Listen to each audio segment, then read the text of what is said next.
Hey everybody.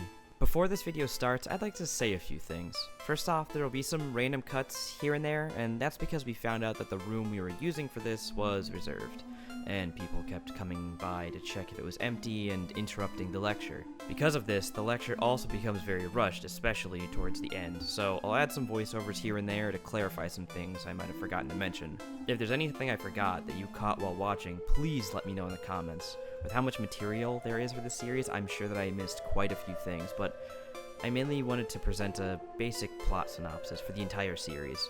I didn't rehearse any of this before filming, and that should become abundantly clear from the quality of the lecture. Finally, this was made with the intent of getting people interested in the series if they haven't already checked it out.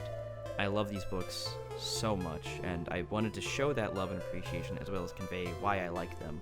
If anybody watching this thinks they might be interested in Dune, I highly recommend that you give it a shot. Very brave of me to endorse a highly successful series, I know. With all that being said though, enjoy the video. P.S. Editing this made me realize how much I repeat myself. I'm sorry, bear with me.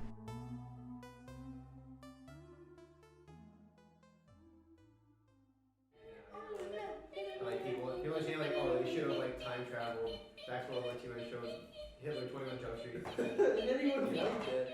Maybe things would have been different. Bro, speaking of Doing a SoundCon later today? what's SoundCon? SoundCon. These nuts! Sorry class. I'm running a bit late today. Alright. Thank you all for coming to the one and only Dune 101. Dude. Alright, there you go. You guys like sand?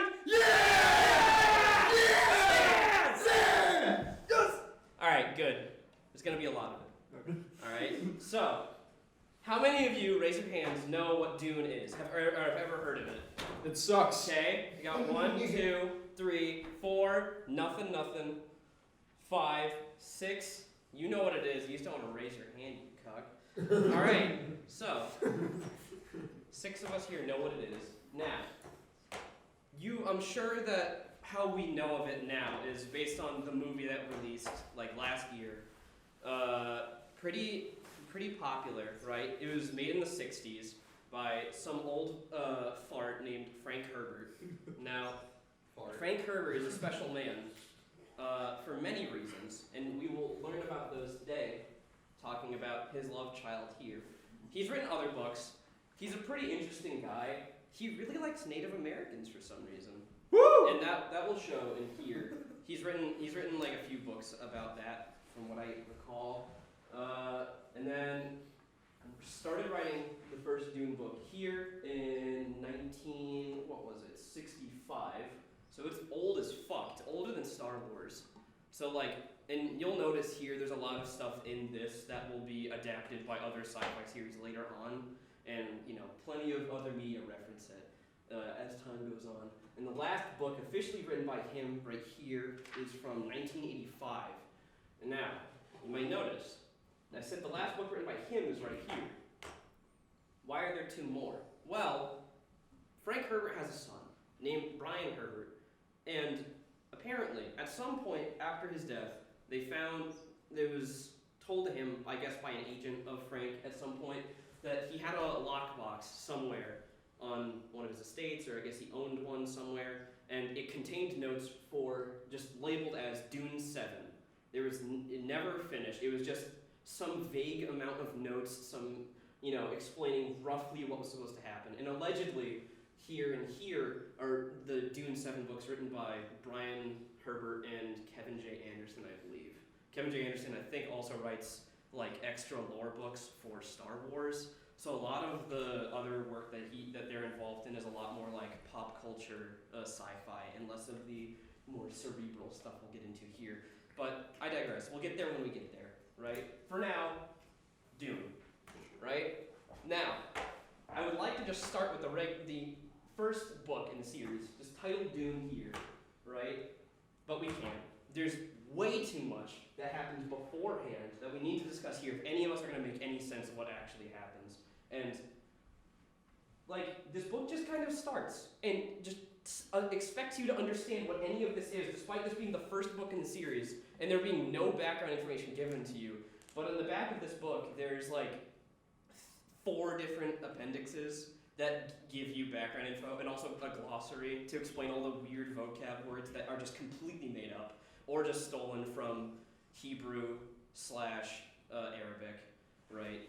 So we'll get into that. So before we begin here, we need to talk about some background info. Now, Dune takes place in our own universe, allegedly, right? And unlike other sci-fi series, there's no aliens of note, really. Like, anything that appears that shows up and you're like, that's not on Earth, that doesn't exist on Earth, it can be explained by either evolution or, like, it's just not explained at all. So just, there's no aliens. You're not going to find any, like, green men hopping around or, like, people that are made of rocks or anything. It's all just pretty standard, just people, and they're just very strange people. So there's not much in the way of that, but what it lacks in diversity of species, it makes up for in diversity of character. And that becomes very prevalent more so towards the end here, but we'll see how that goes. So, Dune, the first book here, I believe takes 20,000 years after they leave Earth. So, like, already removed, like, far from, like, our current time period. Like, when they officially leave Earth and go to colonize other planets, it's 20,000 years after that happens. Earth is not even mentioned in, like, any of these books whatsoever, ever. Like, it's mentioned over here at the very end, like, a few times, and it's not even called Earth. It's just called, like, Old Terra, like, or just, like, the Old World. And, like, there's reasonings as to why people actually remember that exists. But the Dune universe, like, the actual beginning of the important parts of the Dune universe begin here in an event called the Butlerian Jihad, right? And you're like, a jihad? I know that word from YouTube and social media. It's just a bad thing that brown people do, apparently. Well, Frank Herbert really likes Islam for some reason. In the 60s, for some reason, he just thought it was really cool, I guess, and he's like, fuck it, dude. Jihads are cool. So I'm putting that in my story now. He read, like, a lot of Lawrence of Arabia, and so, like, a lot of that is sort of baked into this, or sort of that fascination with, Islamic culture and stuff like that is sort of baked into Dune, so there's a lot of that. But there's an event called the Butlerian Jihad. Now, when you're reading Dune, you might notice, this is weird. There's no computers anywhere at all.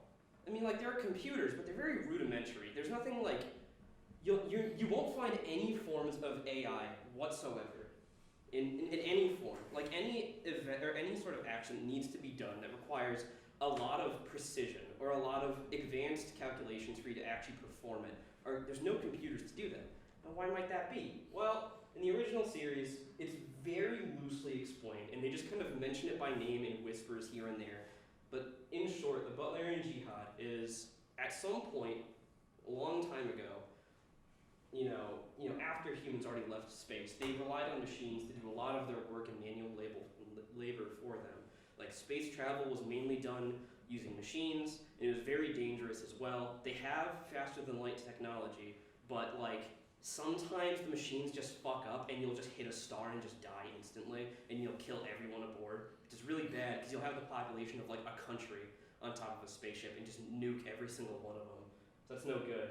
But the issue was, at some point, robots gained sentience and they began to rise up, and that was the Butlerian Jihad. What happened was humans realized that this was happening, and then there was an all-out war between humans and robots for, 100 or so years, and it was terribly bloody and violent.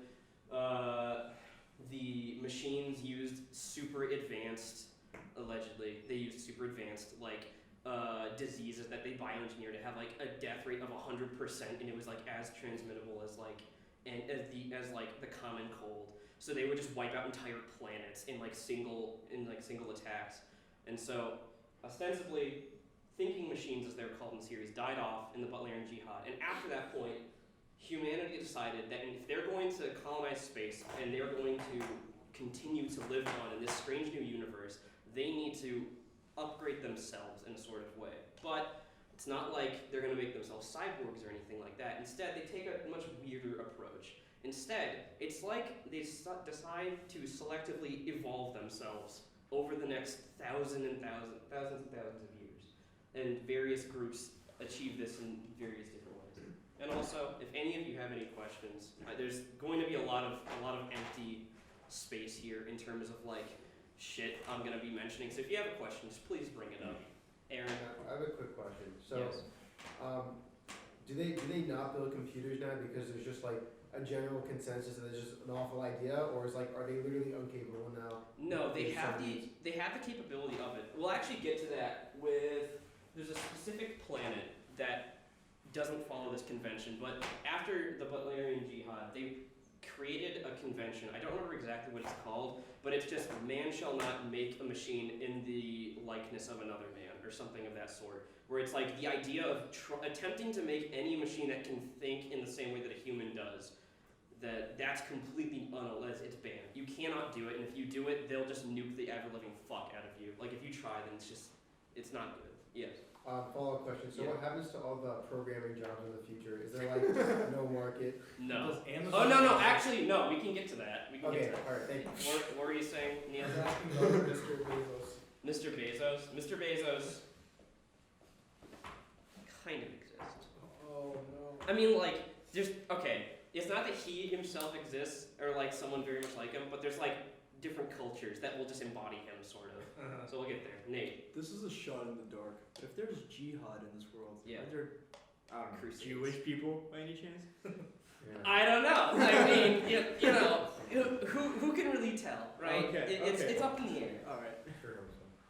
So, after this, there's no more thinking machines. Instead, it's just humans just trying to get shit done by themselves. So, you have various like small groups of people that selectively either breed themselves or will forcibly undergo like very strenuous, like I guess mental exercises. Like they'll go there and they'll go like their entire lives training to be a very specific thing, and then like they'll build up all these very specific like practices that allow them to do these almost superhuman abilities because they devote their entire lives to it. So, as Aaron mentioned, there's no IT or comp sci jobs in the future, unfortunately. But what we do have is we have these humans called mentats, and mentats are kind of weird. They just have this ability. Also, like everyone does a fuck ton of drugs in this series, so just get used to that. So the mentats have this weird drug that turns their lips like a bright red color, and it's not in the movies. Like they have like a different denotation if someone's a mentat, but mentats have this ability to like enter a trance-like state, and they become super logical, almost like a computer. People just call them human computers, and they're the people that are responsible for doing advanced calculations. So there's an example of it in the movie. There's a mentat in the first Dune book named Thufir Hawat, right? And there's like one throwaway scene where the Duke Leto Atreides the First asks him, "Hey, how much does it cost the Spacing Guild to bring all these people here?" And then his eyes glaze over, and he does a quick mental calculation, and he tells him exactly how much money it took him to get there, right? So like that's something a mentat can do. Like if they need to do financial stuff, they also are very useful in wars. Like they're very good generals, or like there's other military denotations later on, but they're very good for they're applicable like everywhere. Being a mentat is super valuable, but it's really hard to do. You have to go to school for it for like your entire life, and then like you're still not very good at it until you get really fucking old, right? So that's sort of a way that they kind of shoehorn in like a way to have computers perform these sort of calculations, but they have them be characters instead that can have these more complex motivations, right? Now, we have another thing here called the Spacing Guild. Now, this is a sci-fi series that takes place across ostensibly the entire known universe, right? And you're wondering, so how do people travel through the stars, right? Because in Star Wars, they just have like faster than light travel, right? They can just do that whenever, and it's never an issue, right? So how do they travel here? As I said before, FTL travel is really fucking dangerous. There's no safe way to do it, basically. But humans, again, did their thing and they evolved to fit this niche, right? So this is getting more into the actual plot of Dune here, but there's every one of these special like people that like have these abilities. They take drugs to help them perform these abilities, right? It's like if you're trying to run like a 5K and you just do a shit ton of like coke beforehand, like you're gonna kind of crank it out, you know what I mean? Like you're gonna do fine. So the Spacing Guild here has a monopoly on space travel because the only people that can safely traverse the stars are people called guild navigators, right? And so guild navigators are this special example. We won't see an actual guild navigator until Dune Messiah, which is the second book in the series. But how they work is there's this drug called the spice melange, which is only found on one planet. Dune. Yeah, there it is. It's Dune, right? They found it on Dune, right? And it's weird. It has a lot of different properties, and it's never fully. Not all of them are fully explained. It makes you live longer. So like if you take a shit ton of spice, you can live to like 300, right? So people say it has geriatric properties.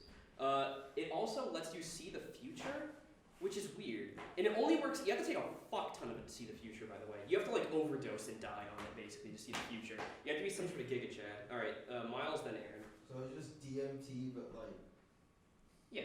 Dune edition. Yeah, exactly. Like, it's just, yeah, all these people that, like, all the cool superhuman people that do this shit are just taking a fuck ton of drugs all the time to do their cool things. Aaron, then Brady. I watched this documentary one time that said that Tom Brady's feces also contains the spice melange. Is this true? I haven't tried it. Yeah. That's up in the air. It's heavily guarded. Brady, Nate. Do you encourage this lifestyle Of taking a shit ton of drugs? Yeah. Sure. Yeah, unless you do like superhuman shit. So it's based. Good for you. I Nate. knew it was based. Yeah. Are the Blue Bowl suns? No, those are moons. Oh. Yeah, you boom stuff. No, it's all good. Brady. I do have a quick question. What order is the board in? Like in terms of Oh, in sort of continuity. Yeah. Yes. Oh, sorry. It's top down. So 1, 2, 3, 4, 5, 6, 7, 8. Isn't that how you read Japanese or something? Okay. Like, No, well, yeah, it is, but right to left instead. I just did it this way because I don't know. That's cool. I like it. Thank you. Thank you. Anything else? All right. So the Dune so the guild navigators are these weird people. They've like physically mutated. They're like they have like, these tanks that they rest inside of that just fill the entire tank with gas just based off of spice, right? So they inhale it in every single breath. They eat food that's littered with spice. They do like everything that they consume has just as much spice as they can physically fit inside of it, right? Yes. Sorry, are there downsides to this or no? Yeah, if you get addicted, you get addicted to spice pretty easily, and if you just stop taking it, you just die straight out. Like also if you use it to extend your life and then you stop taking it, you just age immediately and then just die. Yeah, so like once you start getting on it, like there's no going back, but you have to take like a fuck ton of it to get like really addicted. Like spice also tastes like cinnamon. Well, okay, sort of. Like it tastes like cinnamon, but also they say that it doesn't taste the same twice ever. So like it always tastes like cinnamon, but not the same cinnamon every time, I guess.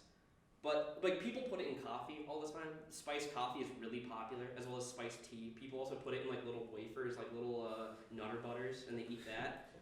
Like yeah, right. Like people just people eat it all the time, like in small doses, and it doesn't get you high. It just tastes good, so people just have it all the time. It's a very valuable like actual like food spice, as well as just getting incredibly high off of it. But you don't get high from it if you eat it. Not like you have to eat like a fuck ton. Oh. Yeah.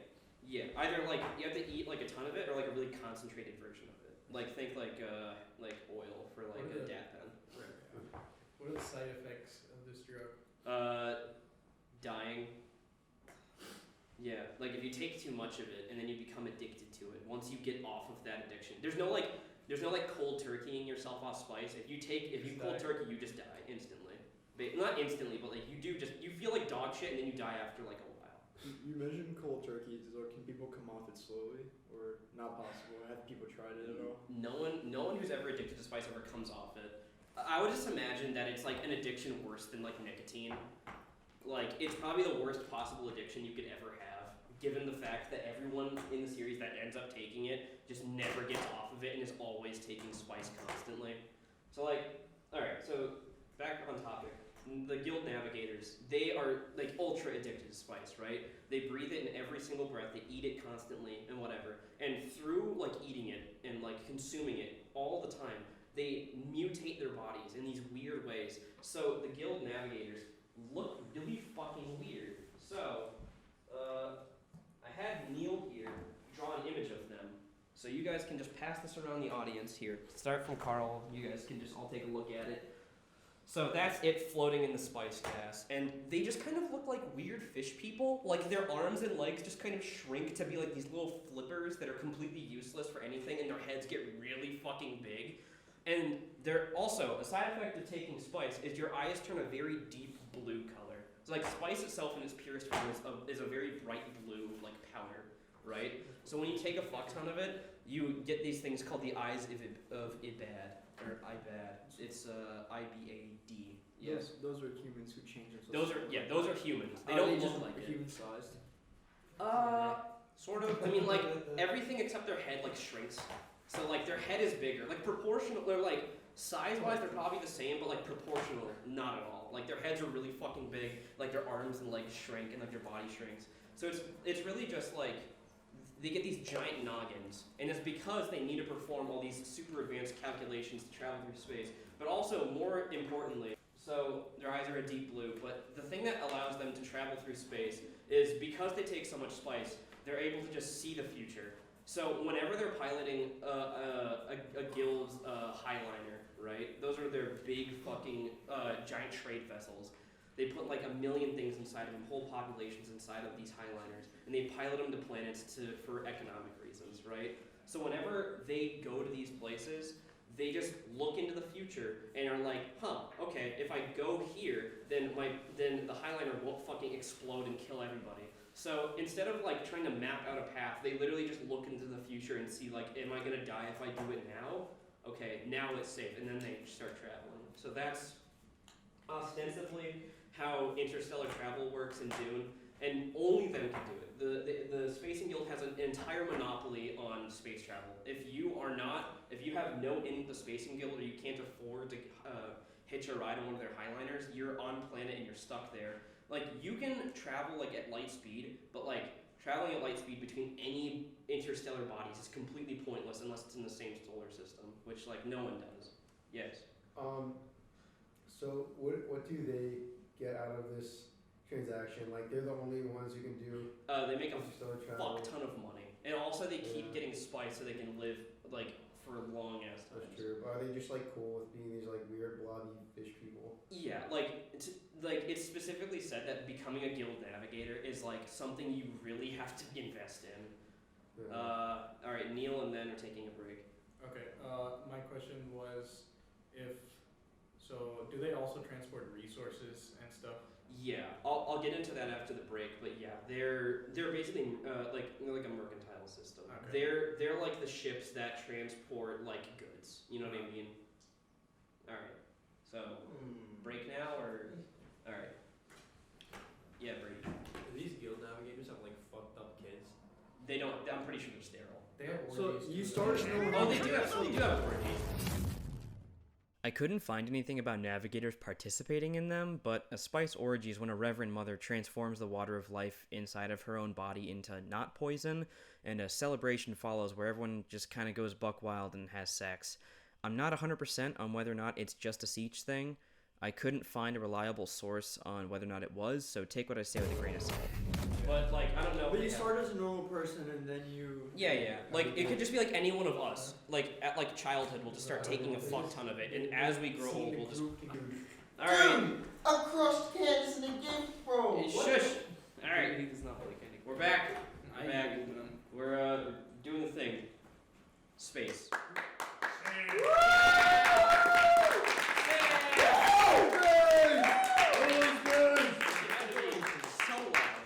Space bug. Yeah, space. Woo! Yeah, alright. Cool. What did you do, man? Alright. Let's go. So, before we left, Neil, quit throttling Brady. Thank you. Yeah, no, he's not allowed in class. No throttling at any store. Alright, shush. No talking without your hands raised first. Alright? So, before we left, we talked about Valerian Jihad and Space and Guild. Alright, we're done with those. Everything else after this should be pretty quick, hopefully. Now, after this, other groups that are important right now, we have the Bene Gesserit, right? Now, this is where Frank's weird love of women who can kill you comes in, and that will become relevant for the rest of the series. I guess maybe he gets off to really strong and independent women. The Bene Gesserit are an all-female, like, cult, I guess. I mean, they're like technically like a pseudo-religious group. Basically, they're just like some. Hey, you too. Cut this shit out. All right, I got my eyes on you. Come on, guys. It was Demerit, both of you. Yes. Professor, what will happen to their social credit score? If I give them 3 demerits, they get sent to the gulag. All right, hey, fucking Brady, I'm looking at you. All right, you're gonna get a second demerit. I swear to God. If you get 3 demerits, you have to go sit over there next to Jalik. All right. What's wrong with Jalik? Because he's out of frame. Then you won't be near fucking Neil and you can't fuck with him anymore. At least then if you fuck with Jalik, it'll be out of frame. He's awake. Alright, so, Bene Gesserit are an all-female, like, think of them as like a nunnery, right?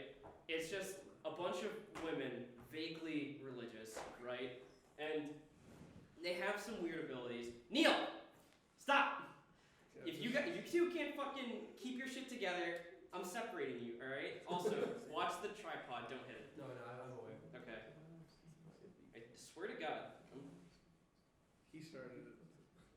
I swear to God. Keep your shit together, alright? Can in my hoodie. If either one of you does another thing, I'm fucking moving you, alright? I'm gonna defecate all over.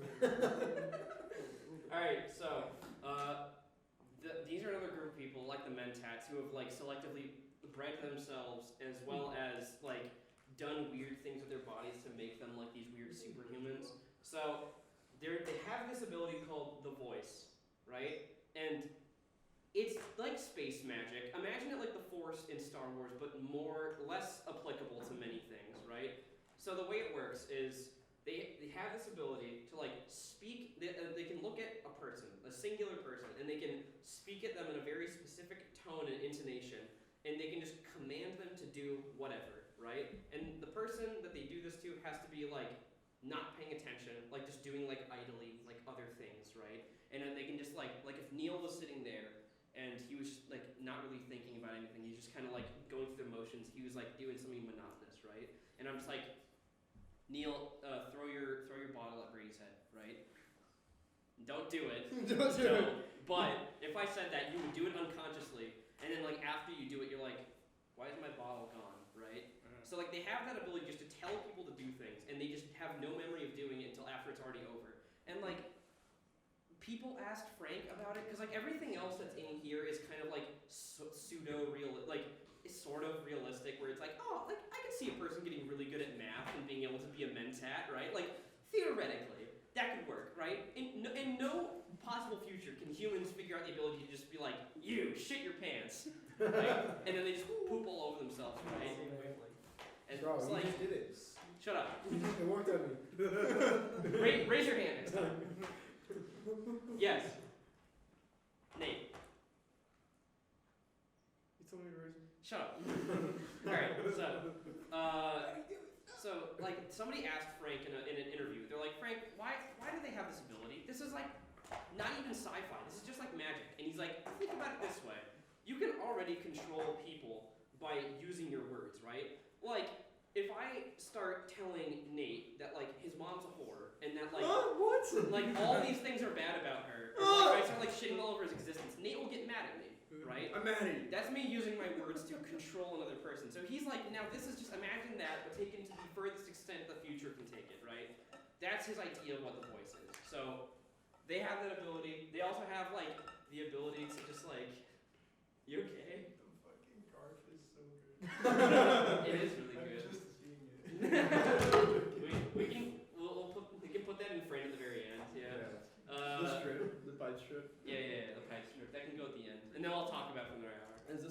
Yes, Nate. Is this lecture in honor of Jim Davis? No, Jim Davis has no relevance to this, as far as I know. Don't quote me on that. Pipe trick I have not checked for another to see 20 if they know each other in real life. Okay. Yes. All right. So, they also have like this weird fighting style. Like Bene Gesserit, they're like this weird cult thing, right? And they have like higher order members, right? Like you have like acolytes who are like the people who are like the very bottom rung of it. Then you have Reverend Mothers. Reverend Mothers are Bene Gesserit that take a very concentrated form of spice and they take it and they already have like one of their training regimens is they learn how to like control like their own bodily Fluids. functions. Yeah, functions are more accurate. Like they can control like the chemical output of like glands in their bodies, right? It's like Shit whenever. they can shit whenever. Yeah, like they have Shut up, the show whenever. they have like I'll stop you. hey, raise your hand for comments and questions. You two, Sorry. both you. So, I'll make you shit your pants. I will do it. No, stop. So they have like individual controls over like every muscle inside of their body. So like they can individually flex every muscle. So technically, yeah, they could just shit their pants whenever they wanted to. They could just like relieve every muscle in their colon and then just unload, right? But like they can also just control their bodily chemistry whenever they want. So like as a Bene Gesserit and you get pregnant, you can just abort the fetus just by thinking about it, or you can change its gender whenever you want in the pregnancy. You can do whatever you want, right? And so when they're a Reverend Mother, they have this ability to change their bodily chemistry. They intake this very concentrated form of spice called the water of life, right? It's this just bright blue liquid. It's almost like incandescent. And they take it, and it literally is just a poison. Like, if you take it and you're not a Reverend Mother, you just die. 100% of the time, all the time, right? You just die every single time. You just overdose and die.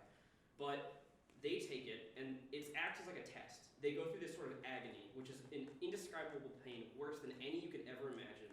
And then, while it's inside their own body, they force their body to change the chemistry of the poison to not be damaging to themselves. And when they do this, they gain the ability to look backwards through their own past, only through female links in their bloodline, right?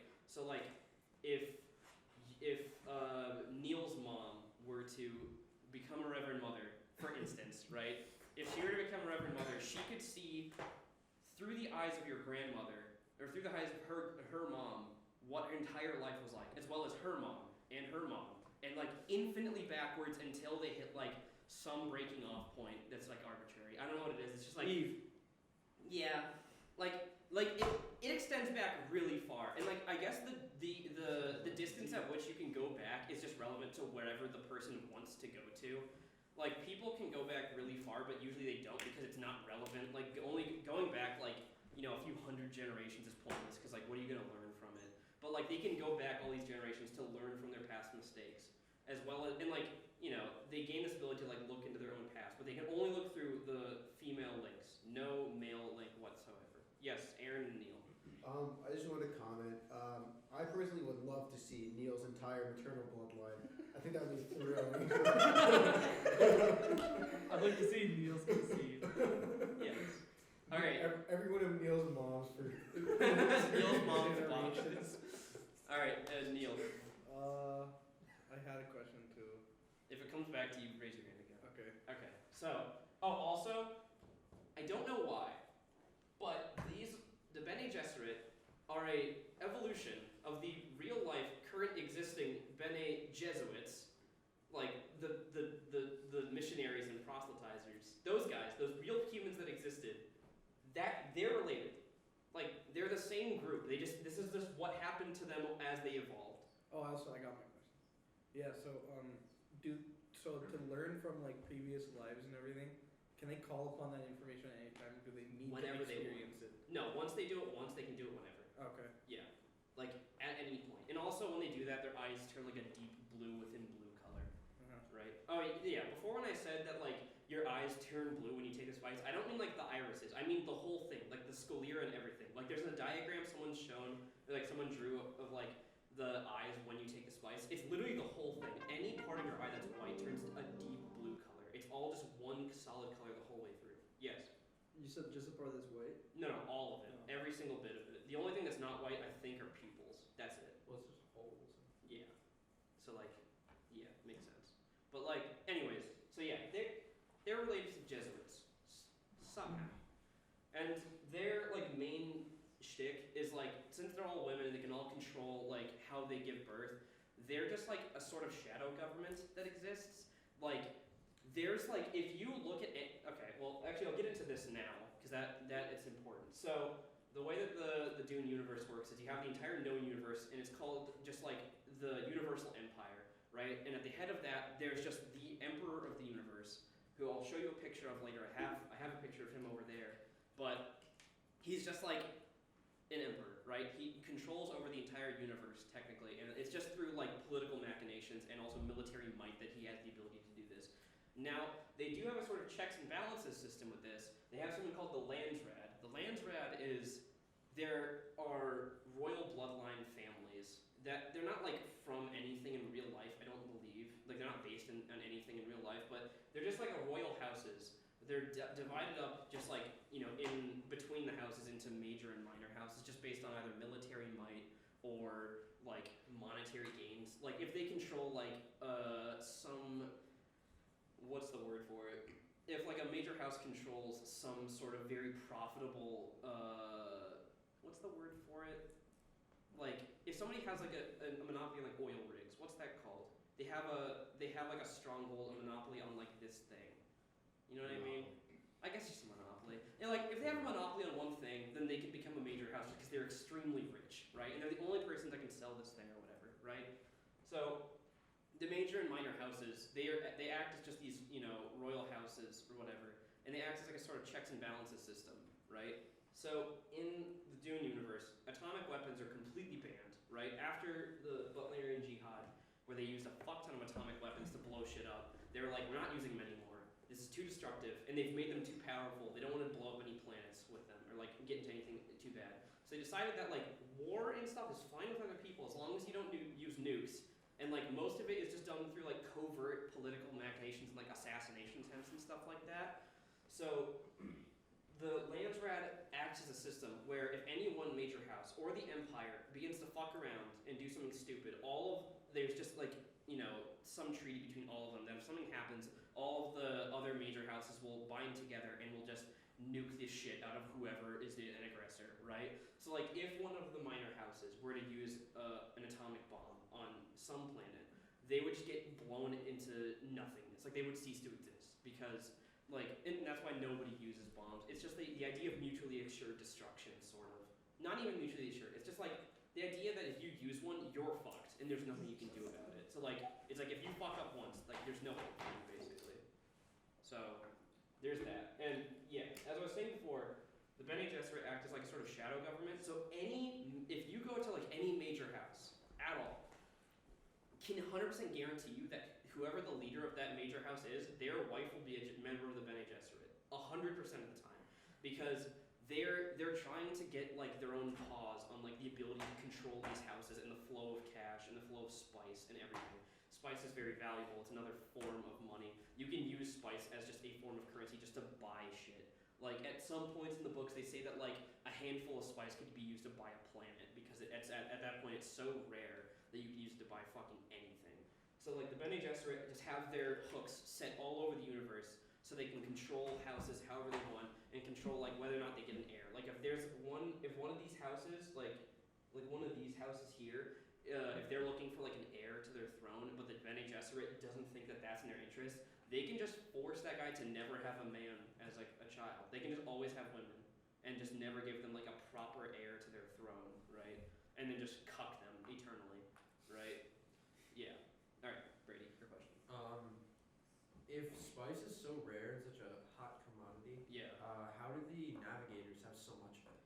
They have they own, because they have a monopoly on space or interstellar travel. They have money from everything else. Mm-hmm. So whoever owns like the ability to produce spice, they have their like wealth it pales in comparison to the amount the Spacing Guild has, because they have their hooks in every single thing, any sort of commodity ever. Like if there's a certain the Harkonnens are a certain major house, and specific type of wood that's like really strong and really durable, and it only grows on their planet, and they don't allow it to grow anywhere else. So like they would, or the guild would have a monopoly on being able to sell that to any other planet that isn't their home planet. So like, and you know, stuff like that can be valuable. So like, because they're the only ones that can actually traverse space without getting themselves killed instantly, like they are able to just like, you know, they just buy spice from anyone. And you know, as long as spice is like readily available, it's expensive, but like you can still get your hands on it. You know what I mean? Like if you have a fuck ton of it, you can use it to buy pretty much anything. But like in the first book, it's not super rare. You know what I mean? Yeah. More so towards the middle here, it becomes more rare. Yes, Neil. So doesn't the Spacing Guild need spice as well? Yeah, they do. So there's like a sort of back and forth. Like throughout all the books, there's like whoever controls the spice always sort of has like a back and forth battle with the guild, seeing like, oh, I'm gonna cut your spice allotment. Let's see how you like that. And this guild is like, well, fuck you. I'm not gonna send you this planet so you can wage war on this person or like give you these resources. So it's like a back and forth. You know what I mean? It's like modern day politics. You know, people like will do certain things to piss off one group and they'll fire back in some other way, but not like direct attacks. You know what I mean? The Spacing Guild is too important for anyone to actually try to fight them. So like, there's no point. And also, no one wants to be a guild navigator. So like, there's that reason. Like, if they were to destroy the Spacing Guild, then who the fuck's gonna fly the Highlanders? So yeah. All right. Anyways, so these four are done. Now we have the two major houses that are important right now. These ones are pretty quick. So you have the Atreides and you have the Harkonnens. These are two major houses in the Dune universe. They're pretty much the only ones that matter ever. Like there are more major houses and they're relevant in other like lore expanding books made by Brian and Anderson. But pretty much these two and then one other I'll mention later are important. Now the only thing that's really relevant is like all you need to know is that Harkonnens and the Atreides just hate each other. They've hated each other for a long time, and they've had just a family feud going on for like as long as people can remember. All you need to know is that the Atreides hate the Harkonnens hate Atreides. And at the beginning of the book, the Harkonnens are the ones who are in control of Dune, or as it's called from the Universal Empire, it's called Arrakis, right? Harkonnens are the only people that control Dune at the time. So they're the ones that harvest the spice. They're the ones that have control over the flow of spice. So they are in a monetarily advantageous position, right? And then, yeah. Atreides is sort of like a minor house. Harkonnen is a major house because they're really rich and they have a lot of shit to sell to people. But Atreides is kind of a minor house at the beginning. It only starts to become a major house because their military is really good and they're really reliable. Yes, Neil? So the Harkonnens are currently chosen to rule Dune? Yeah, like the Empire, the Emperor will... Like whoever has the ability to rule Dune will most likely get there just through some form of political conniving. You know what I mean? Mm-hmm. Like whoever gets there will they'll weasel their way in. You know what I mean? Like you don't find your way onto Dune unless there's either a reason that either you do it yourself or the Empire gives it to you for some reason. You know what I mean? So there's always like some secondary reason as to why you had it. Either you did some political bullshit to get there, or somebody did some political bullshit to get you there. Somebody wants you to be there for some reason. Yeah, exactly. So also you said like minor houses normally have control over a resource? Yeah, well, major and minor houses. It's like minor houses will be like sort of important, but they don't have like a monopoly on anything. They just kind of have like a little bit of everything. So are these two major houses? They're a minor house at the start, but it's implied that they just like reached major house status. So like they're brand new to this. They've been major houses for a long time. Okay. And you know, like what makes up a major house or a minor house fluctuates over time. You know what I mean? Like if the Harkonnens get fucked and like they lose control of Dune or like they lose like all of their clientele, then they'll become a minor house because they just have no one to sell shit to. They don't have much political power. You know what I mean? What resources do they have normally? We'll get there. Okay. I mean, actually, I can talk about it now. They have a lot of slaves. They the Harkonnens really like slavery, and especially sex slavery. That's a big thing for them. They have a special type of wood that's like as hard as steel. This is mentioned like here, like in like it's like a throwaway line. They have like a special type of wood like it's hard as steel, but it's like really easy to work with or something. So like people use that for like, you know, it looks pretty pretty, and people can use it for like the houses and shit. Mhm. So that's like and it only grows on their home planet. Home planet is called Getty Prime. Actually, let me write that up here, just so. Here it Can you is. spell that? Yeah, I can spell it. I'm spelling it out. now. GEIDI prime. Is that Yeah. it? Yeah, you got it. I'm So I'll write each of these here.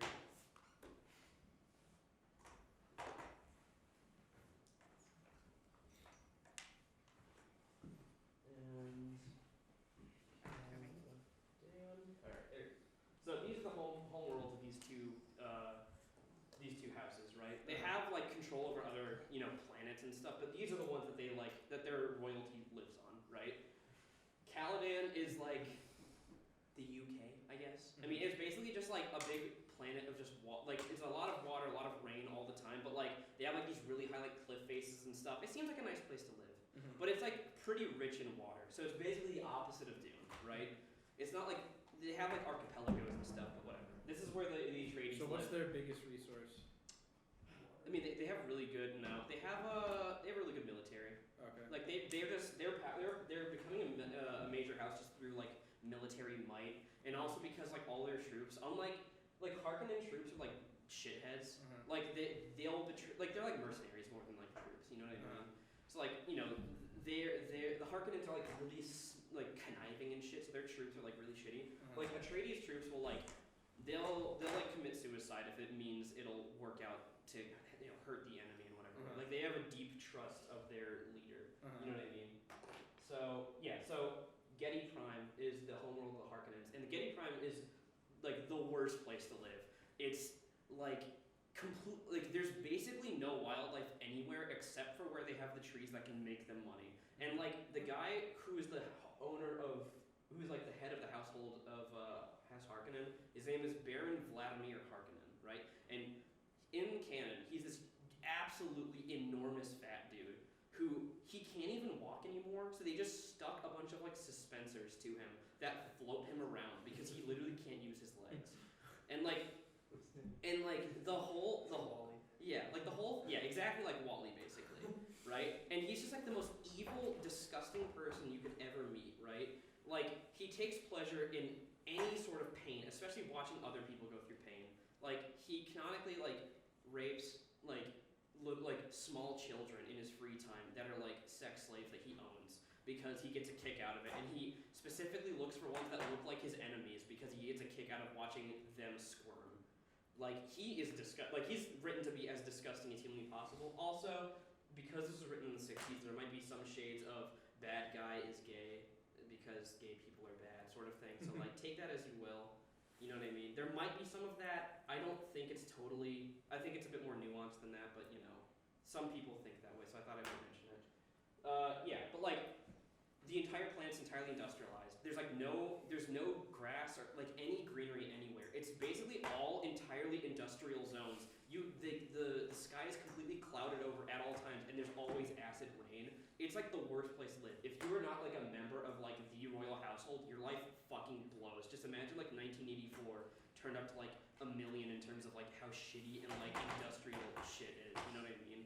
Like you don't want to live here ever unless you're like a ruling class, and then you're a piece of shit, and you'll probably just get assassinated for some dumb shit. And then Atreides, their leader is Duke Leto Atreides. He's played by Oscar Isaac in the movie, and I think that's like perfect choice for the character. He's very charismatic.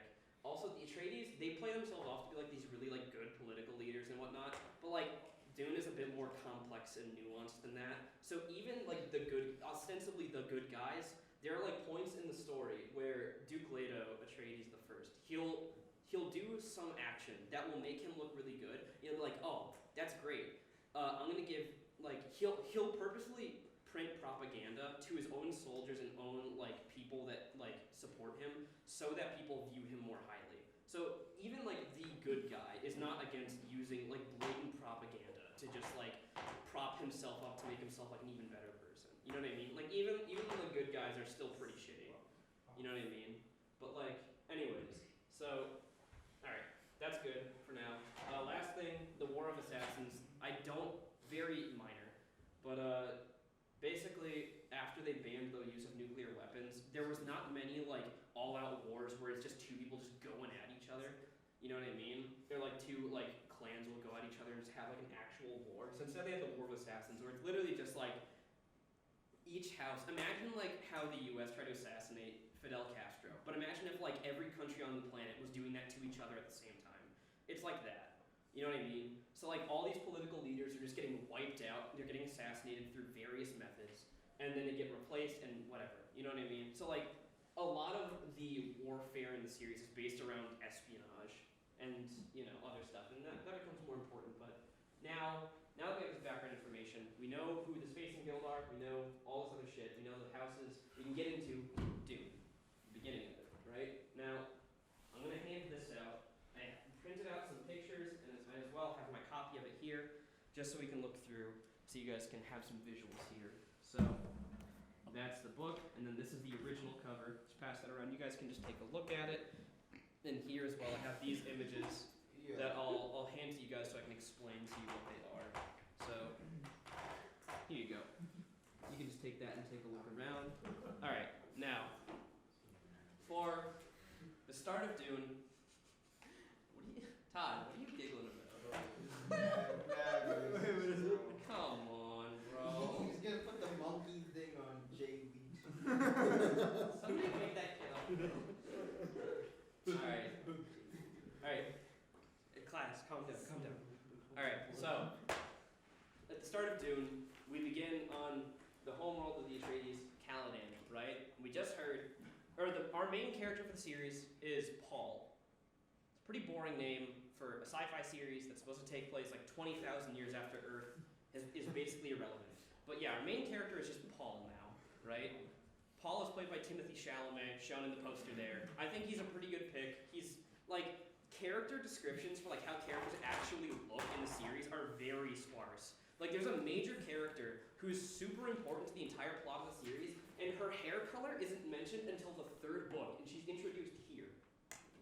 Like, the character descriptions, you can just kind of go ham. However you imagine a character to look, you can make him look, you can just imagine them however. Yes? How old is Paul?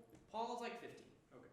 Yeah. So, yes. 15 or 50? 15. He's a young boy. Timothy Chalamet, bro. Are you stupid? Are you dumb? Hey, don't be You're mean. stupid. He's demerit. Dumb. Demerit. Dumb. Stop. Timothy Chalamet. Yeah. Alright, so, Paul wakes up on Caladan at the start of Dune, and news just dropped. There's a big meeting going on. For some reason, the Emperor is meeting with his dad, Duke Leto Atreides, and he's like, hey, got a message for you guys, right? The message is, the Emperor is gifting control of Arrakis, or Dune, to the Atreides household. And remember, Dune was formerly a Harkonnen territory. That was like their shit. And they, having control of the spice is extremely lucrative. So Duke Leto Atreides is like, that's weird. Why are we being given Dune by our worst enemies? And immediately, like, everyone suspects that there's some sort of plot going on. They're like, there's a trap, right? Immediately. One thing that's very evident throughout all of this is that a lot of this is like Game of Thrones, where it's a lot of like political like shit, where it's like certain houses are vying for control over yada yada yada, right? But like all of the people in this know that this is happening, or at least they suspect it. So there's like there's like one plot for someone to screw over another guy. There's another plot made by the other guy who's assuming that they're already gonna get screwed over to fuck the other guy. So there's just like plots like overlapping each other continuously for everything. Like there's a lot going on. There's a lot to talk about. I'm gonna try to condense a lot of it. So basically, they get Dune and they're like, okay, this is weird. So the beginning of the book is they move to Arrakis and they're like, okay, let's see what we got here. They get to the planet. In order to harvest spice, they have these things called spice harvesters. Who would have guessed, right? They're like these big beetle-looking machines. And, well, I guess I should just explain Dune first, shouldn't I? Alright, well, let's say this. Dune is sand planet. We can assume that, right? I'm sure everyone can guess that Dune is a lot of sand. Now, the reason that spice exists only on Dune is because they are the only home to the sandworms. Sandworms are weird. We don't know where they came from. They're clearly not like something based off of Earth, right? Because like every other animal we see in the series is basically just like something you see around here, maybe a little bit different. We don't have worms that course through like deserts and like eat people alive and are the size of like entire cities. Like these sandworms are fucking giant. Like the biggest ones are listed as like being miles long, and like their mouths have like a diameter of like I don't know, like 100 meters at least. You know what I mean? Like they're fucking huge. Yes. So would that be like a baby worm? No. This is a pretty big one because the people are like pretty small. Like only like there's like the biggest ones will get that size, but like average like that. You know what I mean? Like people will be, they stand no chance. And like sandworms are incredibly resilient. Like there's basically no way to kill them. They're like when they get to Dune, they talk to the natives and they're like, hey, is there any way to kill the sandworms? And they're like, yeah, like if you strap like an atomic bomb to it, then it'll die. But like that's the only way we know how to kill one. You know what I mean? Or you can like make it swallow like in a metric fuck ton of explosives. But like it's super costly and it basically doesn't work for reasons I'll get into later. But yeah. I forget to go into it more later, but what I meant here is that when a sandworm dies, it just splits back up into sand trout, which then delve into the sand again. So a sandworm never really dies, you just kind of make it go away for a while, unless you destroy all the sand trout, which is a bit of a task, to say the least. Sandworms are incredibly dangerous. They're everywhere. If you encounter one, you're dead. Like there's basically nothing you can do. And the way that they travel around the planet is they sense, like obviously they just tunnel through the sand, but they also sense vibrations on the sand as well. And there's different types of sand, like different, like sometimes sand will get packed down differently. So stepping on certain types of sand will be easy. It'll make it alert sandworms faster. I'm not getting into it, but they sense vibrations. They specifically sense rhythmic vibrations through the sand. And if they sense something like rhythmic is happening, like a motor, like on a spice harvester, for instance, it'll track that down and it'll just eat whatever it is because it assumes that whatever is there is just food for it, right?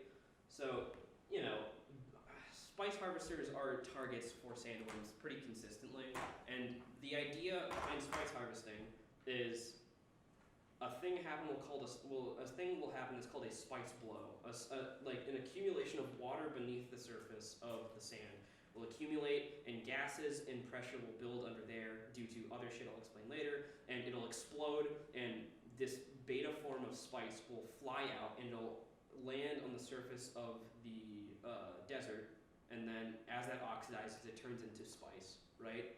Like the process of it being oxidized is what gives its properties, right? So a spice harvester is just this big, giant fucking machine, and it'll just sift through all the sand. It just travels on top of it on treads, and it'll sift through all the sand and sift out all the spice. And obviously, because the motors and everything inside of it will attract a worm. So what happens is they have a machine come over, it flies over. I think it's called a carryall, and it literally just picks up the spice harvester and lifts it away before a worm can eat it. And then it just goes to another spice blow and picks that up, right?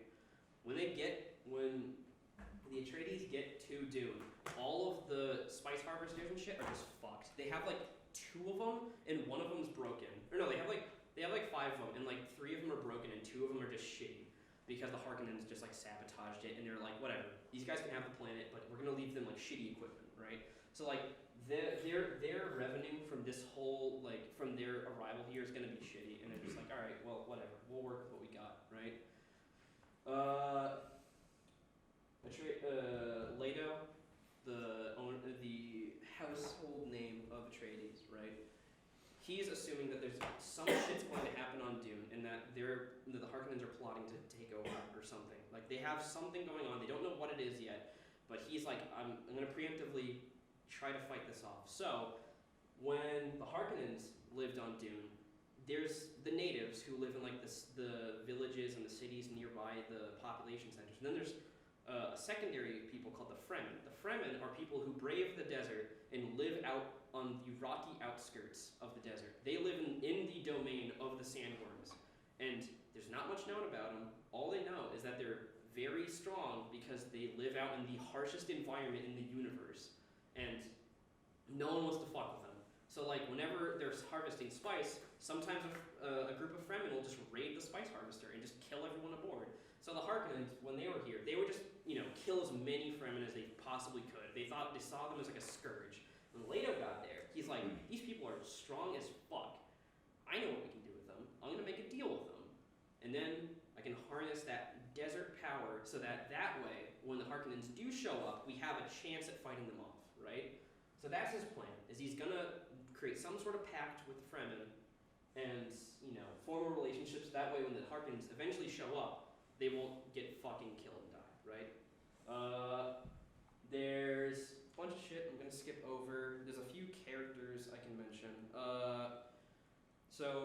Alright, there's Paul, he's the son of Leto. Leto, he's the head of the household. Jessica is Leto's wife. She is a Bene Gesserit, and the Bene Gesserit have this breeding program that they've been working towards for a while, and it's very mysterious. All I know is that they've been breeding bloodlines specifically for millennia now, so they can reach a very particular person called a Kwisatz Haderach, and that's butchered Hebrew. Well, not Hebrew. It's butchered Chakobsa, allegedly, right? But it basically just means the shortening of the path.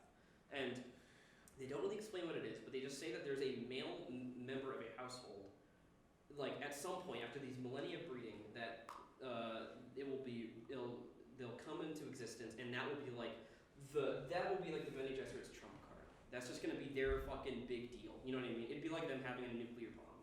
Like, they just see it as this big fucking deal. And so the idea is that Jessica was sent to House Atreides, and they were like, okay, Jessica, you give Leto Atreides a daughter, and then after that, your daughter's son will be the Kwisatz Haderach, right? And she's like, she committed like the greatest sin that a Bene Gesserit can commit. She fell in love. These people are supposed to be completely detached from emotion whatsoever. They're supposed to be very logical thinkers. They have a mission, and they're out to do that mission no matter what. And they can use any of their abilities to fool people into doing whatever they want. And so, they're like, oh, Jessica, go fuck this guy, give him a daughter, and then your daughter's son will be our fucking chosen one. And she's like, no, I love Leto. Alright, so, what were they talking about like 10 seconds ago? Oh, yes, Neil, sorry. So, why do people get married to the Bene Gesserit if they know that Bene Gesserit have the power to not produce male heirs? They don't know. Oh, okay. They just, like, either they don't know that they're Bene Gesserit, or, like, they know, and they're promised, like, great things by the Bene Gesserit. They don't know what powers the Bene Gesserit have. No, like, some of them do, but there's the leader to the Bene Gesserit's called the Mother Superior, and she's, like, the head of the thing, and, like, if the Mother Superior might just come to them and be like, hey, we're gonna give you a great deal, and we promise you the whole, like, backing of the Bene Gesserit, which is a big deal, because that's, like, a big political power. So, like, even if you don't get an heir, like, you could just have, like, a concubine and get an heir that way or some shit like that, right? So, the idea is just, like, if being allied with them is powerful, because they're very strong fighters. I'll get into another thing that's relevant to that after as well, but, yeah, that's why people ally with them. Like, they're just a very useful addition to a bloodline, and sometimes they just get lied to, or they just don't know that somebody's a Bene Gesserit. So that's a reason. What was I saying before? Like 10 seconds ago. She falls in love with the. Oh yeah. So yeah. So like, if a Bene Gesserit's sent out to like a major or minor house to like give them a child, you're not supposed to fall in love ever. That's like big no-no, because you're just there to do a mission. You fall in love, your emotions can get in the way of that. They're supposed to be cold and calculated. But Jessica falls in love with Leto, and she's like, I love this man, I'm gonna give him an heir because I care about him. And then the other Reverend Mother's like, you're a fucking dumbass, why are you doing this? And they're like, there's a lady that comes to, funny. There's a lady that shows up. She's the wife of the Emperor of the Universe. The Emperor is called Emperor Shaddam IV.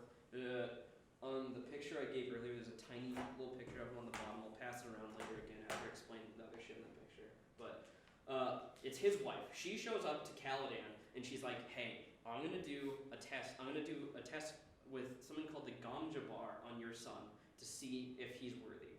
Now, the Bene Gesserit have a very specific way of thinking. They view humans as either a human or an animal. right? An animal is someone that cannot control their own inhibitions or control like how they act, right? So they have this test where they have a little box, and there's nothing inside the box, but it's completely unknown why it does this or why they have this ability. But it's a little box, completely closed off except for one side, and you place your hand inside of it. And when you place your hand inside of it, you'll start to feel like a burning sensation.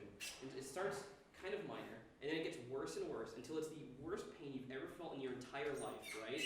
And now, what this lady comes to Caladan to do, she meets with Paul. She's like, "You're Jessica's son, right?" And he's like, "Yeah." He's like, "Okay." And then she's like, "Put your hand in this box." And he puts his hand in the box, and then she puts a little needle up to his neck. And the needle is called the ganja bar. And on the tip of this needle is a very potent poison that will instantly kill whoever's on it. And she says, yes. Did you say the ganja bar? Because I'm curious. No, it's two separate words. Don't snore, bro. Gom, G-O-M, yeah, Jabbar, J-A-B-A-R, right? Yeah. Sorry. So, Like Kareem? Huh?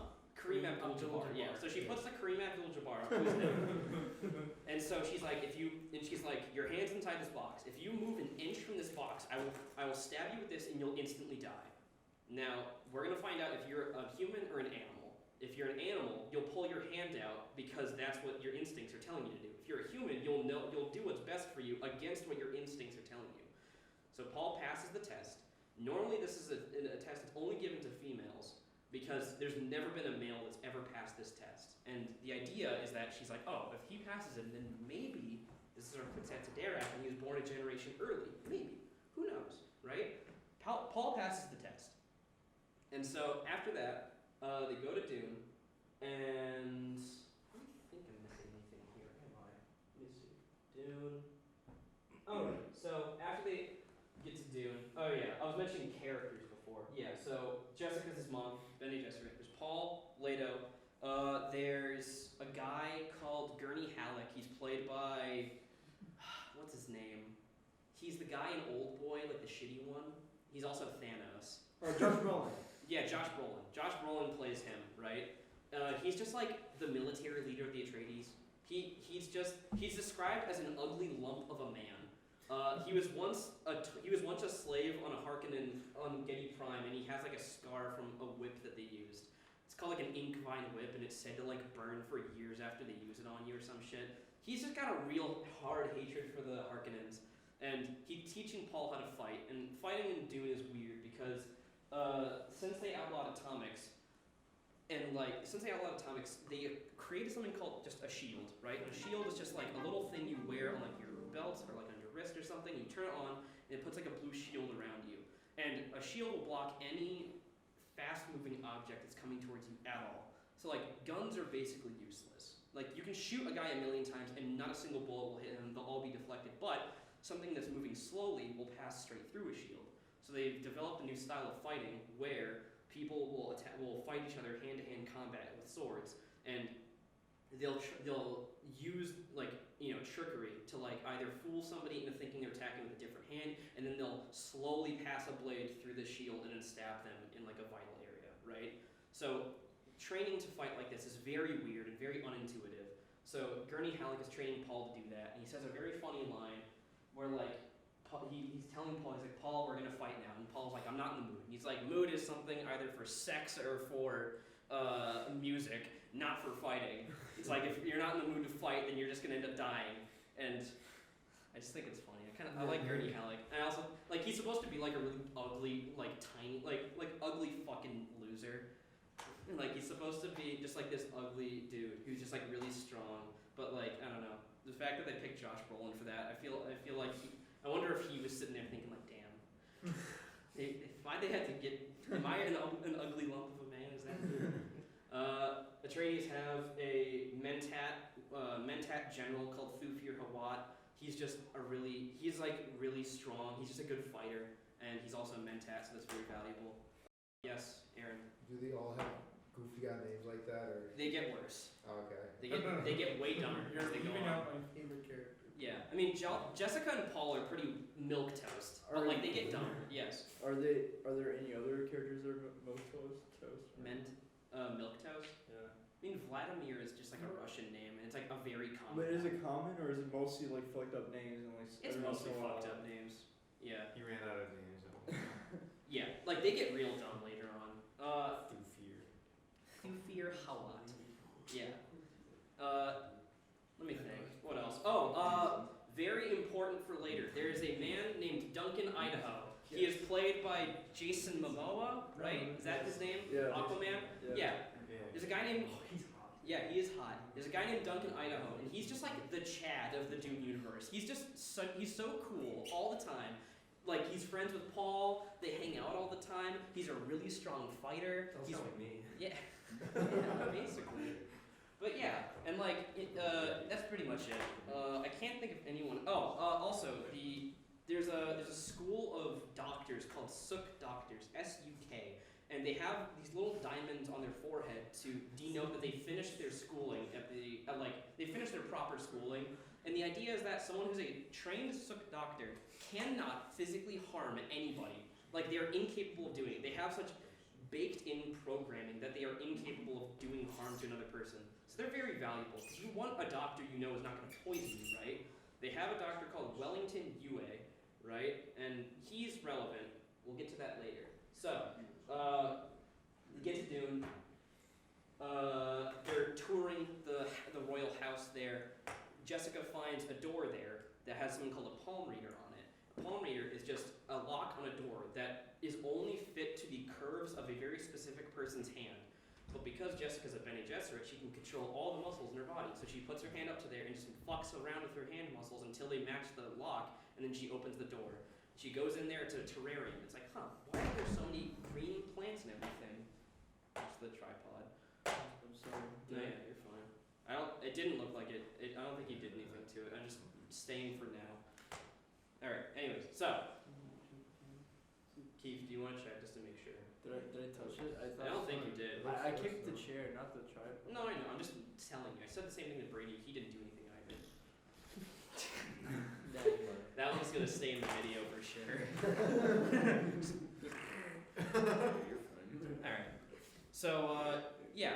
So, this is an example of like how stupid like the plotting and machinations of like political rivals can get. Jessica goes into this terrarium and she's looking around and she sees a table and there's just a piece of paper on the table and she's like, I don't think there's anything on the note, and if there is, there's like nothing of value. And she's like, why is there just a piece of paper here? And she looks around and there's like a plant like resting directly above the table. She feels on the underside of the leaf and there's a message written in Braille specifically for her that says there's a traitor among the Atreides household. Watch out. They don't specify who it is or whatever. And they're like that's fucking stupid, right? Like who? It's clearly like a plant from the Bene Gesserit. They already know because like they have spies everywhere, like members in every household. So like they would know if there's a plot going on. So they're alerting Jessica early with this very convoluted message. Yes, Aaron. This is kind of like the plot of that video game Among Us. Yeah. Actually, Among Us will be very relevant for these last two. Okay, good, because I was curious. We'll see. So, yeah, so she sees this message. It's like, oh, there's a traitor among them. It's like, okay, cool. Now what do I do? Then, Paul is in his room. He's studying the ecology of Dune. Ecology is very important for Dune, whatever, right? Yeah, also Dune can be read as like a message about don't pollute stuff, as well as like it's supposed to be like there's also like partial allegory for like American treatment of Native Americans as well, and written in there. We'll get to that later, or we probably won't touch on it at all, because that's like very nuanced thematic shit, and I am not touching that. Yes. Also, just another thematic thing that I want to know whether you agree with or not. Yeah. Do you think it's also like a thing for people going to a desert area where there's a lot of resources and playing a politics game over that? I'm sure it was. I mean, this was written in the 60s, so I'm sure that that's very much baked into it. Because what? There was a lot of that sort of shit going on in the 60s and 80s, right? Especially because like a lot of like is oil being like found in like those areas, Yeah. especially like Middle East and whatever. Yeah. No, yeah. Frank Herbert is a very politically conscious man, and that is always relevant in the series. Yeah. Anyways, so Paul is studying in his room, and then something drills through a hole in the wall, and he he's like, oh fuck. It's something called a Hunter Seeker. It's just a weapon of assassination. It's only used this one time in the entire series, so I'm just going to be very brief. Basically, it's just a little needle guy with poison on the end of the needle tip. It can only sense things through movement, right? So Paul is staying incredibly still to hide from this thing, and then like when he has a chance, he grabs it and he breaks it, right? It's all cool and stuff. And then Leto gets very upset about this. He has like a whole fucking he has like a mental breakdown. He's like, dude, they're trying to fucking kill my son. And like they find out that like inside of the royal household there was a Harkonnen spy. Also like Hunter Seekers can only be piloted from like nearby as well. Like the signals needed to like operate them correctly are like very short range. So it turns out that like a few months before they were even given Dune, a Harkonnen spy was cemented into the wall, into like a little chamber with enough food and shit to get him by until they got there so he could attempt to assassinate Paul, right? So another more layers of stupid bullshit. And now Leto is being told, or like, at some point Leto starts to believe that, or people start to believe that Jessica is the spy that's like trying to thwart the Atreides. Duke Leto is like, oh, I'm gonna pretend that I believe she's a spy so that everyone thinks that I believe it, but actually I trust her. And it's like more political machinations bullshit. There's a plot like there's a line set by a character. It's just like plots within plots within plots. That's all this stuff ever is, or something like that. And it's very like, yeah, that's always the case. So turns out traitor is Dr. Wellington Yue because the Harkonnens kidnapped his wife and they're torturing him and they broke his Suk conditioning. So he one night when everyone's going to sleep, he gives all of them, they all take like caffeine pills and sleeping pills to help themselves stay awake for really long periods of time and fall asleep after they've taken a shit ton of caffeine. So like they're all like drugged up and shit. So Yue gives them like pills to make them fall asleep for a long period of time. Then the Harkonnens raid like the entire place and they just fuck up everybody, right? They have these things called laser guns, which are just lasers, right? And they just fire continuous beams that just like cut through anything. And you're thinking, it's like, oh, well they do have projectile weapons in Dune, so why don't they use those all the time? Well, the downside is that if a laser gun at any point intercepts a shield, it'll cause a nuclear explosion both where the shield is and where the laser gun is. And that's against the conventions of the household, so then you'll immediately get nuked into oblivion by all of the major and minor houses, right? So at any point where you're worried there might be a shield, you never use a laser gun or else you might kill you and everyone, you might kill the person you're aiming at as well as everyone else around you. So like, the Harkonnens come down and because everyone's asleep, they just laser gun everyone out of existence, right? Or like they use them against like people they know don't have shields, like Fremen and shit, because you don't wear shields in the desert because they attract sandworms due to rhythmic shit, whatever. Shields apparently smell like ozone as well. Just thought I'd mention that. Don't know why. Ozone? Ozone. Yeah, like Like- stuff in the sky. O3. Yeah, O3. That's a smell? I guess. That must smell refreshing. Maybe. I don't know. I never I don't smelled think it. I mean, also I'm pretty oxygen is sure poisonous, so maybe it's No, not. it's gonna smell like O'Hare air, dude.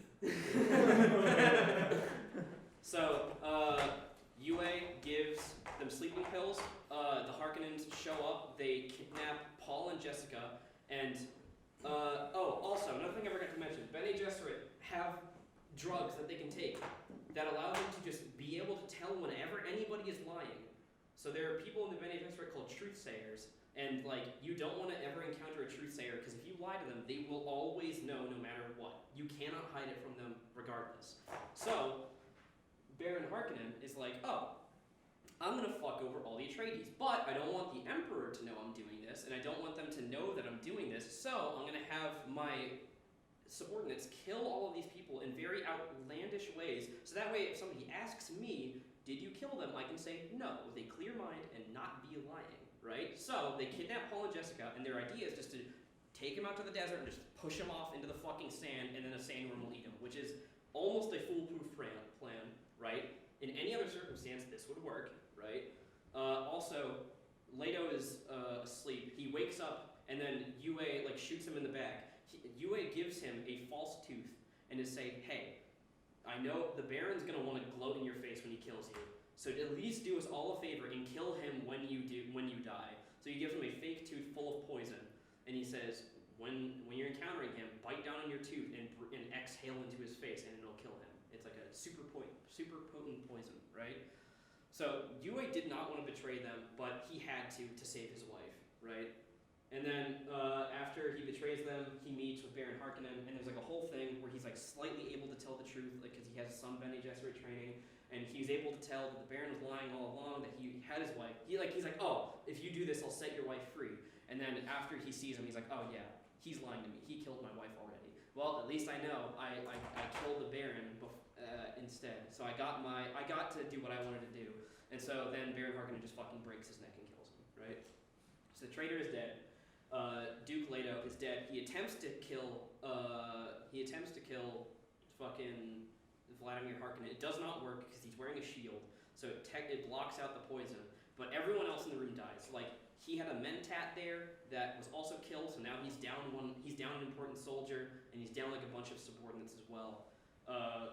And then Paul and Jessica, they're getting flown out into the middle of the desert on something called an ornithopter. It's a giant plane that looks like a bird. In the movies, they look like dragonflies. I don't know why they changed it. Anyways, so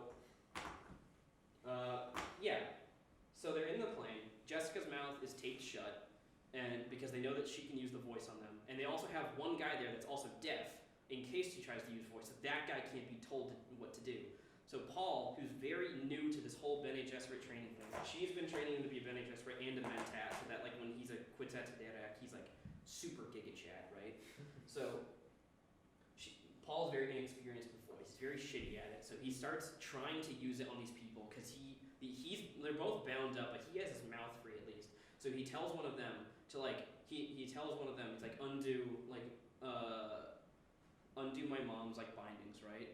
And after not working for a while, he eventually gets it to work. He undoes his mom's bindings, and then she just yells at him to kill the other guy. And then like one of the guys tried to throw Paul out of the fucking plane, and Paul kicks him so hard that his heart explodes. That's exactly what happens.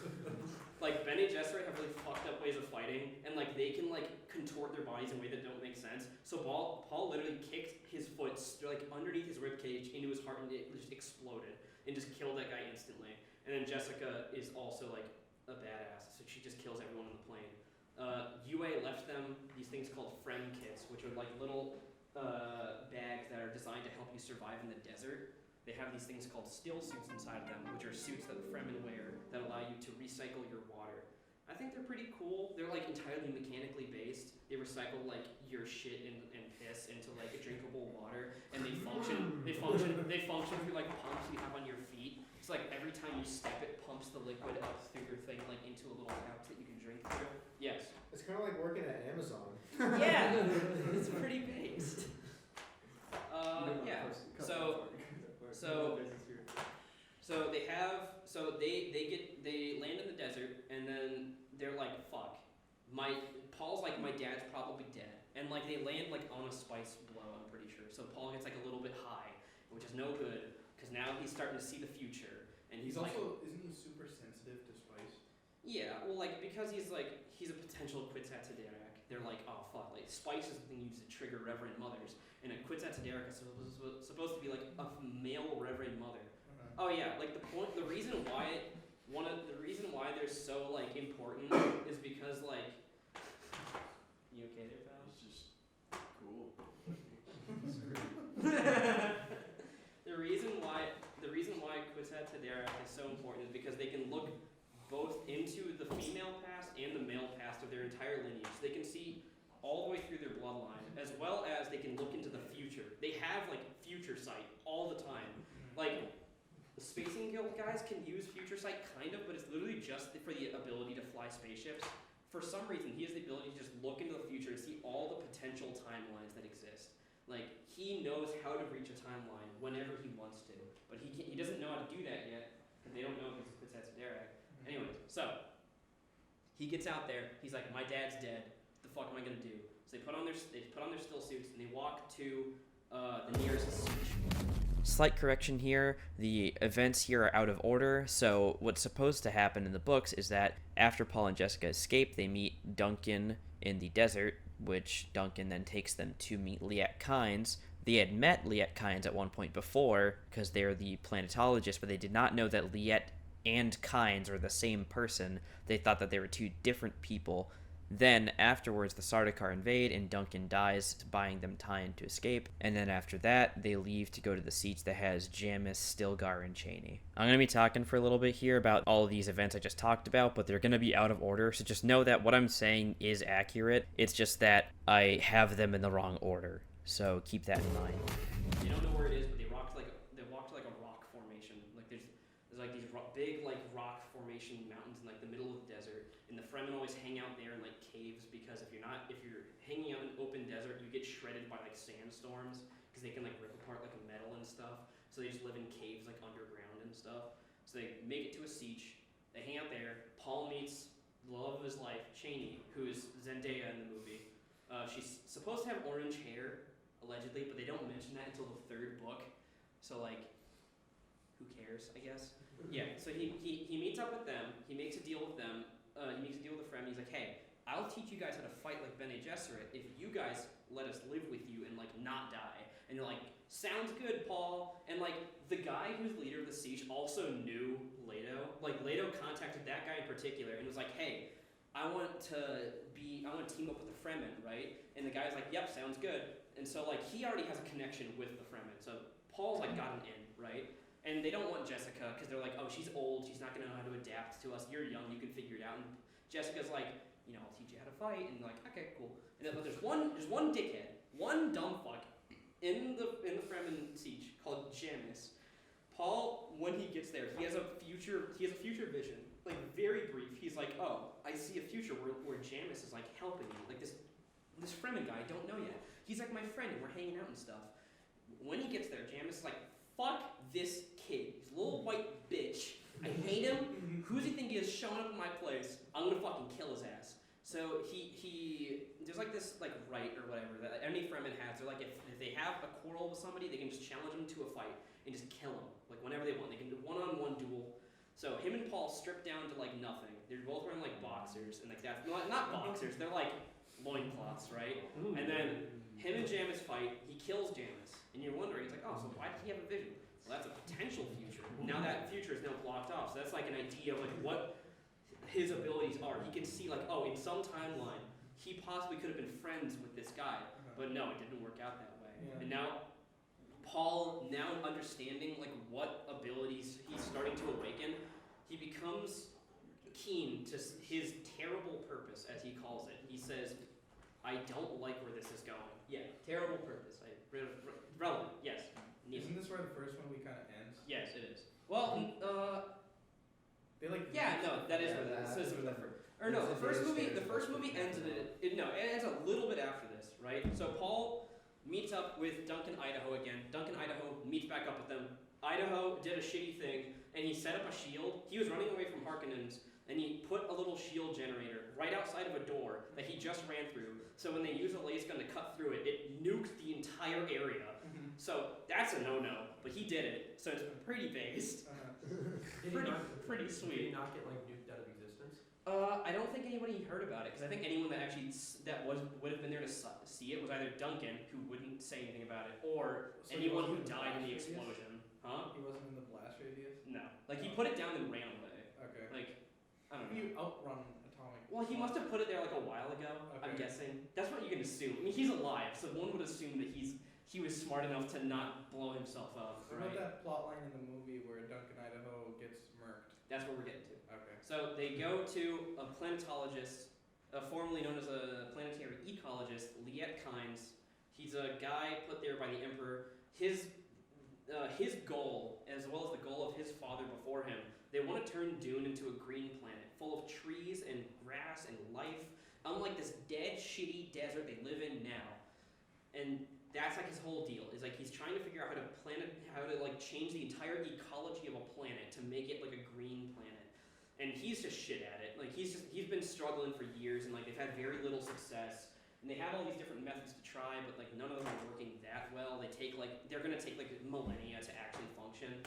So Paul meets up with him. Liet Kynes is like, okay, I will take you to a different siege. It's further away, so you're farther away from like Harkonnen influence. Let's head out now. Then the Harkonnens show up. Oh, also the Empire itself has this very elite band of soldiers called the Sardaukar, who are like they're created on this like prison planet that's like a terrible environment, so it breeds like only the most strong individuals. They're just like the Empire's specific own like military regiment. Yeah, and the Harkonnens like specifically bought a bunch of Sardaukar like legions to mask with their own legions, so they could win the war more effectively, right? So they're just kind of wrecking shop on anyone that isn't, or like anyone that's on Dune. So after that, Harkonnens show up. Fucking Duncan Idaho is like, oh, Paul, I'll fend them off. You go. And then he stands there and he fights the Sardaukar for a while and he just fucking dies. He gets killed there and he's dead forever. Never again is he relevant. Then afterwards, Paul escapes. Him and Jessica go further into a desert. They fly straight into a sandstorm, which is bad news because an ornithopter is going to get ripped to shreds inside of a sandstorm. Paul uses, he starts inhaling some spice, and he starts using his own fucking GigaChad Mentat calculations to like weave his way through the storm in a way that only someone with that level of autism and like drug enhancements can do. And then they make it out of the storm. They go to a siege. This is the part in Dune that's like very introspective. It's like 300 pages, but I can sum it up very shortly because not a lot actually happens in terms of if like actual events. Jessica's actually pregnant with Leto's kid. She got pregnant before she left, and it's a daughter. Jessica becomes a full reverend mother in a siege somewhere because she takes the water of life, but she made a big no-no. She became a reverend mother when she was pregnant, which is bad because not only is Jessica fully, like she can see into her past now, but her baby is also a reverend mother, but it's still in the womb, so that baby is fully conscious inside of the womb. And that is bad. You don't want that. And the Bene Gesserit have many things saying, don't do this, and she's like, fuck it, whatever. So, we'll get into that here, also here, right? So they basically just spend like the next 2 years getting super fucking high in the desert. Paul just, like, he teaches all the Fremen how to fight like badasses. Like, they were already cool before, but now that now they're even cooler because they can fight and like control their muscles and like a Bene Gesserit can. So they're like crazy strong now.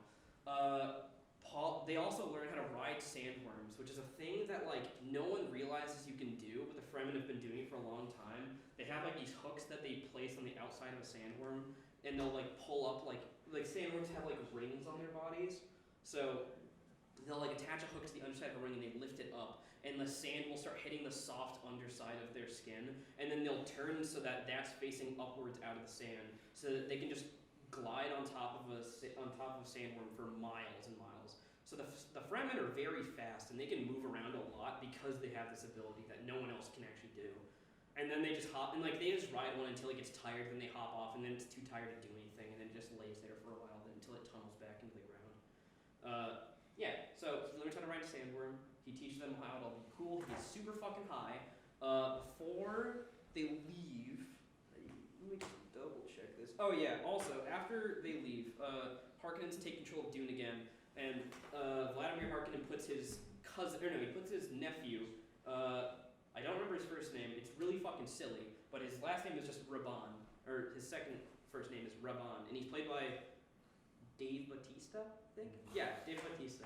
I walk for miles inside this bit of danger. Yeah, that Bautista. And he's supposed to be imagine, what's that guy from Metal Gear Rising who's a warmonger? Do you remember? The Texas guy? Yeah, the Texas guy. What's his name? Senator Armstrong? Oh no, Sundowner. Sundowner, yeah. Imagine Sundowner. He's basically Sundowner, but for like space, right? He's exceptionally cruel all the time, and he just loves killing people. He's really into it. And so Vladimir Harkonnen is just like, all right, Raban, I want you. I like killing people.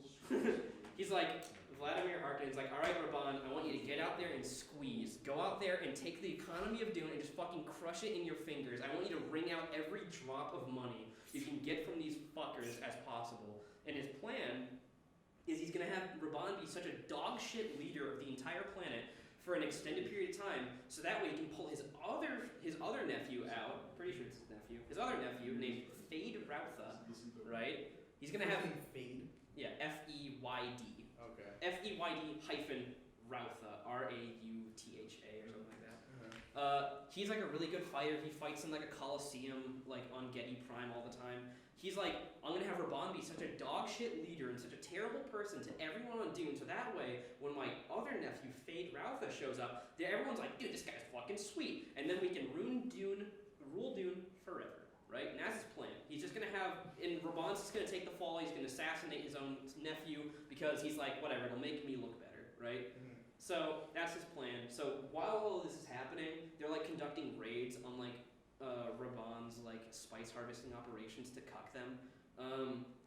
After a while, Paul gets really fucking high and there's a thing that they do. So sandworms are made up of these things called sand trout. They're just like these little leathery like they're literally just like fucking little leathery pouches of just like shit, right? They're just like these little fish that like squirm around in the sand. They're basically just set in like a square. They're like that big, and they just kind of squirm around. Like whenever a spice blow happens, the reason it happens is because a bunch of sand trout underneath the surface of the sand will consolidate around some liquid underground, and they start taking shits inside of it, and then that shit combines with the water, and it creates gas, which causes the spice blow to happen. And then their shit mixed with water turns into spice. So spice melange is just the poo-poo caca of these sand trout. And then after a spice blow happens, a sandworm will slowly over time, or a sand trout will slowly over time start metamorphosizing into a sandworm. They start out as like little baby ones, and then they grow in size over time. And they live to be like hundreds and hundreds of years old. So they get pretty fucking big as time goes on. So there's a thing, in order to create the water of life, you take a sand trout and you just completely like douse it in water, and it just melts into the water, and its entire being encompasses like the water, and it becomes this very incandescent blue liquid called the water of life. And that's what a reverent mother will take like a single drop of that into their body, and that's how they become a reverent mother. Paul, like one day, the people in the siege, which is like the village things for Fremen, they're like, where's Paul? And they find him. He's just like he's like convulsing on the ground because he had like a single drop of water of life, and he's just fucking in a coma, just dying.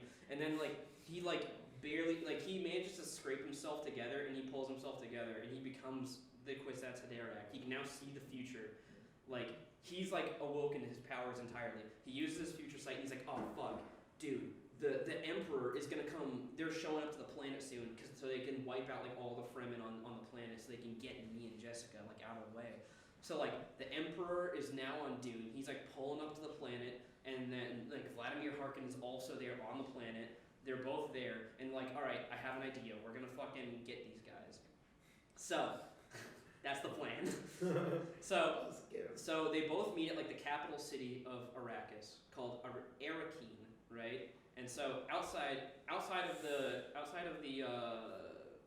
city, they have a giant shield wall to protect it from like, I don't know, just getting bombed from orbit or some shit. So like the city is protected, right? And also from sandworms. So Paul's idea is a sandstorm is happening that day. So Paul and all of his Fremen, they hang out by the thing, and they set off a nuclear bomb. Like every one of the major houses has things called the family atomics, which are just atomic bombs owned by the major houses in the event that another house uses a bomb, so they can all nuke the shit out of them, right? And Paul is like, I got it.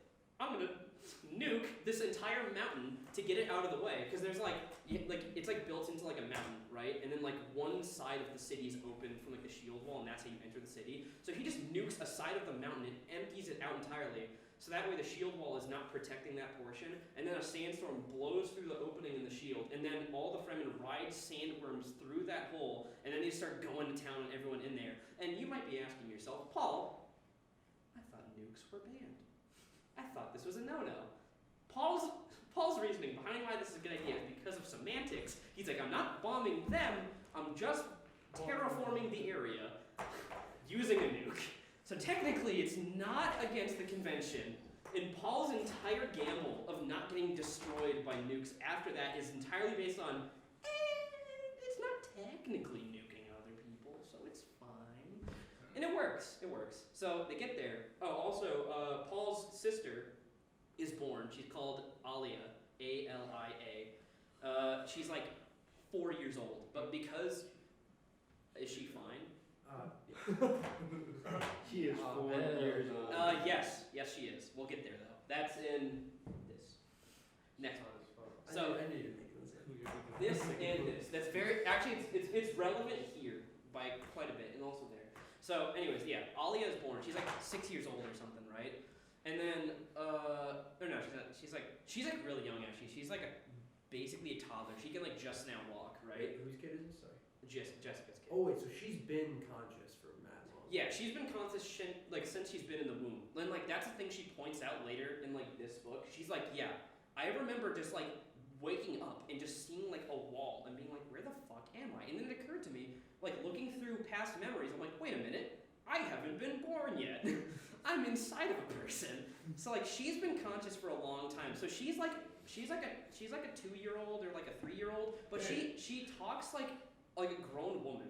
Like she knows like so many things. She knows about the entire world and the politics behind all of it. But she's like 3 years old, right? And she's like really weird. So at some point, I don't remember how it happens. Baron Vladimir Harkonnen kidnaps Alia. Yes. If her mind's 18, is it legal? No. No. What if I only, That gets relevant. That gets relevant here, actually. That point you Does just. she get skull fucked? No. Yes, Neil. I also had a question, but I forgot. Is it about her getting skull fucked? No. It's gotta be in there. Does that happen in the life group? No, okay. I do have some more. What is your question, Neil? Wait, so can she's alive at the same time as her mom. Yeah. Can she see through her mom's eyes? Or does it have to be a previous memory of her I mother? don't know actually. That's what I was wondering when I read the book too. I don't think they ever explain it, but I don't think that's the case. Okay. I don't think she can. Okay. I think she can see her mom's memories before she was born.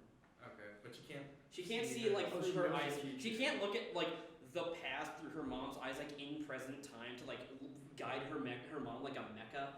If that's what you're asking, like she can't just like pilot her around. Like I don't think that's an option. It's like Plankton in that episode. It's fun. Yeah. Yeah. So Vladimir Harkonnen kidnaps Alia at one point, right? Oh, also, Paul has a daughter, or no, Paul has a son with Zendaya Cheney. His son's name is Leto II, right? It's very creative. It's just he just named it after his dad, Leto II. And so when they go out to war, he leaves his son as well as like the other like Fremen. Not Cheney, she comes with him, but like the other Fremen are in the siege of like taking care of his son.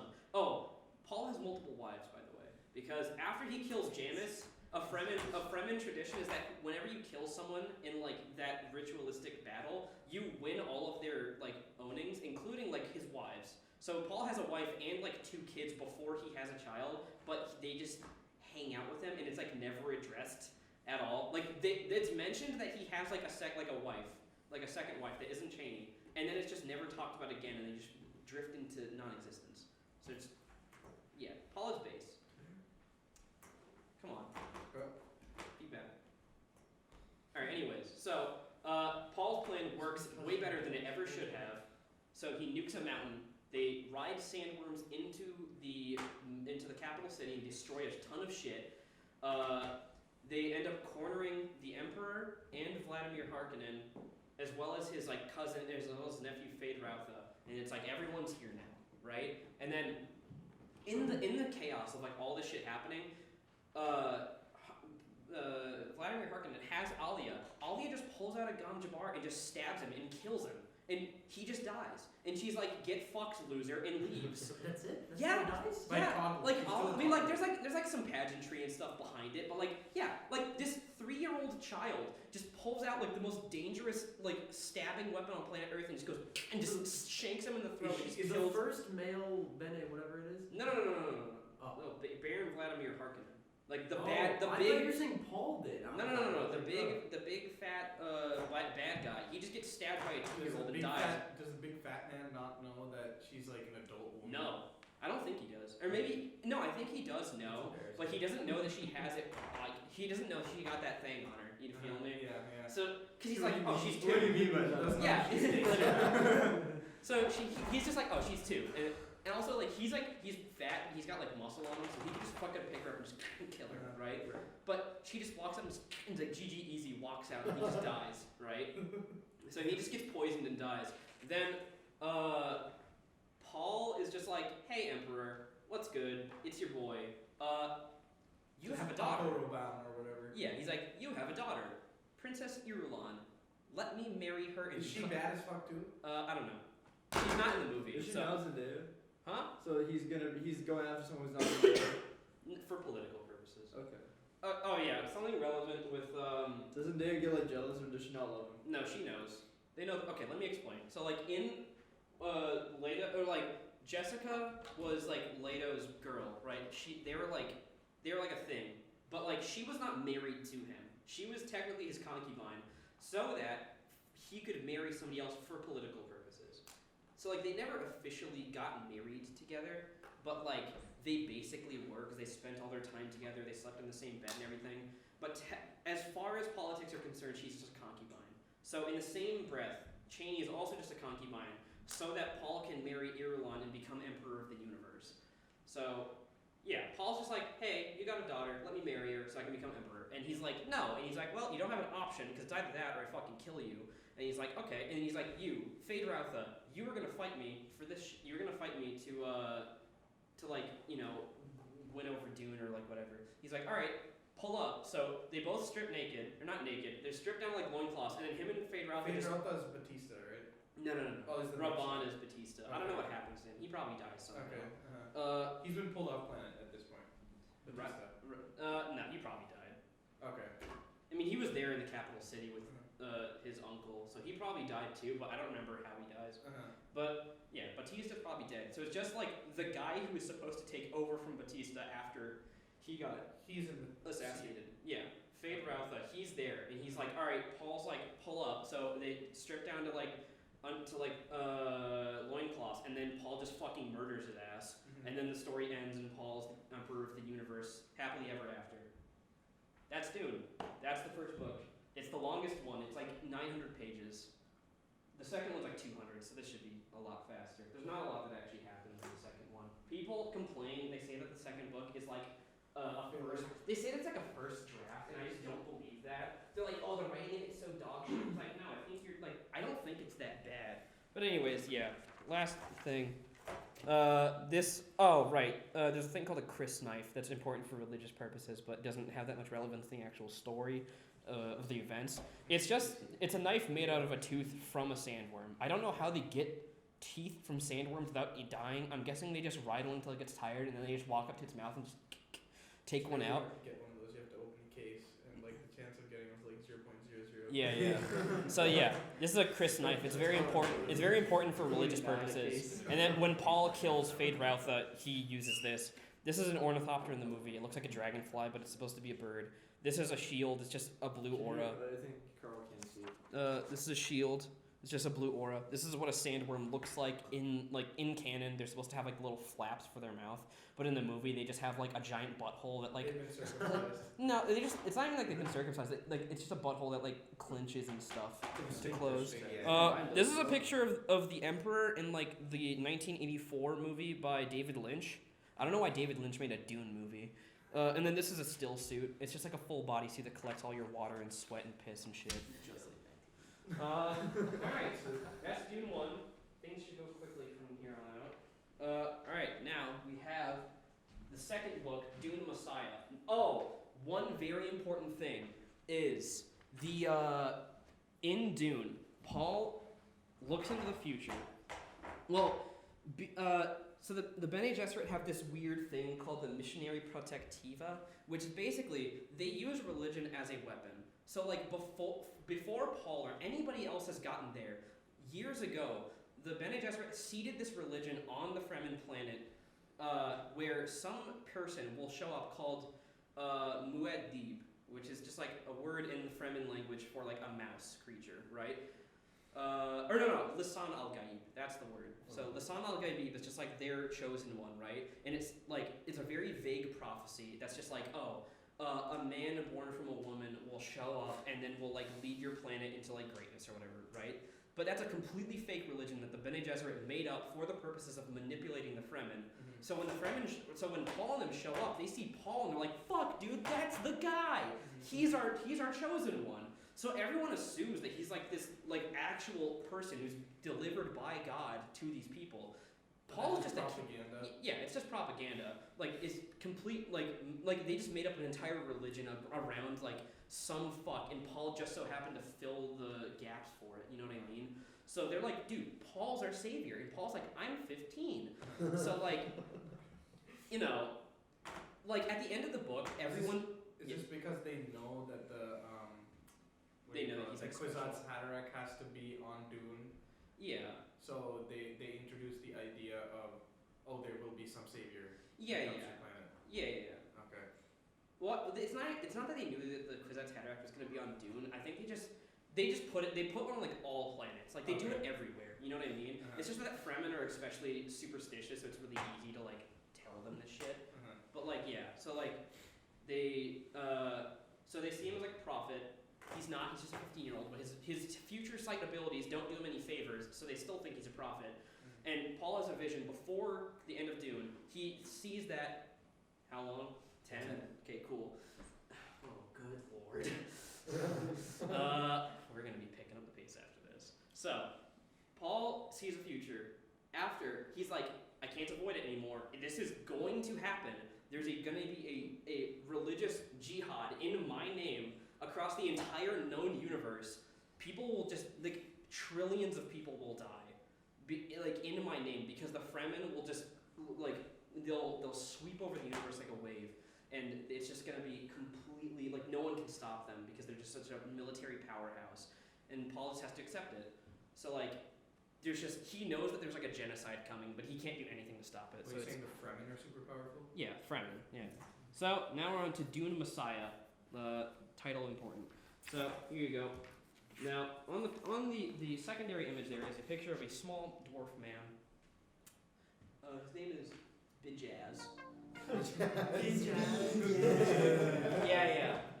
So that terrible purpose Paul was talking about. Yeah. So it turns out Paul hates being able to see the future. He hates being the chosen one. He fucking hates it. It sucks dick. He says no one should ever want to do this. He wouldn't wish it upon his worst enemy. He's like, because he can see the future, but all the futures fucking blow. All of them just suck dick, and he's like, dude, like, I'm choosing the absolute best case scenario, and like, you know, still, billions of people are dying. Like, by the time that this book happened, which is like a few years after the last book, like, his jihad has killed like 60 billion people across the universe. Like, and they even reference Hitler at one point. Like, they remember these old leaders from,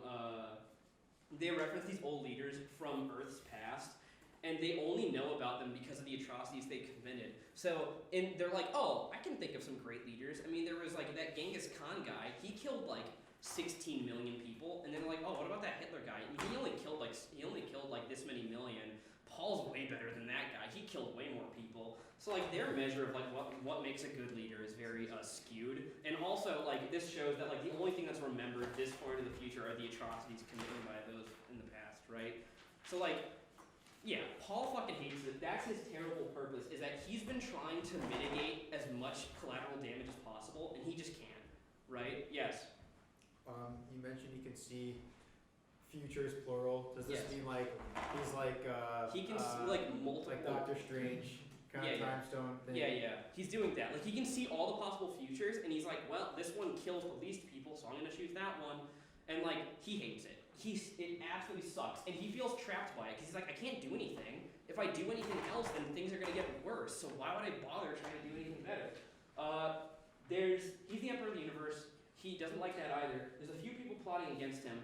There's I can't get into it really that much right now, but there's what the fuck is it called? A guild navigator named Edric is plotting against him. There's the Reverend Mother, who used to be the wife of the Emperor of the Universe, is also plotting against him. There's a guy from a race of people called the Bene Tleilax, who have this. They're weird. I'm not going to get into it right now. I'm going to talk about them more later, I think. I don't touch on them a ton later on, so for a quick overview, the Bene Tleilax are a race of people made up of two classes, the Masters and the Face Dancers. The Face Dancers can change their appearance into anybody that they want, but they are sterile and require commands from Masters. Masters are the breeders of the race and control the vast majority of the Tleilaxu. They are the only ones who know how to make golas, often characterized as scheming and conniving backstabbers who you can never trust. But they're just called the Bene Tleilax, and he has the ability to just change all of the facial muscles and control the color of his skin, so he can disguise himself as anybody whatsoever. He can literally just turn into another person, and he uses that to espionage, yada yada yada. He does all sorts of spy missions and stuff. But he's also part of this plot. And then the wife of Paul, Princess Irulan, is also part of this plot. They're all trying to kill Paul. So they're like, all right, let's do that. Let me see. There's a bunch of shit. Oh, important detail. The Tleilaxu have these things called axolotl tanks. We don't know what they are, but all we know is that you can use them to grow things. These things being called golas. You take the flesh of a dead person and you shove it into an axolotl tank, and you give birth to a person who is genetically the exact same, but they have no memories of who they once were. The guild navigator, Edric, comes to Paul and he's like, "Here, Paul, here's a gift. Duncan, Idaho, is alive now. His name is Hate, H-A-Y-T. Here you go, pal. Your best friend is back from the dead." And Paul's like, "I can tell that this is a plot of some sort, but I can't do anything about it, so yeah, sure, welcome aboard, pal." So Duncan Idaho is alive again, but he has no memory of who Paul is. Then afterwards, a weird dwarf man named Bijaz shows up. He's also a gift to Paul, and he tells him weird limericks and tells him little tales and rhymes and stuff. And he's a little funny guy, and Paul is like, "This is so obvious. You guys are shit at this. I can't do anything about it." So he's like, "Welcome aboard. You can hang out with me now." And then there's a religious uprising in the Fremen against Paul for some reason I don't remember and I can't get into it now, but Paul and the other Fremen that he trusts are all trying to wipe out the Fremen that don't trust him, and they set off an atomic bomb called a stone burner that completely blinds Paul entirely. Paul now has no eyes. His eyes are now empty sockets. They're completely blacked out, but he can see using only his future sight. He uses his prescience to its max ability to just be able to see the world as in his mind, through his mind's eye. So they're like, "Oh, there's a Fremen tradition where a blind man has to walk himself out into the desert to be killed because they're a drain on the siege." And Paul's like, "Trust me, bitch, I can see. You're wearing this, this, this." And they're like, "Holy fuck, he can see." And so Paul Cheney's been trying to get pregnant the whole thing. Princess Irulan's been feeding her contraceptives. So eventually Cheney actually gets pregnant, and she has twins. And Paul is like, "That's weird. I only had a vision of seeing one of these people, my daughter, Ganima." And he's like, "Huh, that's weird. Who is this other kid?" So Paul goes to a siege, and Bijaz does this weird little whistling tone thing. He whistles a very specific frequency, and suddenly Duncan Idaho is like, "I'm gonna fucking kill you, Paul. Die, bitch." And so then he's about to stab him, and Paul's just like, "All right, Duncan, cut the shit out. We got shit to do." And then Duncan's like, "Ugh," and then he reawakens all his original memories. Now he's Duncan Idaho again, and not this other guy named Real Hate. Jason Momoa. Yeah, now he's the real Jason Momoa. He's like, "Paul, you're my friend. Why would I ever kill you?" So it turns out you can reawaken Gola memories. I'm cutting out a lot, by the way. You can reawaken Gola memories through very traumatic experiences, and Duncan Idaho trying to kill Paul was one of those experiences. So he's back from the dead now. He's alive again. And so Paul is like, "All right, come on." So they go to see his daughter. The face dancer Tleilaxu man named Skytale is like, "Hey, Paul, I'm going to fucking kill your son." And Paul's like, "Try it." And he throws a knife into his skull and kills him instantly. And then he's like, "All right, well, my son's alive. I've seen enough." And then he's like, "Duncan, kill that dwarf." And he's like, "All right." And he chokes him to death. So this all happens very fast. Bijaz dies. Yeah, Bijaz gets choked to death by Duncan Idaho. You literally gets snuffed out. I think that's how it's described. And then Paul's like, well, I'm done. Alia can be emperor of the universe now. I'm gonna go chill. So Paul just walks out into the desert. He turns off all of his prescience, by the way. He just he's just like, well, I don't need this shit anymore. So he's permanently blind now. He cannot see. He just walks out into the desert, gone forever. Paul just disappears. He's gone. So the prophecy was. Yeah, the prophecy was made up to begin with, but they're like, oh, Kwisatz Haderach, that'll be our chosen one. Yeah, so Paul has 2 kids. They're twins, Ganima and Leto II. Now remember, there already was Leto II, and that motherfucker died. Oh wait, I forgot that part. When Paul was on Dune and he went to go attack the Emperor, he got a message from one of his fremen. He's like, Paul, terrible news. The Emperor found our siege and they killed your infant son. And he's like, well, I knew it was happening because I saw it in the future, but whatever. So he has another son, also named Leto II, and he's just gonna pretend that the first Leto II never happened. So he's like, all right, you're the second one now.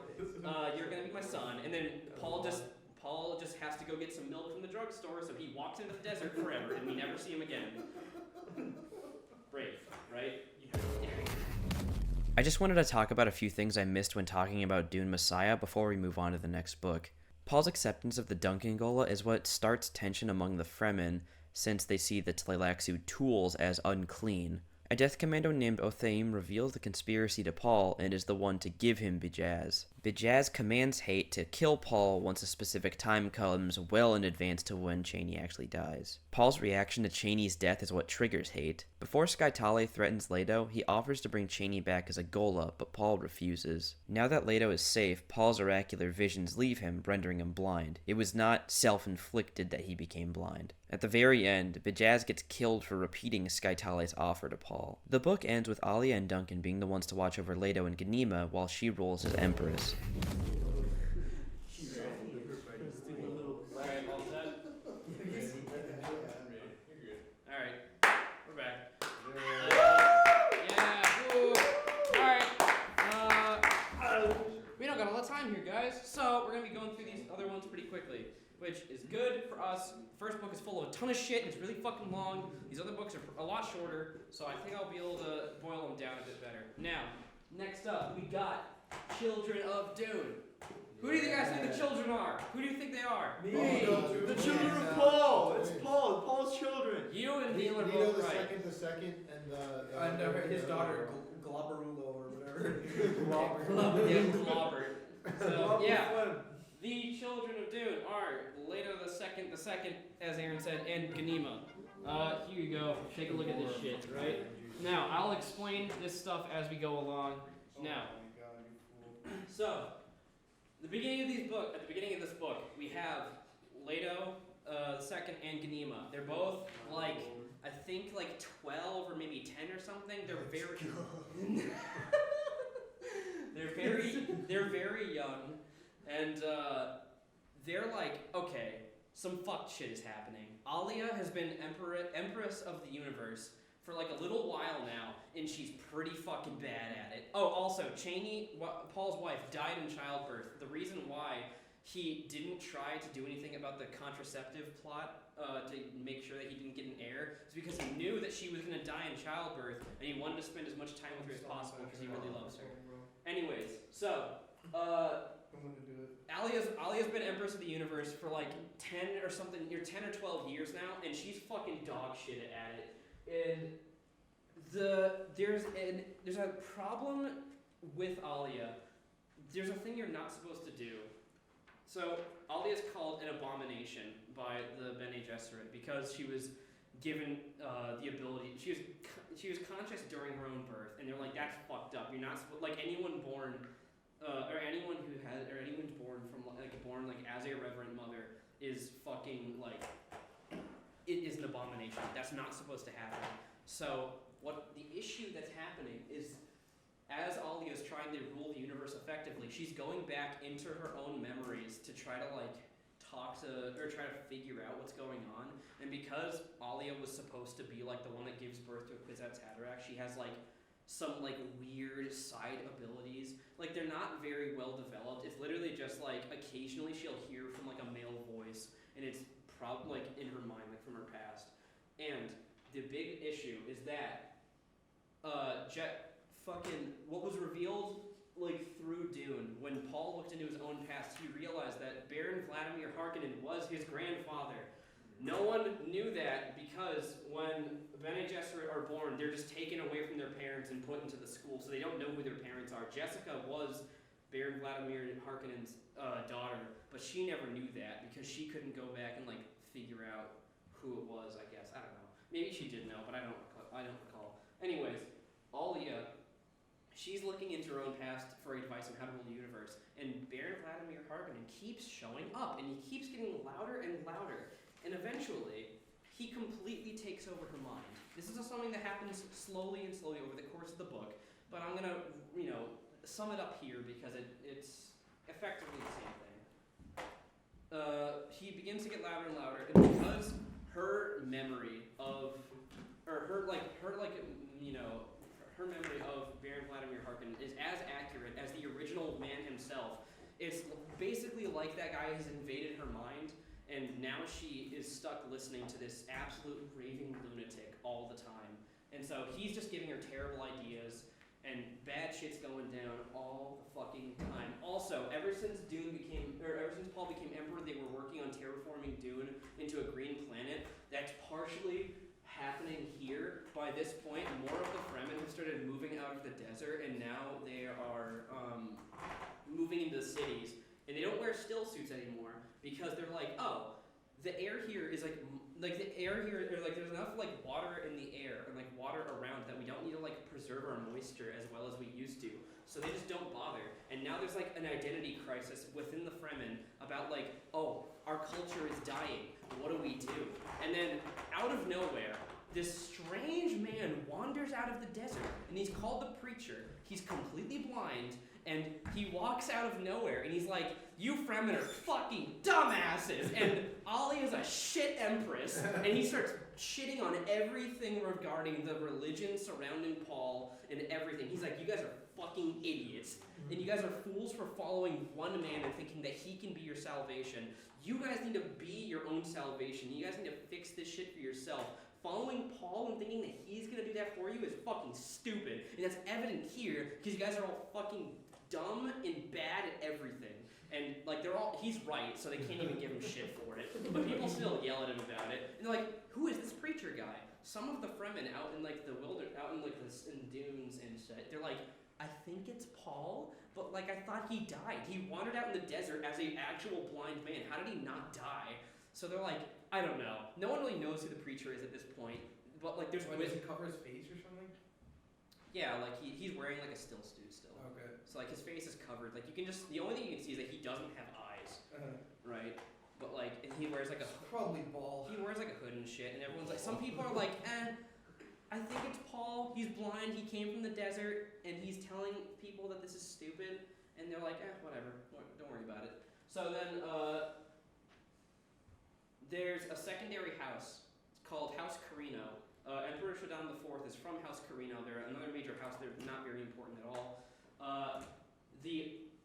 The lady who's the head of House Carino is like, well, this is fucking stupid.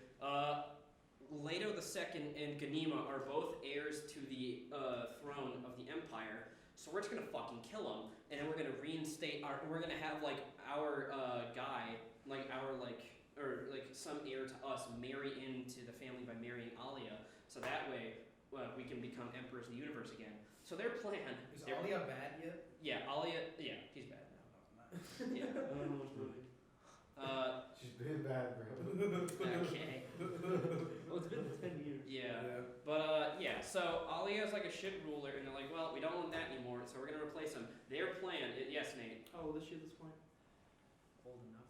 I don't know. What does that mean? Old enough. I mean, like, she was. You said 10 years after she was 3 or something? Is she above junior? No. Because in this book she was like maybe in her teenage years. Oh. I think she was in her teenage years here, because like between these two, I'm pretty sure it's like a 12 years time gap. I just wanted to shame them for like thirsting over. Yeah, I guess no. It's so between here and here is a 12-year time skip, and between here and here there's a 9-year time skip. Okay. She's like in her 20s, right? Yeah. Well, yeah. So, anyways, there. So Spoiled at this point. the lady here. Oh, her name is.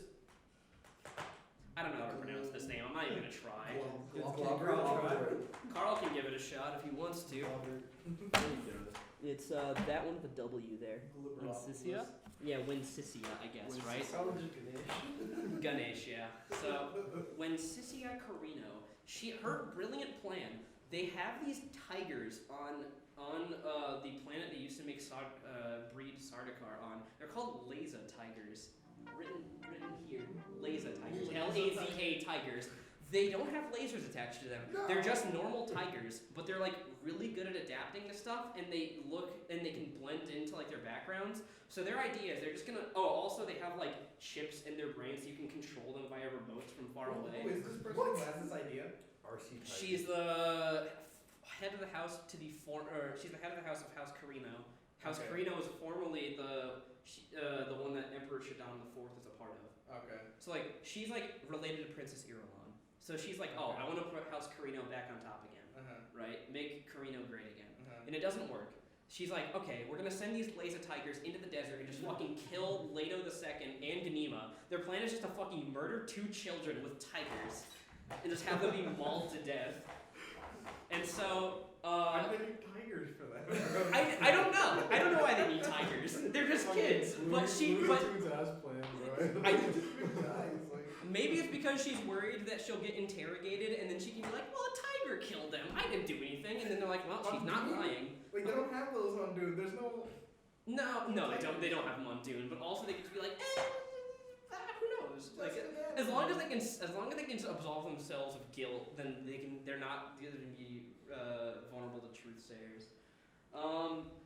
So Jessica returns. She's been alive. Like she never did anything. She just went back to Caladan after the events of Dune because she's like, I don't want to be a part of this. So she leaves. She comes back from Caladan to Dune with Gurney Halleck, and they're just like, hey Alia, what's up? Alia tries to assassinate her. I forget why.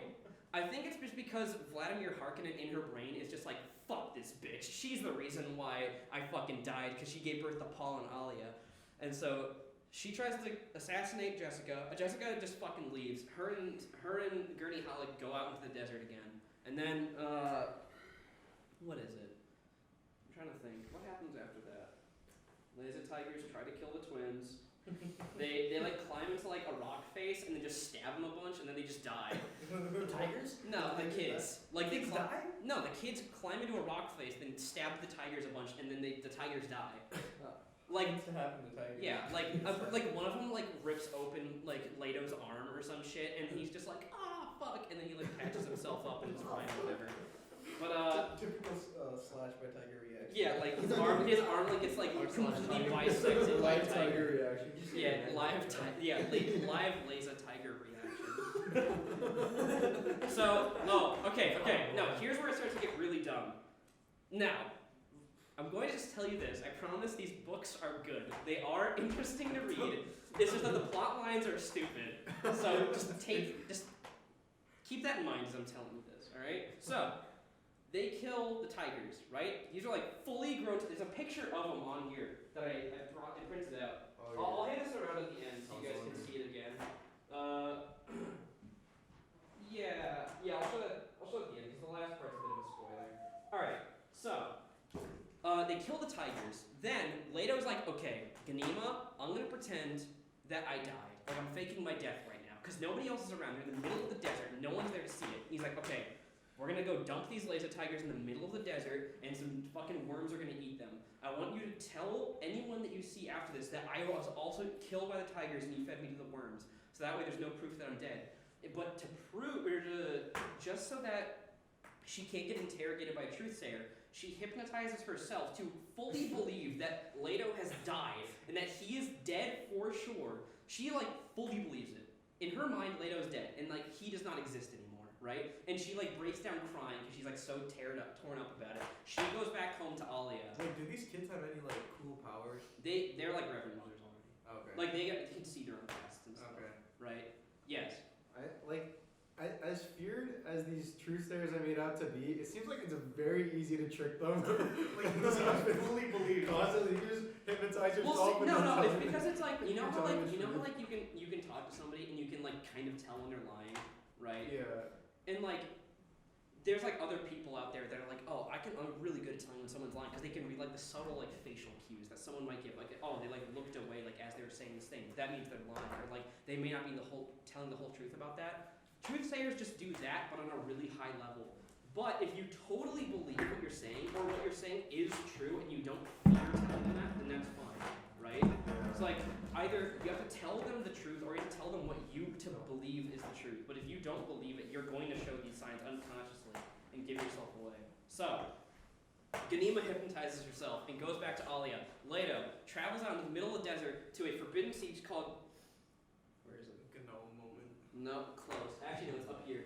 He goes to a secret siege called Jakurutu, right?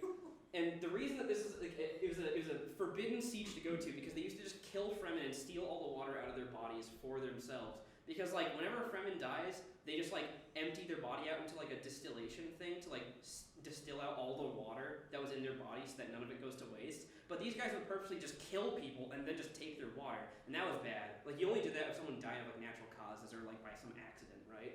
So he goes there looking for something. He gets captured by Gurney Halleck and force-fed spice until he starts to have visions of the future. He's like, you're gonna become a fucking Kwisatz Haderach so you can save our ass, dumb bitch. And he starts shoving shit in his mouth. And then Leto eventually awakens. He becomes a Kwisatz Haderach again, because he was supposed to be the original one. So now he's like actually here, right? And then he looks into the future and he's like, oh, now I can see why my dad didn't want to do this. Now I can see why my dad fucking hated this. Leto looks into all of the possible futures in his time there, and he realizes that there is one. He looks all the way to the future, and he realizes that every single one ends in humanity going extinct at some point, except for one. There's one instance in which humanity does not go extinct entirely. Yes. Did they take this from Avengers Infinity War? Yeah, definitely. In Okay, just 1976. not original. Well, they could have just looked in the future and saw it happen. Yeah, that's true. Yeah, the Rousseau brothers already had Oh, it. So yeah, there's one future that does not end in stagnation and death for the human race. He calls it the Golden Path, and he's like, well, the way of the Golden Path is fucking awful, and it's gonna revolve around me killing millions and billions and billions of people. But you know, it's what Paul didn't want to do, so here I am. Where is it? Yeah, so Leto goes out to a different siege nearby, and then he walks out into the sand, and he lays down, and he's already a Reverend Mother by this point, right? So he can control his own bodily chemistry. A sand trout comes to him and attaches itself to his arm. And like a sand trout, like they're like weird leathery things. You can like wrap them around your fingers and stuff, and they just kind of suck onto anything that has moisture in it. So they can sense the water in his skin and in his blood.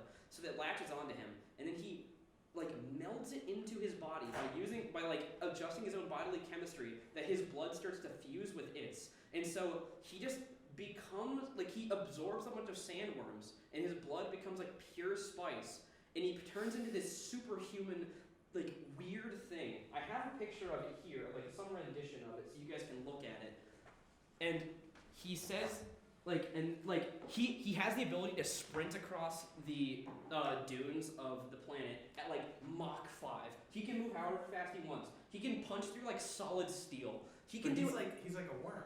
Yeah, he's like a worm, right? He's like extremely powerful because he has like the same abilities like as a worm, but like in human form. So he's just ridiculously overpowered. He's at the bottom. Were you using the sand trout? No, those are like smaller sandworms. Sand trout look like little square leather things, right? No, but like attached to the skin. Oh yeah. They're like melded into his skin. Oh, okay. There's some artistic liberties taken with some of these drawings because they're, whatever, not official, obviously. Anyways, yeah. So he becomes this weird, like semi-human, semi-sandworm combination, right? And he just starts running around the entirety of Dune, like the whole planet, and just destroying like water caches that they have that they're using to like turn the planet green. So he just starts destroying them to get like attention of like all the people around.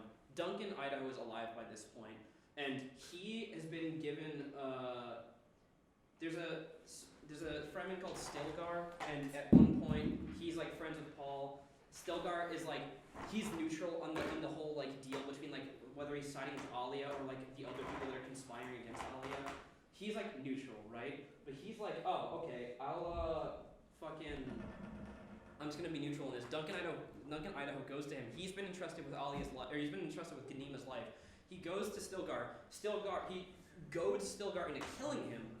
And then after that, he's like, well, fuck, now I've chosen sides. Now I have to, like, help take down Alia because I'm in charge of Ganima, right? Now that I've killed him. So it's like, he kind of tricks him into, like, siding with the other side. It's weird. Alright, anyways, I had to blow through this.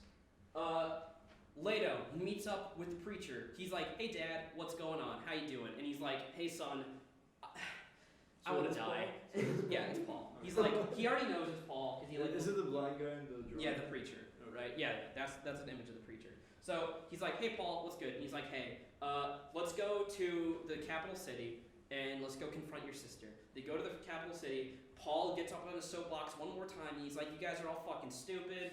I hate all of you. You guys are fools for following one person thinking that he can solve all your problems. We're going to have somebody else fix your problems for you since clearly none of you can do it. And then one of his own, one of the people who is so devoutly religious to Paul runs up and stabs him in the heart and is like, why would you dare say that about my prophet? That's fucked up of you.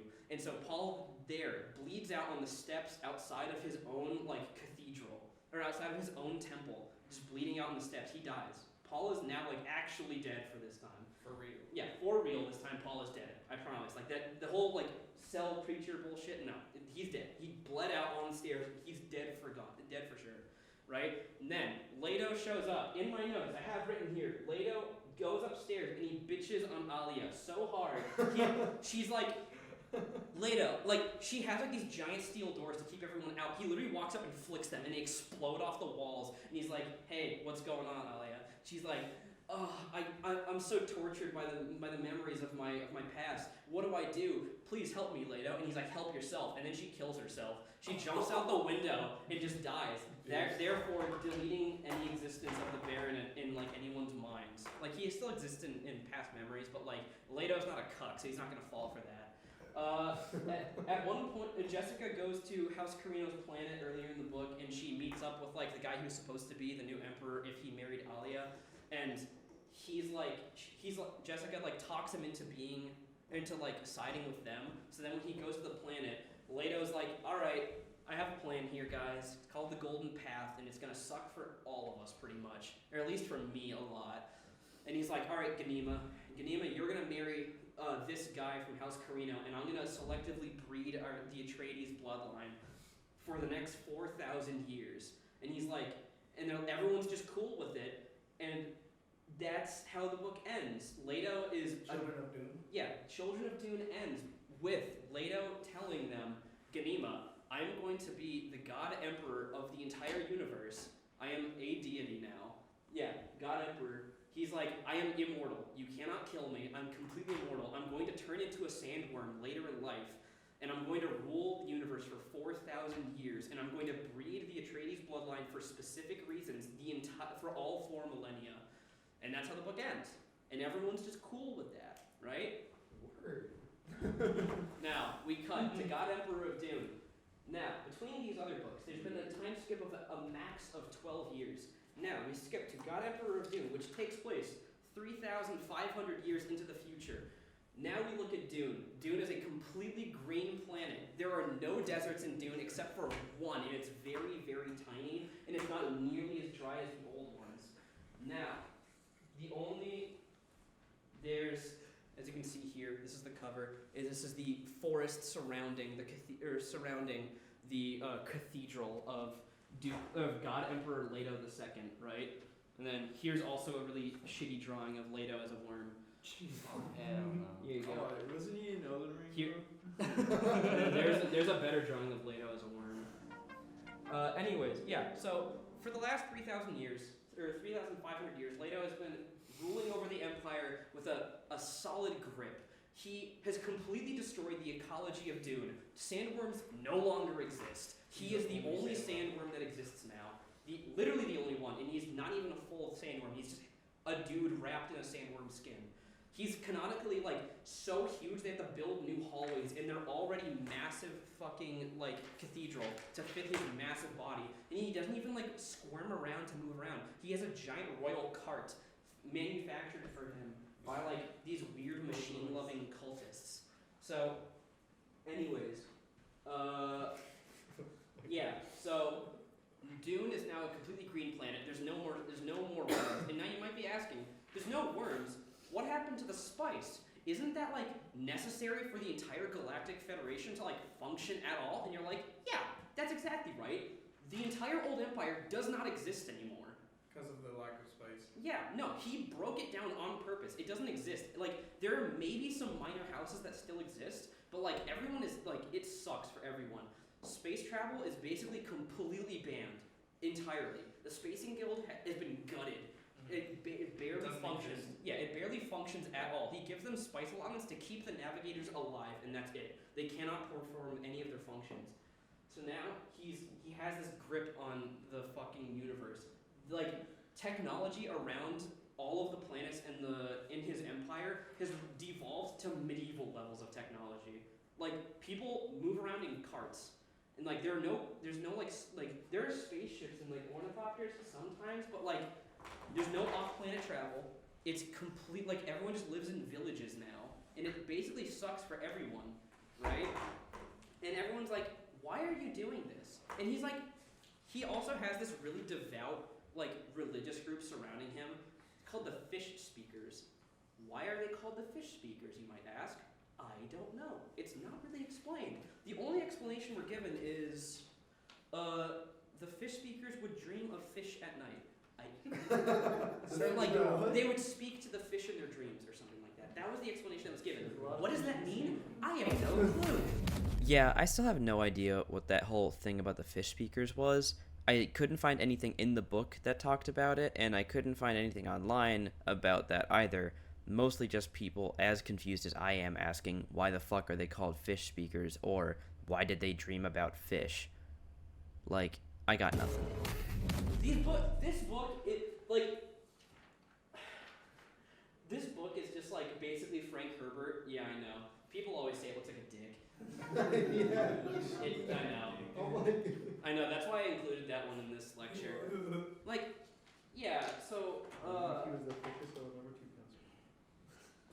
pencil. Alright, keep going. where the fuck was I even at? Okay. So, I forget what I was saying before, but I'm just gonna continue on with the story. Leto is a big worm, and he has plans, right? That's like the whole worms got plans. yeah, based worm god has plans. Like that's like the plot of this entire book is worm god has plans. But like, okay, so he has he has the main character of the book. Yeah, he's the main character. Okay. Like, between like every chapter in these books, there's like a little passage that's written at the beginning of every chapter that canonically is supposed to be like from a history book that was written after the events of the book take place. So like you're reading Dune and you're hearing about like how certain events during the story are remembered by history. All of like those history passages are literally just Leto himself just talking to the audience, just telling him, yeah, governments are fucking dog shit. At one point he says like he's like, oh, like conservative and liberal governments are both fucking cringe. It's like conservatives are people who yearn for a past that never existed, and liberals are closeted aristocrats. And like he shit talks like every single person that ever talks to him, and he's like, well, I'm an omniscient god. What do you want to do to me? He's also like completely invulnerable to all damage now as well. So he has a guy following him around called he's a major domo, which is a title I never heard of before this book. Apparently, it's just a guy that speaks on your behalf, I guess. His name is Moneo, but Moneo is an Atreides. He's an old fucking dude. He's mayonnaise. So he's this old fucking dude. He's an Atreides. He is like the result of like all of those thousands of years of breeding Alia, breeding Ganima and that other fuck, right? Like all of it's broken down to this. Also, important. Duncan Idaho is alive now. For the past 4,000 years. For the past 4,000 years. God? No, for the past 4,000 years, Leto has been killing and reviving Duncan Idaho as a Gola and then bringing his memories back every single time. So he's lived like hundreds and hundreds of lifetimes now, completely not against his will. And like in many of those lifetimes, he tries to assassinate the God Emperor, and then Leto just fucking against his will. kills. So against his will. Against his will. He doesn't want to keep living. No, he doesn't want to keep living. Like, he doesn't want to be there. And, like, every time he reawakens to his memory, he's like, wow, I remember dying, like, thousands of times. And, like, he'll try to assassinate the God Emperor to end the cycle, and then he'll just get killed and brought back to life again anyways. And, like, Leto keeps talking to the Tleilaxu, who are the people that have these axolotl tanks to bring him back to life. And he basically just has like 7 Golas of Duncan Idaho on standby at any one time, so that after he kills one, he can just swap out another one and then bring its memories back. And like, he's just been doing that for 3,000 years. So Duncan Idaho's there, and he's just very thoroughly traumatized now. Moneo, his major domo, has a daughter named Siona. Siona is part of an underground like rebellion group on Dune to kill the God Emperor. Leto already knows that they exist, and he's fully aware of all of their plans because he's omniscient and knows everything basically. But he doesn't care. It's all part of the Golden Path, guys. So that's cool. Siona and her friends break into his citadel and steal like floor plans for the citadel to try to find his hidden stash of spice. He has he has a stash of spice at the center of the world of Dune, but if anyone tries to touch it, it blows up the entire planet. So no one has access to it. He's the Why does only. he blow up the whole planet? He has like nuclear bombs rigged to the core of Arrakis. So it's kind of like a desert temple in Minecraft? Yeah. it's like a really big desert temple in Minecraft, basically. Okay, I get it. Yeah. So like no one has spice, but he has all of the spice in existence, so he can sell it for like however much money he decides. So he just will dole it out every once in a while, like, buy me that planet, why don't you? Right? Like all of it's for his plans, obviously. So Siona steals this, and a bunch of like wolf creature things, just called D-wolves, assuming dire wolves, just short. DJ wolf. Yeah, they chase Siona Atreides through a forest and kill all of her friends, and she escapes barely alive. And a part of the fish speaker religion, he has a extremely strong woman named Nayla. Oh, also, fish speakers are only made up by women as well. Again, another group of badass warrior women. I think he's got a king for it at this point. There's a third one later on. Anyways, so the fish speakers are all women. There's a really huge buff woman named Nayla. She can like, it's literally like said that she's talked about like she can like break, like she can like punch holes through buildings. Like she's just ripped, and she's absolutely ridiculously strong, and she's like the most fervent believer. She's literally just like trad wife, I guess. She's a fervent believer in Leto's like godly ability. So she fully believes that he's like omniscient and his plan is everything. So Leto is like, okay, Nayla, yes. Is this the lady who like comes looking at Duncan Idaho? We're getting there. We're getting to the part where she orgasms. So, Nayla, yes, Nayla, he's like, Leto's like, all right, Nayla, go to Siona. You're gonna act as my spy. But if Siona tells you to do anything, I want you to do whatever she says, no matter what, all the time. And she's like, but what if she tells me to like kill you? And he's like, it's a part of my plan, Nayla, don't doubt me. And she's like, right, I got you. Right? So she goes off, and now she's a spy for him, right? What happens? He goes to what used to be the capital of Arrakis. I don't remember what it's called now. He goes there because the Ixians are giving him a new ambassador. All of these like different groups have ambassadors for the God Emperor, and the Ixians are weird. They are the only people in the entire Dune universe. No, that's not true. They're one of 2 people in the Dune universe. The counterpart to the Ixians that I mentioned is the Rachis, which only matter for the sequel books, and their planet is nuked before they can do anything of importance. They are the only other people to skim the lines of the Convention Against Machines like the Ixians did. Have continued to build machines and computers after the Butlerian Jihad. And like, they don't build like thinking machines. They like very much skirt the edge of like what qualifies as a thinking machine. And Leto keeps buying shit off of the Ixians. And like, we don't know why. His cart is made by them and it's like really advanced and all this shit. Anyways, the Ixians send him a new ambassador. Her name is, it's another funny name, Hui Nori. Yes, that's her name. And Leto means dick in Chinese. does it? I think so, yeah. So Hui Nori, Leto immediately falls in love with her. Like, as soon as he sees her, immediately, right? So, let me see anything. Oh, on his way to meet the Ictian ambassador, face dancers try to assassinate him, and then he just kills all of them because he's a giant worm. He just rolls on top of him and kills them. Yes? What are face dancers? Face dancers are people, it's that guy from back here who can like shapeshift and stuff to make him look like anybody. Face dancers are just member of the Tleilaxu crowd. There's like, they have like two parts of their society. Tleilaxu have like masters, who are people that like rule over the fucking, like all of Tleilaxu. Then you have the face dancers, who are like beta cucks. They're all sterile, they can't procreate at all. And they're the ones that like do all the biddings of everyone else. There are no Tleilaxu females as far as we know. We've never seen one, ever. We don't know what they are. All we know is that they have axolotl tanks, face dancers, and masters, and that's it. And masters control face dancers by like whistling in certain tones and stuff, right? So, he meets Huinori, like, when he gets to the village. He falls in love with her, and he's like, will you marry me? And she's like, yes. Because she has been, like, he already knows that she is a plant by the Ixians. She's been, like, made specifically for, like, as a trap for Leto to fall in love with. And he knows this going into this. He already knew this was going to happen before he got there, but he knows that he can't get out of it, and he wants to give into it, because it's, again, part of his plan, or well, he doesn't explain that, but you can assume, considering he's omniscient up until this point. So it's like, okay, he falls in love with her, and they're going to get married. Then, let me just make sure I'm not missing this. That's right. Okay, so then Leto takes Siona to the Sarir. The Sarir is the only desert still left on Dune.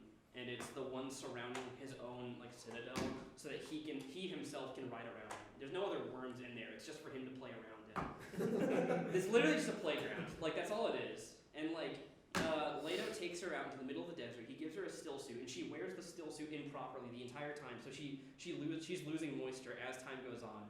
And he's like, he doesn't correct her because she's like very strong-headed. She's like, I can do it. Fuck you, bitch. And he's like, all right, whatever you say. He's like, I have plans for you because you're an Atreides. And she's like, yeah, I know. But Siona Atreides. This guy had his plan. I know. It's God's plan. God Atreides for real. He is. Yeah. So then, He's him. yeah, he's his plan. So he takes her out to the desert, and they walk around for like days, and she's losing moisture every day because she's wearing her shit improperly. And so like one day she's like, oh fuck, I got no more water left. I'm gonna fucking die out here trying to find my way back to the citadel. He's like, well, there's one thing you can do. You know, I do produce like spice essence from my body, and that has water in it, so you can drink that. And she's like, I guess. So she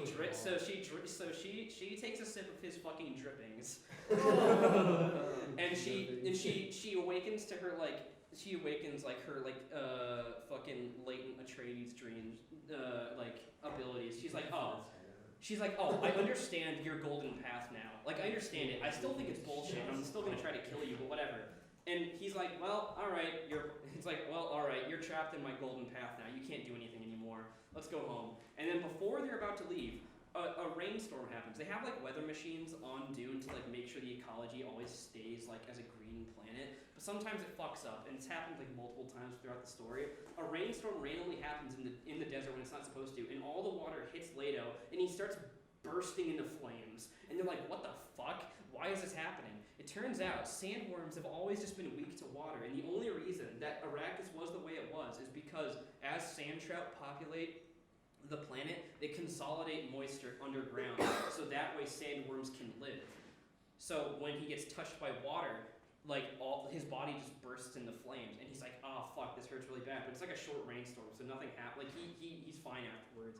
It's described as like every cell of his skin is ripping apart at the same time, like in unison, like when it happens to him. And he's like, it's the worst pain ever. And then Siona's like, well, now we know how to fucking kill you, dumbass. Because it was like an accident. It wasn't supposed to happen. Then Leto was like, okay, I'm going to get married to this lady with a funny name. Duncan Idaho sleeps with his wife. At one point, she seduces him, and then he sleeps with her, and he's like, I'm gonna get fucking murdered again. and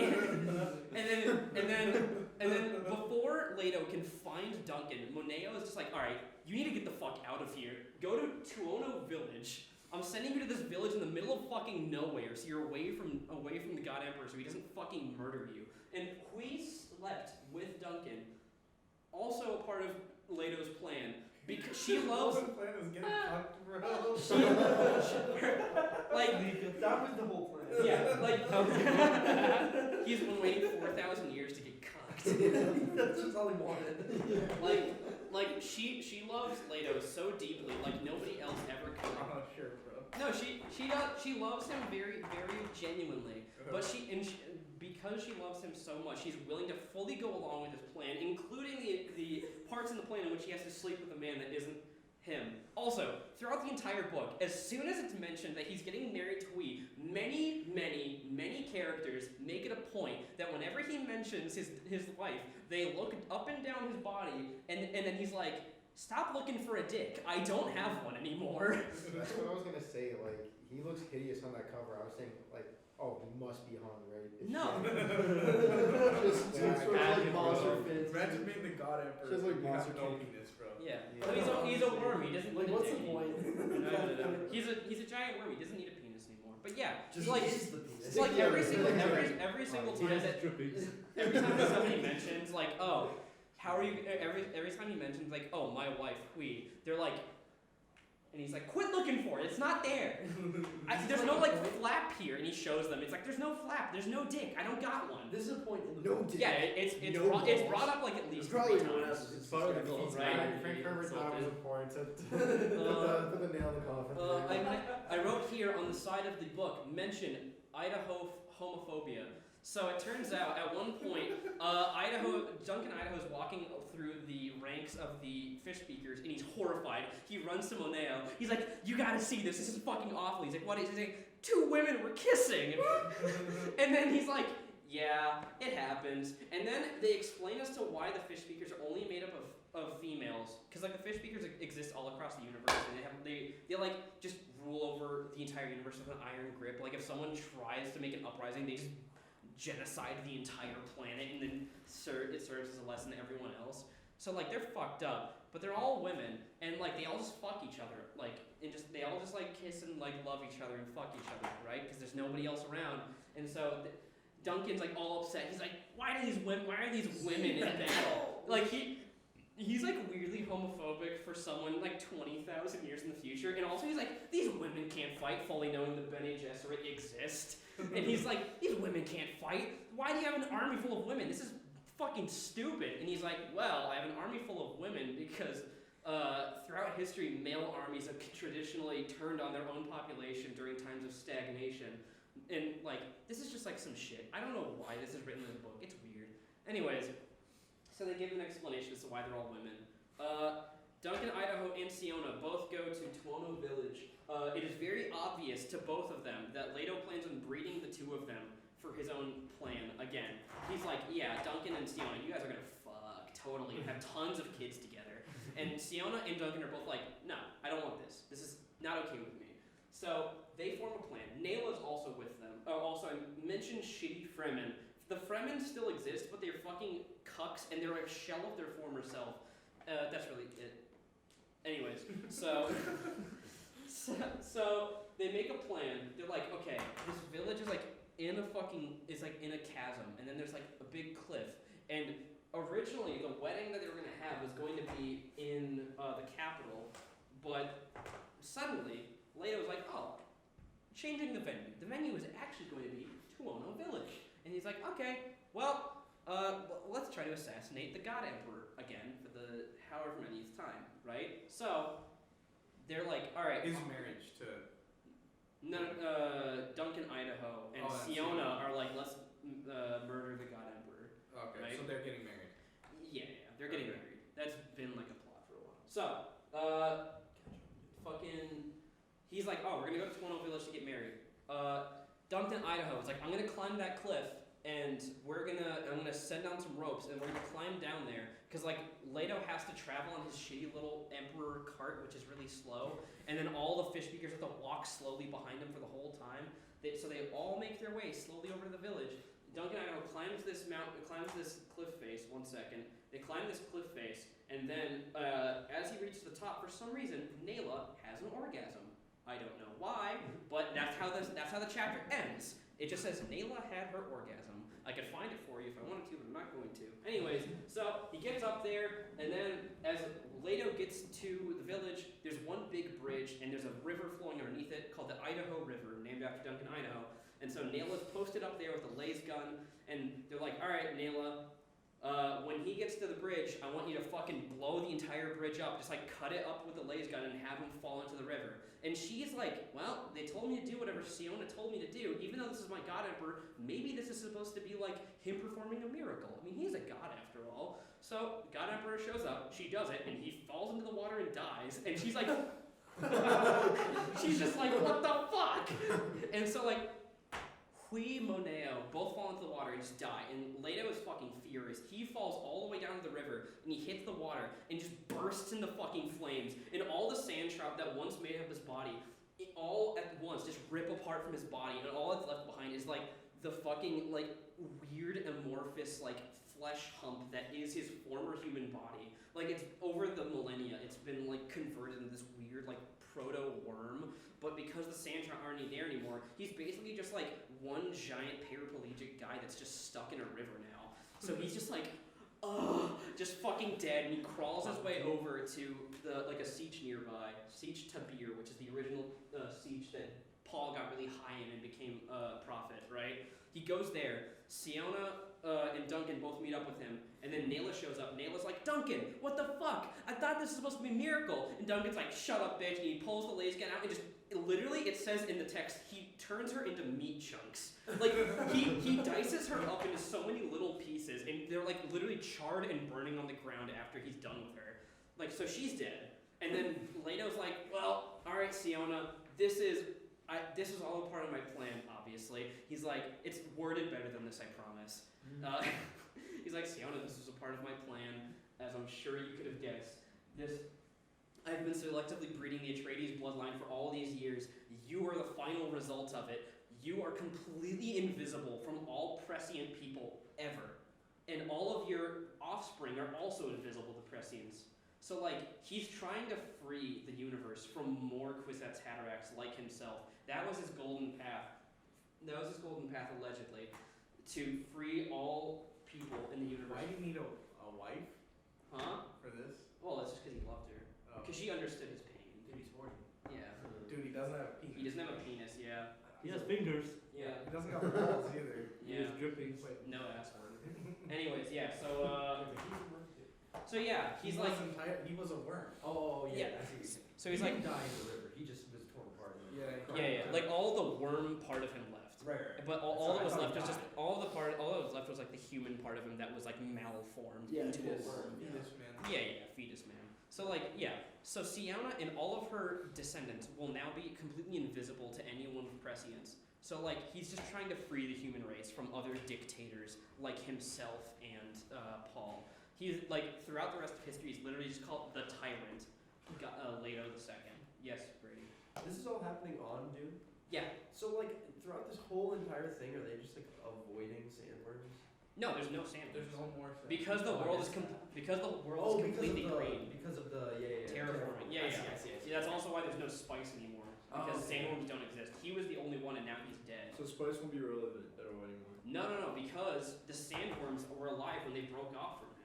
The sandworms just left and went back into the ground of Dune. And what about the center? The Sarir, like the center, like desert. No, like where the Oh, keeping the all the spice. Is yeah, that yeah. all gone now? No, that's all still there. Oh, okay. Yeah, actually, no. Like in the monologue when he's dying, he tells them how to get to it and how to have it. And he's like, "Well, that's your guys' So, like, now." don't step on the pressure plate, basically. Yeah, he's like, if you break the ground and destroy the AT&T underneath. But yeah, so like he tells them how to get it. He's like, that spice is all yours. It's enough to last you like last you like millennia. Who is he talking to? Siona. Siona and Duncan. And he's like, you guys are both gonna have a bunch of sex and have a bunch of kids, and then Siona will have a bunch of kids with other dudes. Is Siona bad though? Allegedly. Okay. I don't Does know. he specify? Huh? Does he specify If if she's like She's really valid? so bad. I don't know. I mean, like, I don't know. Anyways, so yeah, that's how this book ends. Oh, right, and because this was mostly his plan, right? The whole Siona thing was part of it, but this was like the main thing right here. Because he choked humanity for so many thousands of years, they were desperate for any sort of freedom, right? They wanted to just get away from this. And so, once the spice was, spread back out into the universe after he died, as soon as people got the ability to interstellar travel again, humanity just shot itself out across the universe into new star systems and stuff that have never been touched before, into an event called the Scattering, where like humanity just scattered so far out into the universe that there's absolutely no hope that they could be eradicated from existence anymore. Because like, before the old empire had everyone in like, relatively a small space in consideration of the rest of the universe. But now after the Scattering, they're so far apart you Does the cannot. Spacing Guild exist again? They've existed. They were between cucks, but yeah, they're around. So they're still doing all the transport. Yeah. Well, no, actually, no, it's not true because people are so desperate to leave they just use fold space engines without guild navigators. A bunch of people die, but they're desperate to get away, so they still do it anyways. Also, the Ixians, the guys from before that build all the machines and stuff, they create mathematical compilers that can sort of guess like how to travel through star systems. They're worse than navigators by far, and they still kill a bunch of people, but they're better than nothing, so people use those as well. Alright, now that's God Emperor of Dune is over. The Scattering has happened. Discovered Linux. Linux, yeah. Steve Jobs was born, and the first Mac is made. So yeah, the Scattering and like the Siona shit is like the main point of his plan, right? Now, we get to Heretics of Dune. This is 1,500 years after the God Emperor of Dune has died, right? How many years? 1,500 years. So, Arrakis is back to being a desert. It's basically how it was in Dune 1 now. It's just back to being a desert. It's no longer green. The Fremen are back. Everything's basically back to normal. But there's a very, very distant descendant of Siona Atreides named Shiana, intentionally similar for some reason. Oh, also, after he died, it was said that all of the new worms that exist on Arrakis now have a pearl of Leto's consciousness inside of them. He can't control them, but like technically he's still alive, but he's dreaming. So like he's basically dead. Like the sandworms they function as normal sandworms. Nothing is different about them. But like technically, Leto, a pearl of his consciousness, exists inside of all of them, whatever that means. So Shiana Atreides technically lives on Arrakis, and for some reason, she's the only person that can do this, has an uncanny ability to just control what the sandworms do. She can just tell them how to move around, and they don't kill her ever, right? So immediately a religion forms around her, and they're like, oh my god, she's a god. Again. Yes, these last two books right here, written by Frank Herbert, are very much solely based around the Bene Gesserit. Where have they been this whole time? Huh? Where have they been this whole time? They've been around, just getting cucked violently by the God Emperor. That's like literally what they say. They've been like, for thousands of years, you've been getting fucked over by Leto. Now we're like able to function again because we have spice and we're not just dying constantly. So like they're around. They just weren't doing anything. Like they tried to assassinate him a few times, but they never did anything. Wait, I also have another question. Yes. So the only reason that spice was important before was because the Spacing Guild needed it to navigate, right? Yes. So, but the other people who during the Scattering The wanted to Ixians. leave, all of humanity, right? If they wanted to leave and travel to other places, why didn't they just use their engines with the risk of failure? It doesn't run on spice, right? No, it doesn't run on spice. It's just because people don't want to die. You know. But then when they have spice, it's not like the Spacing Guild themselves guided them. No. I mean, like, some of them did. It's just like a lot of people just went out on their own. Like Spacing Guild contributed, but it's not like a huge part of it. You know what I mean? How are we looking? We got about 35 minutes. Let's work on it. All right. So, Heretic to Dune. So, the Bene Gesserit are very much trying to get control of Shiana so they can control this religion. Also, they have another Gola of Duncan, Idaho. He is still alive. Oh my god. For some reason, they keep bringing him back. He still doesn't want to be here, but he keep bringing him back. He just wants to die. Yeah, they have a military general called a Bashar. That is his title. His name is Miles Tegg, and he is this 300-year-old man. He does not use spice. I don't know why he's 300 years old, but he's old as fuck, and he's really good at fighting wars. So they're like, all right, Tegg, you're gonna teach Duncan, Idaho how to be a good fighter guy. And he's like, sounds good. Hasn't he been like one of the greatest fighter guys? No, but Tegg is better. Okay. I mean, like Duncan was like all right, like he's a good fighter, but like Tegg's like a military mastermind. Like he's a general. Like Idaho can fight good on his own, but he's not a general. You know what I mean? He can't like command other people. Also, like Idaho's been alive for thousands of years now. I know. We're getting there. Okay. It comes important later. Okay. All right. So Tegg. So they're like, all right, Tegg, you teach him how to be good at shit, right? Something bad is happening. There's a threat sweeping across the universe. It's a threat born out of the scattering. A new foe called the Honored Matres. They are dominatrixes. Another band of only women who are really good at killing people. Why are they called that? The Honored Matres. We will get to that later. The name is important. They are called the Honored Matres. They wear red leotards, and they control men by having sex with them so good that they become mind controlled, and they cannot refuse any of their commands. That is the legitimate reason behind them. Like the Honored Matres have like a slave class of people that are just all dudes that are sexually bound to all the other Honored Matres, and like their society's fucked up. Like in order to rise the ranks of Honored Matres, you just fucking kill the person above you and then go to their position. So like they're violent as shit, and they've been sweeping across the universe, just sexually enslaving as many people as humanly possible, and then just completely dominating and fucking destroying other planets. They also have weapons that can literally just blow up worlds. They have these things called obliterators, which ignite the air that a planet is made up of, and just burn the entire surface of the planet, like killing everything. Obliterator. Yeah. Obliviator, I believe. The Obliviator. So, there's a bunch of shit. I'm going to skip over here. Shiana. They have the Duncan, Idaho Gola. They plan on using Duncan, Idaho to sexually bind Shiana to him to control her and her religion. That is the plan that they are going with. They're going to like have Duncan, Idaho just have sex with her and to become married to her so that they can like sort of control her. Duncan Idaho, does he stop ever existing? No, he's around all the time. But who's keeping him alive now? The Tleilaxu. The God Emperor. Oh, the Bene Gesserit are like, he's useful now. And like, he was like, oh, finally, the God Emperor's dead. Now I can be at peace. And they're like, yoink. And they just take a bunch of his cells from one of his many, many corpses and just make a new Duncan, Idaho Gola. But when the Tleilaxu give Duncan, Idaho to the Bene Gesserit, it's like very much like, oh, we have a secondary plot. Like this Duncan, Idaho Gola is different somehow. We don't really know why yet, but we'll get to it. Okay. All right. So, the former planet Getty Prime of the Harkonnens no longer exists. It is now called Gamu. That's its current name. It is the same planet. It has some of the same structures, but it's a different planet.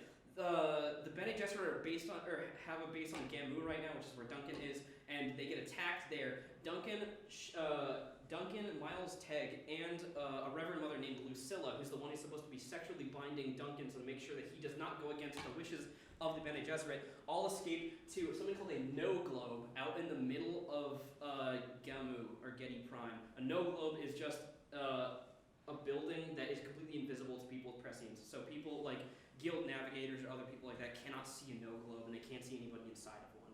So like you just use it to hide from anybody, and they're also completely invisible to like every other form of detection, right? So they're hiding in that. Miles Tegg awakens Duncan Idaho's memories. Duncan Idaho refuses to get bound sexually to the Bene Gesserit, so that fails. He does not want to have sex. He is a kissless virgin through and through. Then, so he's a true self. Of all self. Then Miles Tegg, they try to leave the no globe, and they get attacked by Tleilaxu. I'm skipping a lot here. What's a no globe again? No globe is just a thing that they hide inside of it. It just hides you from prescience and any other form of detection. Right? It's just it was a structure that was built a long time ago, and it's been hidden there for a while. So they're hanging out inside of it. They try to leave. They get ambushed by Tleilaxu, who are trying to take back the Duncan, Idaho Gola so they can control it for themselves. Miles Tegg defends them, but he gets captured, and he gets taken to a secret place, and he gets probed there's these things called Ixian probes, and like you can just shove them into a corpse, and they reveal any of the secrets that were hidden inside their mind. But you can take a drug called shear that makes the Ixian probes completely useless. But unfortunately for him, they're using a T probe, something that comes out of the scattering. They have no idea what it does, and it like just worms inside of him, and it's really terrible. And for some reason, Miles Tegg just jumps out of the fucking table he's strapped to and just murders every single person in the room with a blinding speed so fast that no one could even see him do it. Why does he have this ability? I don't know. Also, Tegg is related to the Atreides bloodline somehow. Okay. There's a Reverend Mother named Darwi O'Drady, another funny name. O'Drady is a butchered version of Atreides, so she's also related to the Atreides. She's a Reverend Mother that's different from others because she believes in shit that others don't believe in. It's not important right now. She's on Dune trying to convince Shanna to become a Reverend Mother so they can control her. It's working. Let me see. Yeah, so I'm skipping a bunch of shit. Tegg goes around Gamu just wrecking shop on every honored Matre he sees in sight. Like, no one can match the fighting prowess of an honored Matre, but he moves so fast that they literally just cannot see him. And no one knows why. And also, every time he does that, he becomes so hungry, he eats enough food for like 3 days, and then he takes a really massive shit. Like, that's canon. Like, he does take a massive poop, then he comes back and eats even more food, then just falls asleep for like 2 days. So then, after that, so O'Drady and a Tleilaxu master, as well as Shiana, hop on a worm, and they ride across Dune, going to some predestined place. Tegg steals a no ship, goes to that place. Somehow also Tegg has the ability to see no ships now. What are No ships are no globe, but it's a ship. They're ships. Yes, if it has no in front of it, it means that it's invisible to people with prescience. That just accept it. A no ship is just a ship you can't see. So Miles Tegg steals a no ship. He goes to the no ship is like a size of a city too. I don't know how he steals it. He takes it back to Dune, and then he picks up Darwi O'Drady. He picks up Shiana, and he picks up he just picks up those two, and then he's like, all right, guys. He has like a band of warriors with him. He's like, all right, guys, let's go launch one final attack to distract the Honor Matres. So they go into Dune, they fight all the Honor Matres, and then the Honor Matres just nuke Dune with obliterators, and Dune just dies. Like, the planet Dune does not exist anymore. Like, it's there, but it's charred to a crisp. The surface is literally black, and the deserts have been turned to sand, or turned to glass. Like, because the obliterators were so hot, they just melted all the sand. So, yeah, Dune is no more, and Darwi O'Drady and Shiana escape with one more sandworm left from Dune back to the home world of the Bene Gesserit chapter house. That's the name of the place? Of the home world for the Bene Gesserit. Chapter house? Yeah, because it's a place where they store all their records. Okay. Yeah, I guess. I don't know why. Anyways, so, we have here the cover of Heretics of Dune. You guys can pass this around and look at it, as well as some pictures in there.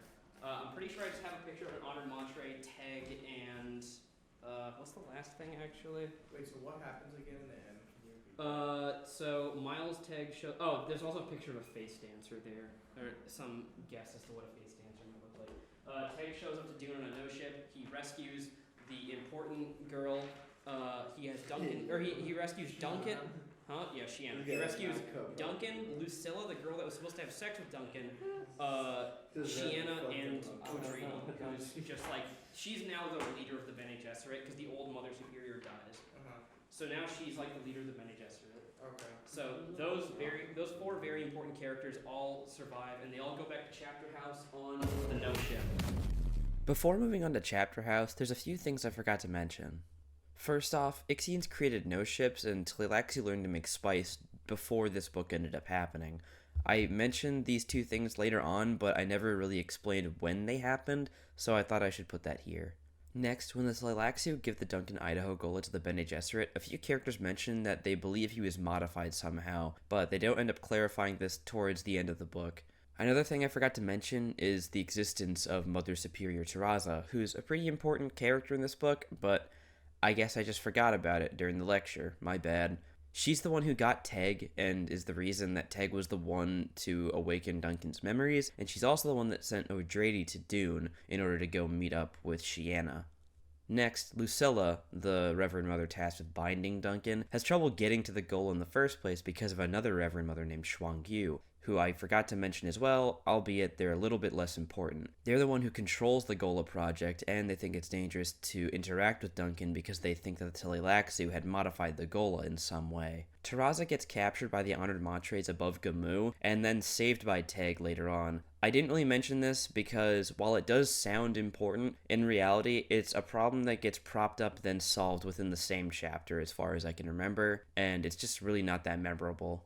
Both Duncan and Shiana are attacked by Honored Matres, and both are saved by Teg and Darwi, respectively. A bit after they leave the No Globe and Teg gets captured, Duncan also ends up getting captured anyways, and when they recover him, he's about to be bound by the Honored Matre Merbella, and that's when it's revealed that the modification that Tleilaxu had instilled in him was that he can also bind people through sex, just like the Honored Matres can. I bring this up later when it's relevant, but I thought that I should bring it up that it happens here first. That's when people find out about it. Back on Dune, Terraza meets with the Tleilaxu master, Waf, and gets him to spill the beans about all that Tleilaxu know about the Honored Matres. Upon meeting him again with O'Drady later on, he tries to assassinate her, it fails, and then Terraza forces a partnership between the Bene Gesserit and the Tleilaxu. O'Drady then realizes that the intent of this partnership was to destroy Dune, and to force a partnership between the two factions based on the Bene Gesserit's need for tank-based spice, and the Tleilaxu's need for protection from the Honored Matres. Not long after this, the Honored Matres end up killing Terraza, making O'Drady the new leader of the Bene Gesserit, and Teg uses his new abilities along with his former comrades he meets on Gamu to siege his way through Honored Matres safe houses and to steal a no-ship. I mentioned the whole no-ship bit in the video itself, but I wanted to mention that he didn't just do it by himself, he had a bunch of comrades with him at the time that he had just met along the way. Pretty sure that's it for Heretics. If I forgot anything, then please let me know in the comments. Cut to Chapter House. I think it's like a few years after Heretics of Dune. They took some toenail clippings or something from Miles Teg off of the no-ship and then made a Gola out of him. So now we have like a 10-year-old Miles Teg. Mind you, he is 10 years old. Okay, that's relevant. He's 10 years old. Also, they.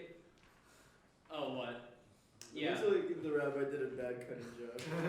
Yeah. So, why can the Reverend Mothers make Golas? Why can they make Golas? Well, it's because during the time skip between Heretics of Dune and Chapter House, the last surviving Tleilaxu master, Skytale, I'm guessing he's a Gola of the other guy back from Dune Messiah, which is 5,000 years ago. So some fuck made a Gola of this fucker back here that died. Or maybe they're completely unrelated, but they have the same name, so I don't know anymore. I was so confused with that. Anyways, so Skytale is like, hey, I'm the last surviving master.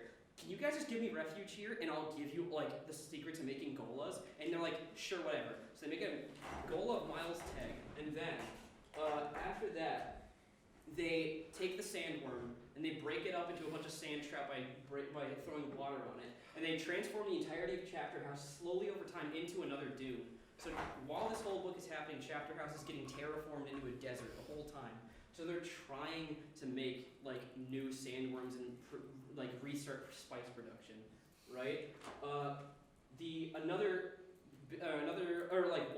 In the years while this has been happening, the Honored Matres have swept throughout the universe. For some reason specifically, they hate Tleilaxu, and they've killed, like, all of them. There's no surviving Tleilaxu, like, from the old empire. The only ones that are still alive are, like, from the scattering. And those guys are fucking weird, so we don't like them. So, like, all the old Tleilaxu are fucking dead as shit. The Honored Matres hate them, except for Skytale, who's the only one that's still alive. And so he's like, okay, I'm with you guys. He can make the Golas. He made the Golas, so he's with them now. So, there's a planet called Lempadas. It's another planet in the, like, owned by the Bene Gesserit, and it acts as, like, a storage house for more information, and also for a place to teach people, like, to build up new acolytes, right? How are we looking on time? Okay, I can do that. How many? Like 20 minutes. Okay. So, Limpadas is sieged by the Honored Matres and is completely destroyed. The only person that survives from there is Lucilla from this book, right? Lucilla was the girl who was supposed to have sex with Duncan, Idaho. That never happened. Instead, she was working on Limpadas when it got destroyed. There's a thing that Bene Gesserit can do where like they touch foreheads to each other and they share all of their memories with each other. So like, you know, it's in the same vein as like them having like a link to another person via like through like bloodline. They can like share memories with each other just by touching foreheads. So before she left, she shared memories with as many other Reverend Mothers on that planet as possible. So she has the combined memories of like 3 million Reverend Mothers from that planet in her mind. She escapes and goes to Gamu, where she is given refuge by surprise return of the Jews. For some reason, they're alive now. I don't know where they were this whole time, and there's not even any different than they were on Earth. They're just the Jews, and their leader is just the rabbi. And like the rabbi is also like a secret like confidant for the Bene Gesserit, I guess. I don't know. Anyways, so they're like, the Jews are like, okay, Lucilla. The Jews are like, okay, Lucilla, we're gonna allow you to stay here with us, but we're gonna have to sell you out because otherwise the Honored Matres are not gonna trust us, and they're gonna find out that we have you here. So they sell out Lucilla, but not before they reveal that they have their own natural Reverend Mother with them, not related at all to Bene Gesserit. It's a Jewish girl named Rebecca, right? She's a natural Reverend Mother, and she underwent the spice agony by taking the water of life. Like she's awoken her like previous memories, so she shares with Lucilla and gets all those memories from Limpadas. She gets sent to the Honored Matre stronghold on Gamu, and she meets with the what the fuck is it called again? I'm trying to remember what the name of the absolute superior of the Honored Matres is.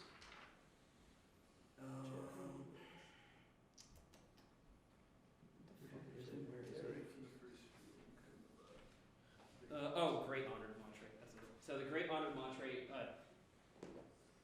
Dama.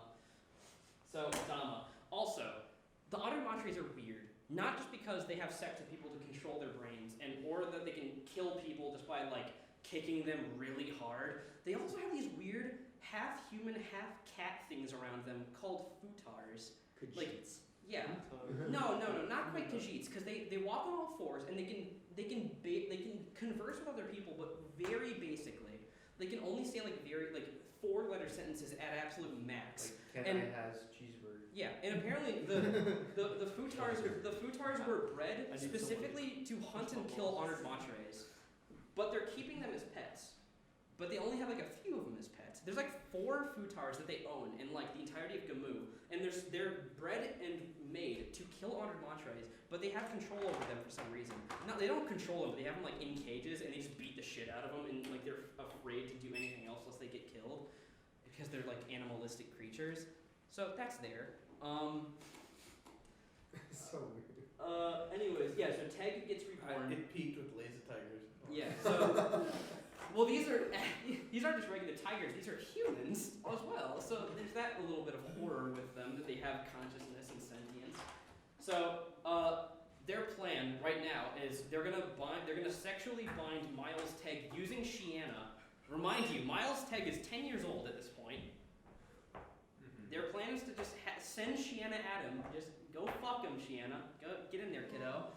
And so she's Why is she loyal to the Honored Matres? No. To the Bene Gesserit. Oh, the Bene Gesserit want her to do Yeah, this. the Bene Gesserit want Miles Teg back, but they don't want him to do anything they don't want him to do. Mm-hmm. And they don't want him to do anything that that would be bad against them. So all right, go bind him, Shiana. You're good at this. So she goes over there to go have sex with a 10-year-old. And then, yes. Does this bind him if he's realized again in the future? Yeah. So well, like, I don't know if that's true, actually. It's not relevant anymore, so don't worry about it. Anyways, so they're like, okay, go bind him.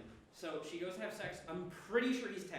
There's not many sources online that explain how old this guy is. I really did not want to believe that he just wrote in these people having sex with a 10-year-old. I'm hoping somebody will prove me wrong at some point ever.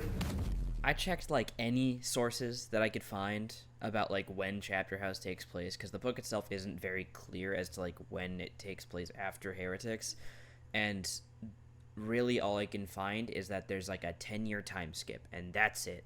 So Miles is like 9 or 10 when this shit happens to him.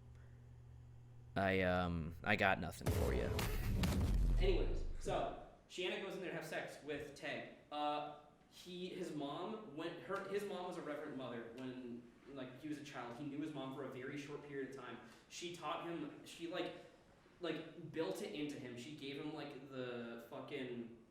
She like explained to him or like gave him like a hypnotic like thing. I guess I don't understand it. I don't remember what it is. Basically, she made it so he cannot be bound sexually. So when they try to do this, Teg like reawakens all of his golem memories because it's such a traumatic thing for him. Obviously, he reawakens and he uses the ability to like hyper speed up his metabolism to travel really fast. And he's like, "What the fuck were you doing?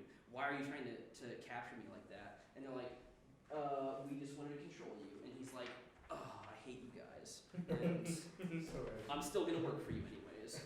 So then, Teg becomes their leader. They're planning on launching an all-out attack on the honor. Anyways, so they're launching an all-out attack on Gamu, where the Automatres are stationed, and Lucilla's there. They try, for some reason, the Automatres are really interested in finding out the ways that Bene Gesserit are able to control their own metabolisms to like ward off disease. For some reason, they're really interested in that particular ability. None of the other ones matter to them, just the one to get rid of disease. So like, there's got to be something regarding that. And also, it's talked about how the Reverend Mother, or the Honor Matres are clearly running away from something that they found in the scattering, but they don't know what it is.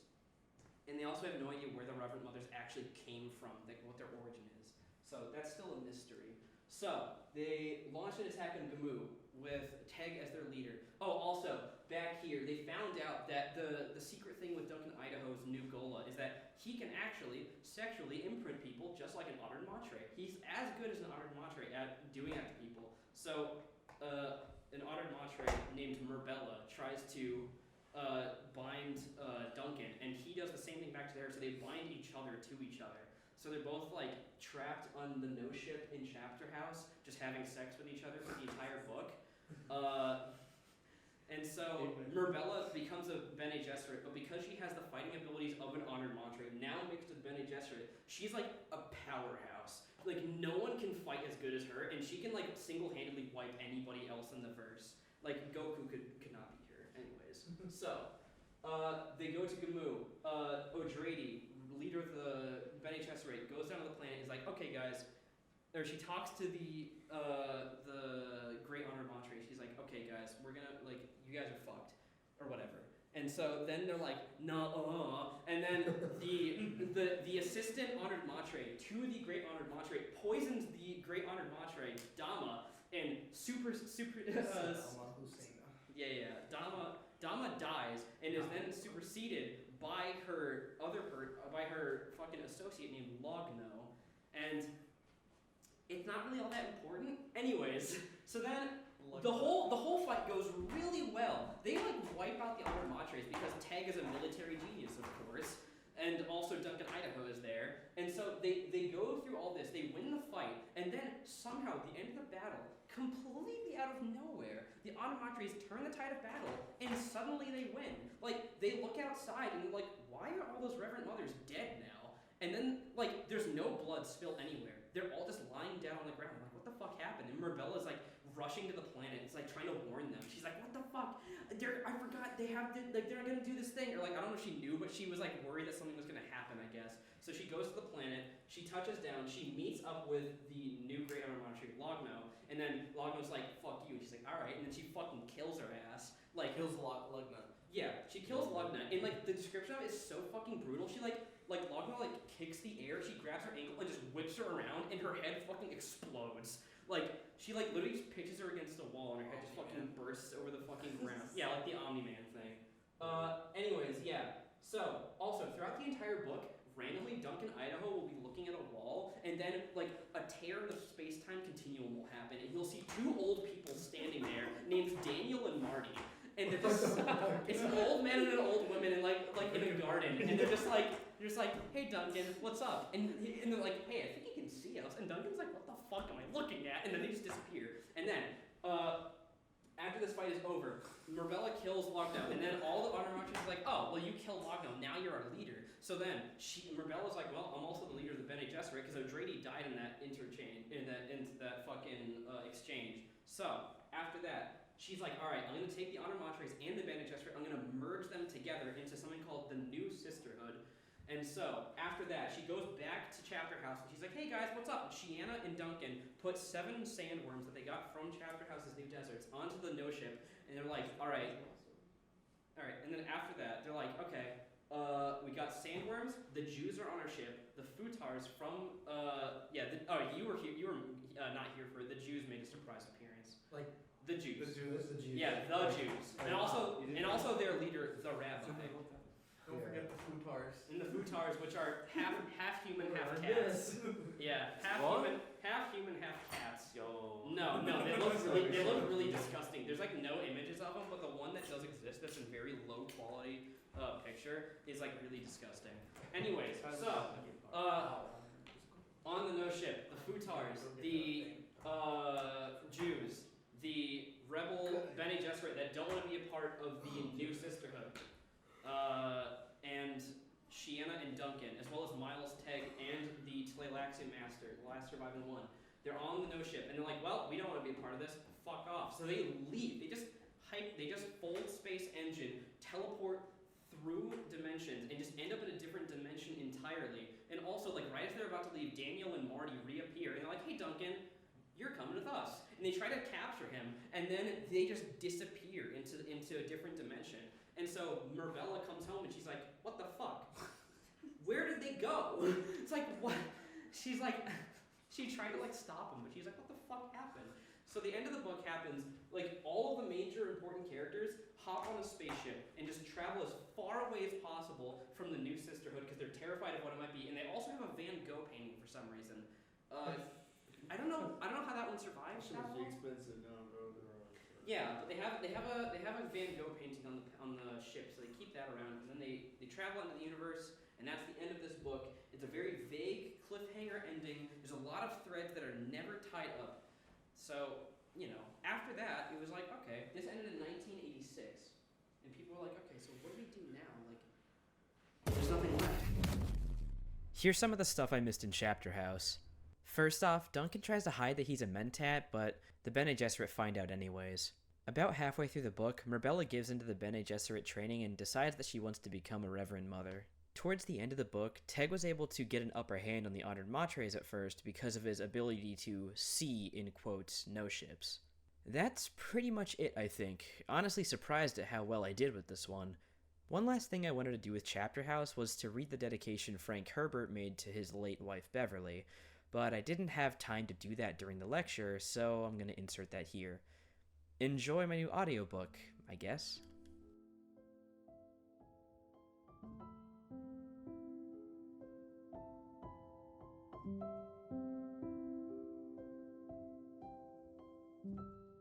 Here is another book dedicated to Bev, friend, wife, dependable helper, and the person who gave this one its title. The dedication is posthumous, and the words below, written the morning after she died, should tell you something of her inspiration. One of the best things I can say about Bev is there was nothing in our life together I need forget, not even the graceful moment of her death. She gave me then the ultimate gift of her love, a peaceful passing she had spoken of without fear or tears, allaying thereby my own fears. What greater gift is there than to demonstrate you need not fear death? The formal obituary would read, Beverly Ann Stewart Forbes Herbert, born October 20th, 1926, Seattle, Washington, died 5:05, February 7th, 1984, at Kaualoa, Maui.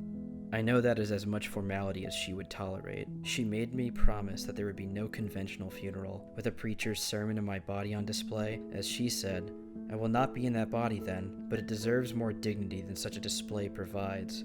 She insisted I go no further than to have her cremated and scattered her ashes at her beloved Kaualoa, where I have felt so much peace and love. The only ceremony, friends and loved ones to watch the scattering of her ashes during the singing of Bridge Over Troubled Water. She knew there would be tears then, as there are tears while I write these words, but in her last days she often spoke of tears as futile. She recognized tears as part of our animal origins. The dog howls at the loss of its master. Another part of human awareness dominated her life: spirit. Not in any mawkish religious sense, nor in anything most spiritualists would associate with the word. To Bev, it was the light shining from awareness onto everything she encountered. Because of this, I can say despite my grief, and even within my grief, that joy fills my spirit because of the love she gave and continues to give me. Nothing in the sadness at her death is too high a price to pay for the love we shared. Her choice of a song to sing at the scattering of her ashes went to what we often said to each other, that she was my bridge and I was hers. That epitomizes our married life. We began that sharing with a ceremony before a minister in Seattle on June 20th, 1946. Our honeymoon was spent on a firewatch lookout atop Kelly Butte in Snoqualmie National Forest. Our quarters were 12 feet square with a cupola above, only 6 feet square, and most of that filled by the firefinder with which we had located any smoke we saw. In cramped quarters with a spring-powered Victrola and 2 portable typewriters taking up considerable space on the one table, we pretty well set the pattern of our life together. Work to support music, writing, and the other joys life provides. None of this is to say we experienced constant euphoria. Far from it. We had moments of boredom, fears, and pains, but there was always time for laughter. Even at the end, Bev still could smile to tell me I had positioned her correctly on her pillows, that I had eased the aching of her back with a gentle massage, and the other things necessary because she could no longer do them for herself. In her final days, she did not want anyone but me to touch her. But our married life had created such a bond of love and trust, she often said the things I did for her were as though she did them. Though I had to provide the most intimate care, the care you would give an infant, she did not feel offended that her dignity had been assaulted. When I picked her up in my arms to make her more comfortable or to bathe her, Bev's arms always went around my shoulders and her face nestled as it often had in the hollow of my neck. It is difficult to convey the joy of these moments, but I assure you it was there.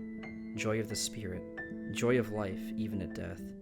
Her hand was in mine when she died, and the attending doctor, tears in his eyes, said the thing I and many others had said of her. She had grace. Many of those who saw that grace did not understand. I remember when we entered the hospital in the pre-dawn hours for the birth of our first son. We were laughing. Attendants looked at us with disapproval. Birth is painful and dangerous. Women die giving birth. Why are these people laughing? We were laughing because the prospect of new life that was part of both of us filled us with such happiness. We were laughing because the birth was about to occur in a hospital built on the site of the hospital where Bev was born. What a marvelous continuity! Our laughter was infectious, and soon others we met on the way to the delivery room were smiling. Disapproval became approval. Laughter was her grace note in moments of stress. Hers was also the laughter of the constantly new. Everything she encountered had something new in it to excite her senses. There was a naivete about Bev that was, in its own way, a form of sophistication. She wanted to find what was good in everything and everyone. As a result, she brought out that response in others. Revenge is for children, she said. Only people who are basically immature want it. She was known to call people who had offended her and plead with them to put away destructive feelings. Let us be friends. The source of none of the condolences that poured in after her death surprised me. It was typical of her that she wanted me to call the radiologist whose treatment in 1974 was the proximate cause of her death and thank him for giving me these 10 beautiful years. Make sure he understands I know he did his best for me when I was dying of cancer. He took the state-of-the-art to its limits, and I want him to know my appreciation. Is it any wonder that I look back on our years together with a happiness transcending anything words can describe? Is it any wonder I do not want or need to forget one moment of it? Most others merely touched her life at the periphery. I shared it in the most intimate ways, and everything she did strengthened me.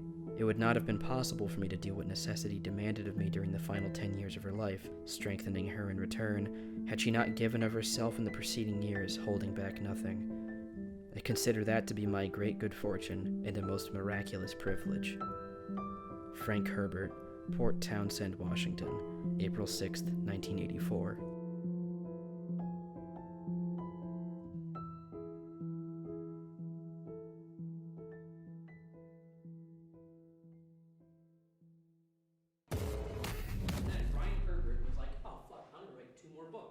That are, finishing the story.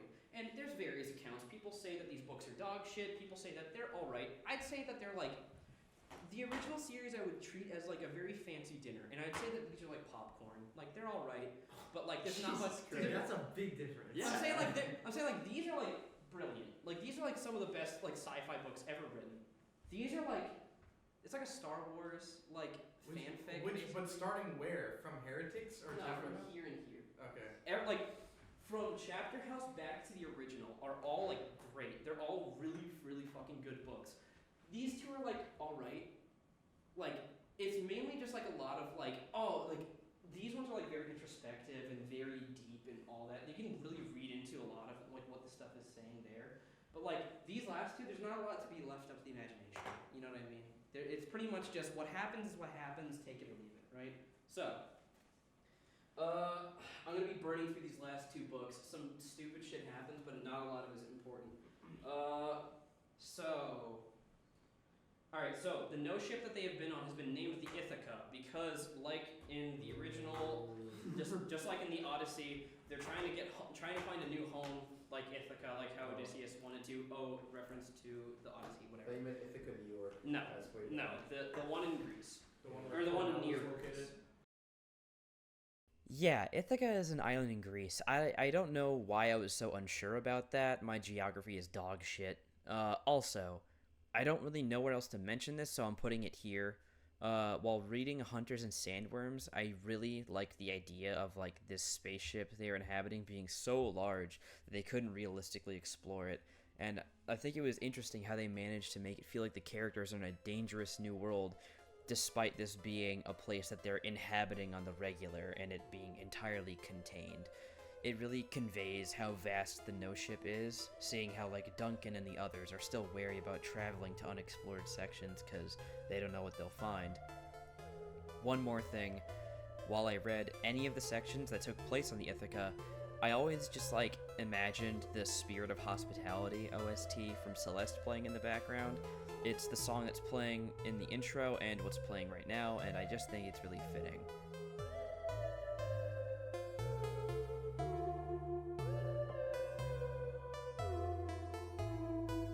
So, Skytale shows them. Oh yeah, for a little while now, the Tleilaxu figured out how to make spice artificially inside of axolotl tanks, and also we figure out why there are no Tleilaxu females. It's because Tleilaxu females do exist. It's just that the Tleilaxu are super based. So as soon as a female is born, they gut them entirely and turn them into an axolotl tank. The axolotl tanks aren't really tanks, they're more just like wombs. Like they basically just take a woman and empty her out and just turn her into like a womb that cannot move and cannot think.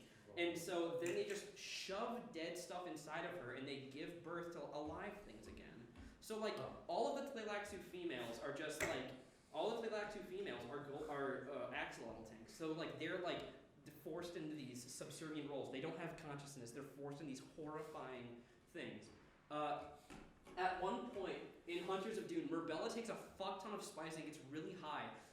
When she became a Reverend Mother, for some reason she couldn't look into her past to see what happened, like what the origins of the Honored Matres were. It turns out the Honored Matres are they're a mixture. Okay, originally the Honored Matres were fish speakers who went out in the scattering, right? From when God Emperor of Dune happened. When he died, fish speakers and Bene Gesserit went out into the scattering. They teamed up. They made a group together out there because they were like, you know, there was no connections anymore at that point. Their different beginnings meant nothing to them.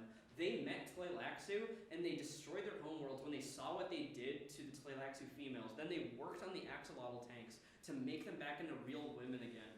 The axolotl tanks get returned back into like living sentient people, and that's how the Honored Matres are born.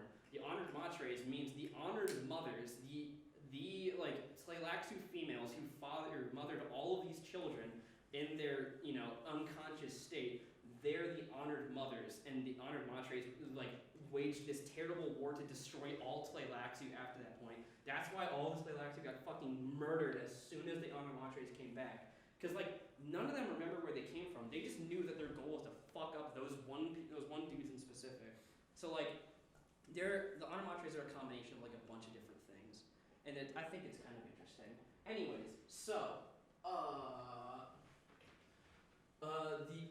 the futars are on there. They want to see their handlers again. The handlers are just the people that control them and own them. Whatever, that's good. The new sisterhood is being run by Marbella. She is trying to figure out a way to launch a defensive against the new enemy that the Honored Montres are running from. It turns out the new enemy was the thinking machines from the Valerian Jihad all the way back here. One of them escaped into the universe. It's like it shot out one last remnant of its code out into the universe, and it landed on a planet, and it recreated the entire thinking machine empire out on one planet, and it was preparing all those thousands and thousands of years for this moment. And when the Honored Montres randomly stumbled across this planet, they stole the Obliterator weapons from them, and then the thinking machines were like, well, you guys are fucked now. So they've been sweeping across the empire, just sending plagues onto human worlds, just completely genociding entire planets worth of people in like a single go. So like the thinking machines are led by the Daniel and Marty from before. When Duncan saw them, he's like, they look like really advanced face dancers. It's like, what are these people? It turns out Daniel and Marty are two robots called Omnius and Erasmus. Not Merasmus from TF2, just Erasmus. And like, they're just hell-bent on destroying the human race. This is what I mean when I say it's kind of pulpy and like popcornish, you know what I mean? Yeah. So anyways, they're launching their attack on humanity, right? Marbella is trying to prepare. She's getting like as many weapons as humanly possible. Let me see here.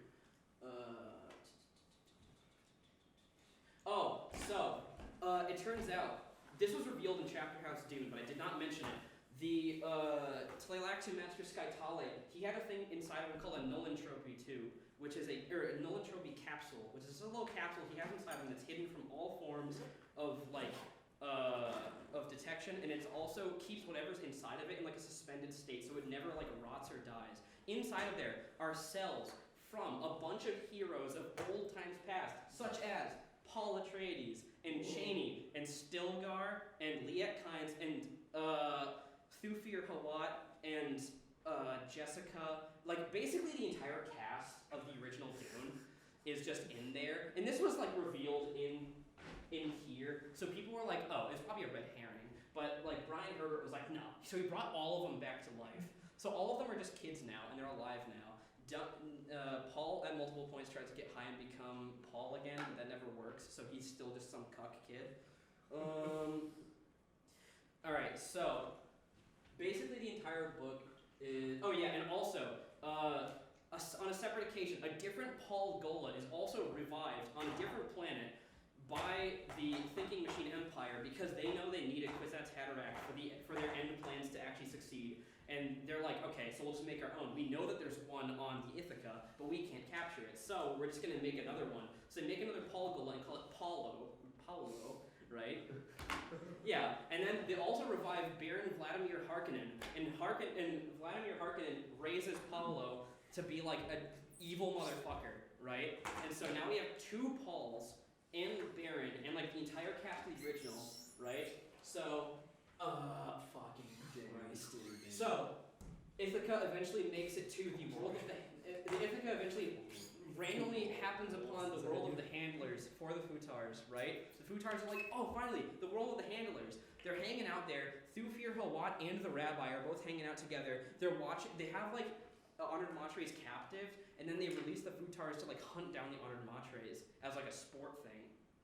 And then it's revealed at the end of their stay at the planet that all of the fucking it's revealed that all of the handlers on that planet are all really advanced face dancers from the scattering. Like the Tleilactu made a new breed of face dancers that are completely indetectable by any forms. Like you can't, like even if you're a truth sayer, you can't tell that one of them's a face dancer. How much time do I have? I'll just keep that one going. Alright, sounds good. Oh yeah, that's fair. I forgot you did that. So, really advanced face dancers. It turns out all of the handlers are all these sorts of face dancers. So immediately the entire planet starts descending on the people, on this group from the Ithaca, trying to kill them. They all run back to the ship. They make their way in there. Thufir and the Rabbi get there late, and then they all head back up to the ship. And then like they get to the ship. They like kamikaze a bunch of spaceships straight into the Ithaca in hopes to like stop them from leaving. And then Daniel and Marty try to capture them again, and they leave. Right? Like basically this entire book is just set up for this one. It's Just not a lot going on. Yes. Where did the names Daniel and Marty come from? If they're just like these random ass robots. So from the skit TV show. I don't know.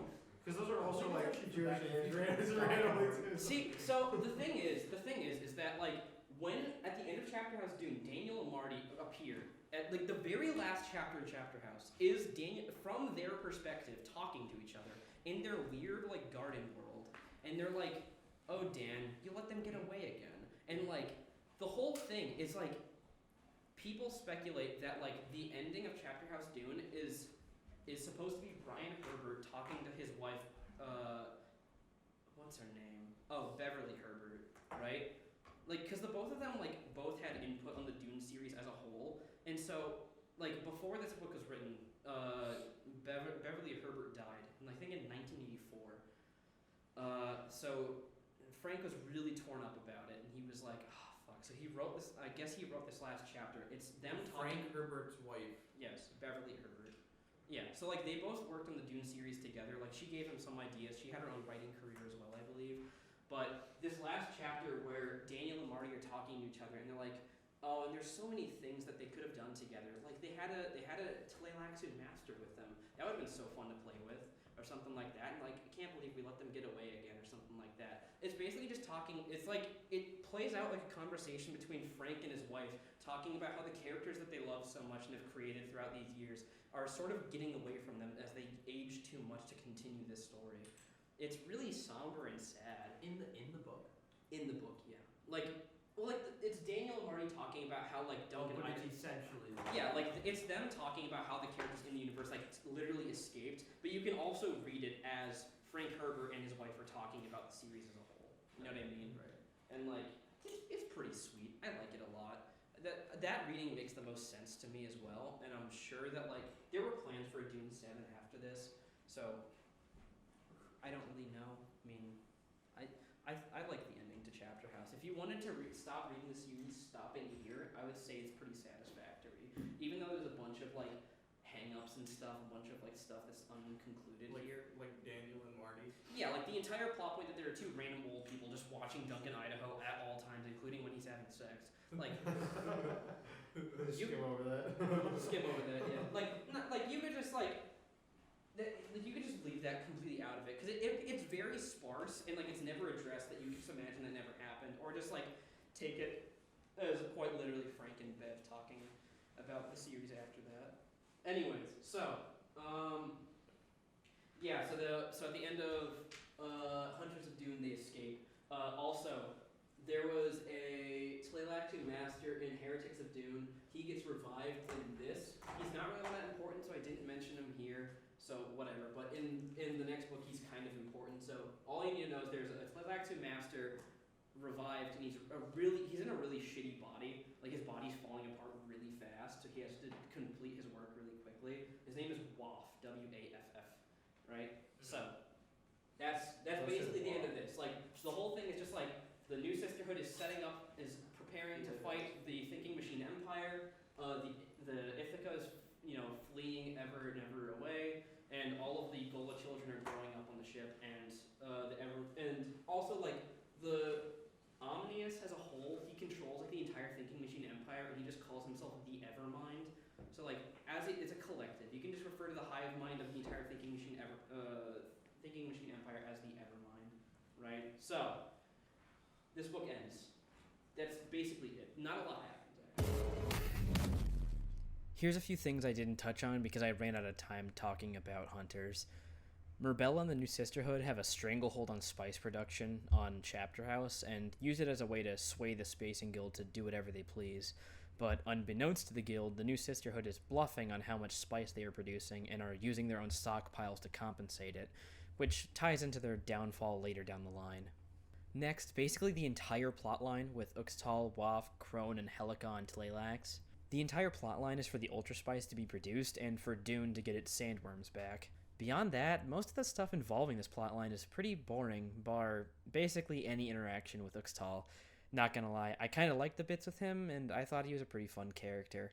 Next, again, the shit with Skytale and his need for a Gola. The Bene Gesserit aboard the Ithaca use his need for a new Gola as a way to control him, and that's pretty much it.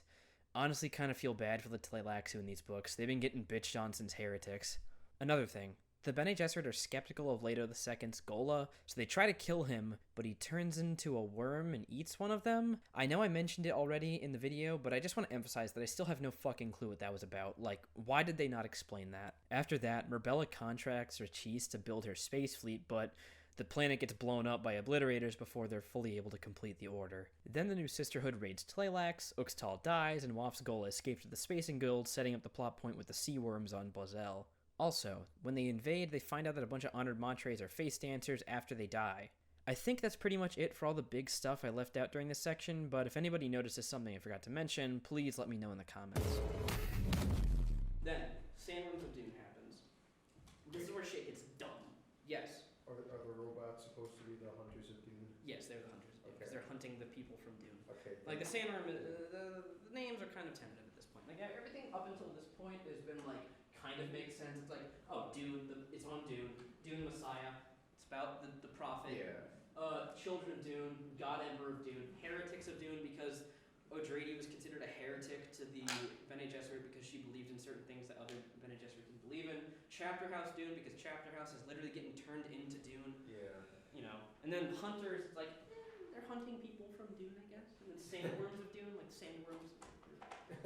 Anyways, like there are sandworms that were from Dune that are technically from Chapter House but are now on the Ithaca, so like, Alright, anyways, so, this is where shit gets stupid. Oh, also, here, at one point in the book, there's a meeting between Merbella, who's pictured here on the back of the cover, but you can't see here, but she's talking to a guild navigator, so you can actually see like a technically canon illustration of a guild navigator, but like, I don't really like it that much, so I asked you for one. I see. Yes, Neil. I was not raising my hand. Oh, okay. Alright, anyways, so, now, we're on to Sandworms of Dune. This is where shit gets stupid. So, at the end of Hunters of Dune, that weird Gola of Waff, the other Tleilaxian master, who's in a shit body, he gets taken by a guild navigator, also named Edric, the same name as the one from Messiah. Don't know why it's the same name, they're not the same person. Anyways, he gets taken onto a guild navigator ship, and he's like, okay, I know you can't figure out how to make spice in a tank in an axolotl tank anymore, but can you just figure out how to make like a different type of sandworm that can actually like exist on other planets? Because like having them exist on a desert planet's really inconvenient because we don't have that many. And he's like, yeah, sure, I can do that. So he constructs a new type of worm called a sea worm, which exists on planets made of water. It's like, oh wow, it's the opposite of a sandworm. How creative, thank you, Brian. Anyways, so they create something called a sea worm. They drop it off on a planet that belongs to the new Sisterhood. It doesn't matter what the planet's called, it's not that important, but they drop it off there, the sandworms grow to like an enormous size, and then they, like, after some predisposed amount of time, Waff shows back up on the planet, and they just like harpoon a sea worm out of the ocean, pull it on the land, and then rip open its stomach and take out like the sac where all the spice is like generated inside its body, and it's just this really deep blue color spice, and they call it the ultra spice. It's literally just a Chad version of the regular spice. And then he's like, yep, this'll do, and then they just leave. And like all the Bene Gesserit, or all the new Sisterhood members that are on that planet are just watching him do this. They're like, what the fuck? Where did this guy come from? Why are there worms in our sea now? We didn't put them there. Because it's literally just like sandworms from Arrakis, but they just look like they're sandworms. They're just in the ocean, which just should not happen. Anyways, so Merbella talks to the Ixians and it says, hey, can you guys recreate the obliterators from the Honored Montres so we can use them to like nuke the entire Machine Empire? And they're like, yeah, sure, we'll work on it. Little do they know, like a bunch of advanced face dancers from all across the scattering have infiltrated like every single like institution in the old empire, including Ix. So like they're planning to like sabotage all the obliterators that the Honored Montres are asking for now, right? So like, you know, they spend a shit ton of money to buy all these obliterators off Ix, but like they're already getting fucked over because like they don't know that they're getting plotted against.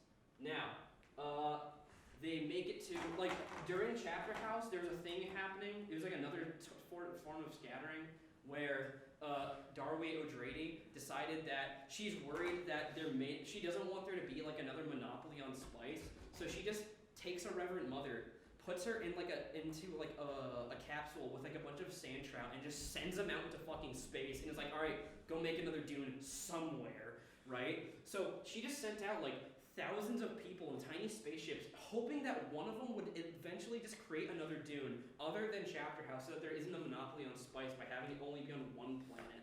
So like, in this book, they get to a planet called Kelso that's being turned into a desert by the sand trap, and all the people there are fucking pissed about it. They already killed all the Bene Gesserit that were on the spaceship that planted the sand trap there, but they can't stop the desert from appearing. So now they're just fighting an eternal war to get rid of them. Stilgar and Liet Kynes, people from the original Dune, their goal is to decide to stay on this planet to help them fight the desertification. That's not that important. That happens. Then, Leto II. The Gola of Leto II, the God Emperor. For some reason, they made a Gola of the God Emperor, but he's like a child. And also, he's part sandworm for some reason. Don't ask about it. It's only mentioned once, and it's never elaborated on. Anyways, so he wants to go out and go see the sandworms that they have in the hold of the No Ship. So he goes down there and hangs out with them, and the sandworms are chill with it. Then Thufir Hawat, the Gola of Thufir Hawat, comes out. He's like, Leto, don't play with them. And then it's like dangerous. And then like the sandworms start circling around them, and then they slam down. And then Leto's like fine. He's looking around, and he sees Thufir Hawat's Gola. He's just dead on the ground. But it's not Thufir Hawat. He looks closer. It's actually a face dancer. He got replaced. He got replaced by a face dancer at some point. And during this entirety of this book, at various points, like the Ithaca has been getting sabotaged randomly, and they have no idea who's doing it or how they're getting away with it because they can never get them on camera. And then they're like, oh fuck, dude, Thufir Hawat was a face dancer the whole time. So they asked Skytale. They're like, hey, can you make a test to identify your advanced face dancers? Since clearly we can't identify them ourselves. Take a swig of clam chowder. I'm really getting tired here. They're like, hey, can you make a test to identify who's a new face dancer? Like, who's a face dancer now? So he's like, yeah, sure, I can work on that. So he makes a face dancer. He also produces a gas that, when inhaled by face dancers, will instantly kill them. But they worry about flooding the entire ship with this gas, which they can do, but they worry about doing it because they don't know if it'll have ill effects on any of the other crew members. So they have like a giant meeting where everyone in the ship meets in one big room. And they're like, okay, we have these tests. Everyone has to take one. And we're going to go through one by one, each of you, to see which one of you is like a face dancer. And then, right as they're about to start, Skytale is like, psst, and just sprays a bunch of gas everywhere. And then the rabbi jumps out of his seat and turns into a face dancer. No. And he sprints across the scene. He kills like 7 people on his way by because he's like super fast and really deadly. He has like 7 knives, he's like knives like everywhere on his body. So he sprints out, he breaks down the hallway, he runs all the way down to like the hold of the spaceship. He kills whoever's like at the hold, and he immediately inputs coordinates to the heart of the Machine Empire and teleports the spaceship straight outside of like the planet that Omnius and Erasmus are based on, called Synchrony. And so like immediately they're in like enemy territory, like right outside the front doors of the enemy. And like Duncan and Miles and Miles Teg and Shanna are all just like, what the fuck, bro? What do we do? Like they're all just, like Duncan's like flying over the controls. Like Alia also got revived as a Gola at some point, and she kills the face dancer by shooting him with like a poison dart. And then after that, Duncan's like trying to pilot the ship out of there, but they're already trapped by like the net they have this thing called a tachyon net. Tachyons are like apparently just particles that can move faster than light. They're a theoretical thing, and there's apparently like a Wikipedia page for it. It's not a Dune thing. It's like a thing in real life. Not a thing in real life, but theoretically a thing in real life. So, Daniel and Marty, or Omnius and Erasmus, use the tachyon net to try to ensnare them at multiple points in the story. But because they're so close to the Machine Empire now, they can just like trap them entirely. So Duncan's trying to leave, but he's like, no, it's impossible. Like they got us, we're completely trapped now. And so Miles Teg is just like, fuck, bro. All right. And then like spaceships from the Machine Empire starts bombing the Ithaca, and they're like, fuck, we gotta get out of here. Miles Teg just accelerates his metabolism so fast that like moments feel like days. And he runs around the entire ship, fixes the entire thing, and turns on the engines again to get them for them to be able to run again. Oh, yeah. So he does all that, and then like he basically runs himself dry. He eventually just drops to the ground, and he's like a desiccated corpse. Like he just dies by running too much, basically. And like he eats like an entire store of food for like months, like while he's in accelerated time. And like it's still not enough. They capture them, they bring him down to the Machine Empire. Then so he just died for nothing. Yeah, basically. Yeah, I think that they just didn't know what to do with him because he's a very overpowered high-powered character, so they were just like, kill him for some reason, right? Yeah. So then they get down to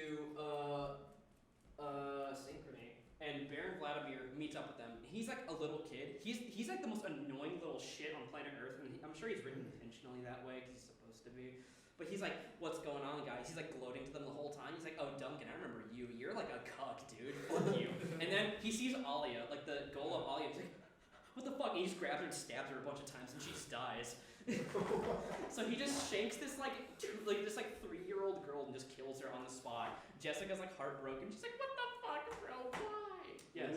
When they get all their memories back, right? If they're fucking 3, do they have like the conscious of an adult, or they're just like babies? They have the consciousness of an adult because when they do it to Teg when he's like 10 years old, he remembers being like 300 But can they years talk old. when they're like babies, or Yeah. they're just like okay. No, yeah, they can do that. I mean, like the Golas don't have that by default. You have to like awaken the Golas to the original memories. So like Alia didn't have her original memories by that point. She was just a child and she just got stabbed to death.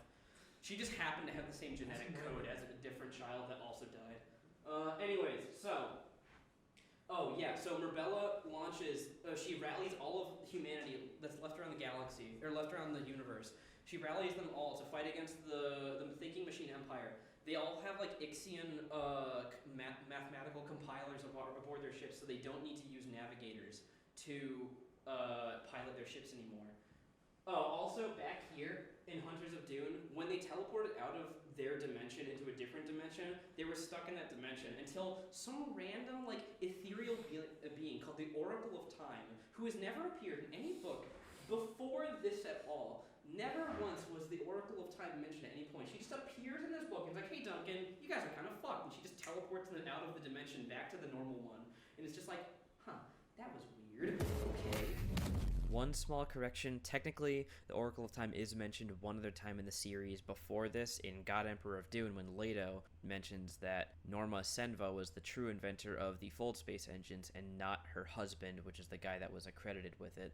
In the expanded universe provided in like the prequel books by Brian Herbert, you see that Norma Senva gets transformed into the Oracle of Time due to some bullshit. I never read those books, I'm not totally sure, and finding a good source about it online is kind of hard. I haven't been able to find one that stays the same between multiple viewings, so take that with a grain of salt.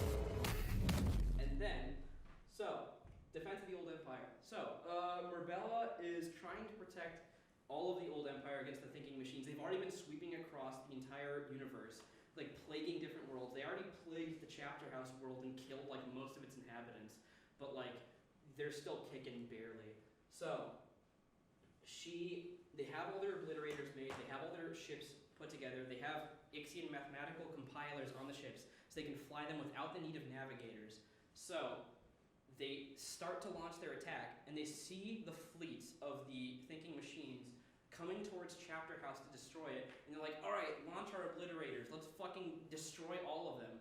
And then they launch the obliterators and they just don't do anything. Like normally they explode into like giant haze of like fire and plasma, but they just don't do anything. And you're like, what the fuck? Did we get cucked out of our obliterators? We spent like all of our money on those. And then it's like, yeah. And then also all the mathematical compilers completely turn off all of their ships. So like their ships are just stranded in the middle of the space. They're literally just dead in the water.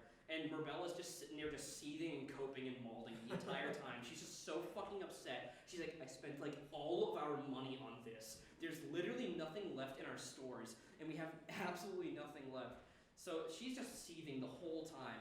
And then Oracle of Time teleports in out of nowhere with all of the Guild Navigator ships from the original Empire. Like, she just like hid all of the original Guild Navigators in her own like dimension, and she's like, alright, and then just nuke all the Thinking Machine ships. And then she's like, alright, I'm going to Synchrony to fuck up Omnius, because now that Duncan is there, I know where they are now, because before I guess they were hidden, but now she's like, okay, I just followed Duncan there, so I'll be right back, I'm gonna go quan them. So Oracle of Time just goes to Synchrony. Meanwhile, they're at Synchrony, and then Paul and Paolo meet up, and they're just like, alright, Omnius and Erasmus are standing in the Machine Cathedral, as it's called. And they're just like, alright, well, we only need one of you fucks to be alive for this, and we already have the Ultra Spice here to give one of you fucks when you guys live. So you two just like fight to the death, and then whoever wins will be the ultimate Quitsats Haderach, right? And they're just like, okay, whatever. So they fight. Paulo kills Paul. Like, he stabs him in the heart, right? But, like, it's not like a deep stab. It's just, like, shallow. It's still in the heart. Just graze the aorta a little bit. That is, I'm pretty sure that's what happens. Like, I'm pretty, yeah. Like, they stab his heart. It's not super bad, but he is bleeding out. Like, slowly, right? Mhm. And so Jessica and, like, Yue are trying to, like, help him, like, That guy's back too? Yeah, he's also back. I don't know why they brought him back. It's Yue, the guy who betrayed the Atreides back here, right? This series started so strong. Well, see, listen, it's only bad after this. Uh-huh. These are good. It's just I had to skip through a lot of shit. I promise you that like all of them are good. They're just full of dumb shit as well. Like you can have like stupid shit like Nayla having an orgasm when Duncan climbs a cliff, but also have a really good book. Like there's a lot of people that say that God Emperor of Dune is their favorite book in the entire series, and I would not blame them. It is a really good addition to the series. Anyways, so they fight. Paulo kills Paul ostensibly. And then he's like, yeah, and he takes the ultra spice and he just goes into a coma because he's hit with perfect prescience, but he can see every future at the same time, and he's just so broken down by it. He literally can't move his body. So like he's just stuck there in a coma, continuously viewing every future as far as the eye can possibly see, and he's just like he's just stuck there. And then Baron Vladimir Harkonnen is just like, what the fuck? Come back to life. He's like shaking him, and then Yui's like, here, let me try to help him. And he just takes out a knife and just fucking cuts him in the jugular and kills the Baron. And he's like, all right, finally, I got to kill you myself, right? And then after that, I wouldn't even. That was so unproductive, bro. I know. Anyways, so I guess he just really had a grudge against the guy. I mean, he did torture his wife Yeah, for like fair, an extended period of time, and he also has memories of that. The doctor. Vladimir Harkonnen he tortured Vladimir and is back. yeah, he's been back for a little bit now. Okay. He's been back since here. Okay, no, I didn't catch his name specifically. This last part feels like AI generated story. That's what a lot of people say. A lot of people say that it feels like fanfic. Anyways, so yeah, that's why I have it here written Disney-ass ending, and we're getting there. I like parts of the ending, but not all of it. A lot of it, there's like 4 separate Deus Ex Machinas. Paulo. Huh? Vladimir kills Paulo. No. Paulo is alive. He kills the other Paul Atreides golem. Yeah, okay. Right? And then Vladimir. No. And then he takes the ultra spice and he just goes into a coma because he's just like a baby bitch and he can't handle it. And then Dr. Yue is like, here, let me try to help. And Baron like walks closer and he just shanks him in the throat and kills him. Like it says in the book, it's like he slammed the knife so hard it hit the back of his skull or some shit, like from his chin back. And it's just like, probably felt so cool. how much time we got? Yeah, I know. How much time we got, Keith? 5 minutes. Okay, I can do that. Alright, anyways, so, after that happens, they're like, alright, well clearly none of these dumb fucks are the ones we were looking for. Omnius is like really upset. He's like, what the fuck? Weren't one of these guys the Quitsats Haderach we were looking for? And Erasmus is like, listen man, I just showed you like the mathematical projections. You're the one who assumed that it would be these 2 fucks. I just knew they were on the Ithaca. It's not them. He's like, so what? And he's like, well, he's like, whatever, man. Don't worry about it. Oracle of Time shows up. Literally, it's just like, hey, man, Omnius is here, whatever. And literally just teleports Omnius out of existence. Like, she just teleports Omnius to a different dimension, as well as all of his iterations across the entire Thinking Machine Empire. So the entire Evermind is gone in a blink. The whole problem is just solved ostensibly immediately. And then Face Dancers show up in the Machine Cathedral. They're like, they've had like a plan brewing throughout these last few books. They're like, oh yeah, we're gonna take over the machine. We're gonna take over the Empire. Like we're gonna cuck the machines and the regular humans. So it'll just be Face Dancers. They show up and Erasmus is just like, see, like Erasmus like helped build the new Face Dancers because like all of them are like part machine, part human. And it's like, well, when I built you guys, I just built in a kill switch in case you guys try to do this. So he snaps his fingers and every Face Dancer across the entire universe just dies immediately. So dumb, dude. I know. And then after that, let me see. Yeah, and then Erasmus is like, all right, Duncan, so like, what are we gonna do about this? And he's like, what do you mean me? And he's like, well, you're the Quitsats Haderach. It's like, it's not revealed like that. It's just like that's how I'm choosing to reveal it. Like it's revealed like Paul revives himself. Like he takes like parts like some spice. Like he just gets really high on it, and then he uses his Bene Gesserit like Reverend Mother abilities to like sew himself back together, and then like puts the heart, like the blood in his body back into his veins to bring himself back to life. It's really weird and dumb. And then he brings himself back to life, and he's like, yeah, dude, like you've been a part of the Kwisatz Haderach, because you've been alive for thousands and thousands of Who years. is this? Duncan.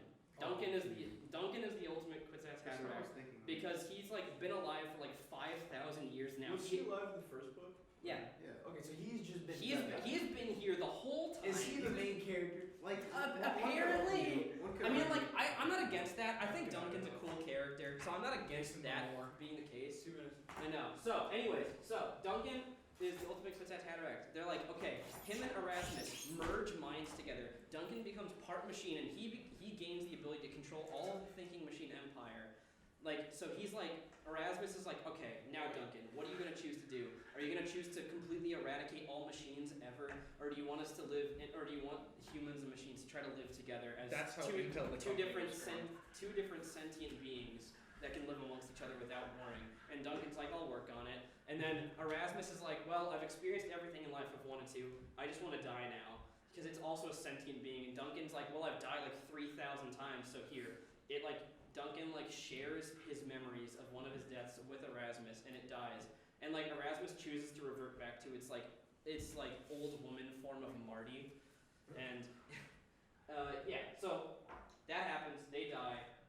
Duncan goes on. Everyone basically has a happy ending. That's basically it. Like Paul and Cheney go and live back on Dune. What about Paulo? But Dune doesn't exist. No. Man, there's too much. Anyways, 1 minute. They go back to Tapper. Dune, no, they go to Dune, the original Dune. It's actually fixed now. Somehow it got fixed. So Dune is back. Paul and Cheney are living on there. Jessica is living on Caladan with a Gola of Leto the First. So she has his husband back. Duncan goes across the entire universe and gives them thinking machines to help them like live together and stuff. And basically everything's happily ever after. Like some parts of these last 2 books are good, I swear. There's some parts of it that I do enjoy, but like they're just like, again, I said they're popcorn. You know what I mean? Yeah. Take it as you will. Definitely So corny. like, you know, that's really it. Okay, I got quite a bit of ground to cover here, so gonna go kind of fast. Starting off, the planet where the sea worms were released was called Bazel, and was home to a Sue Stone collection operation that was hijacked from the Honored Montres by the New Sisterhood.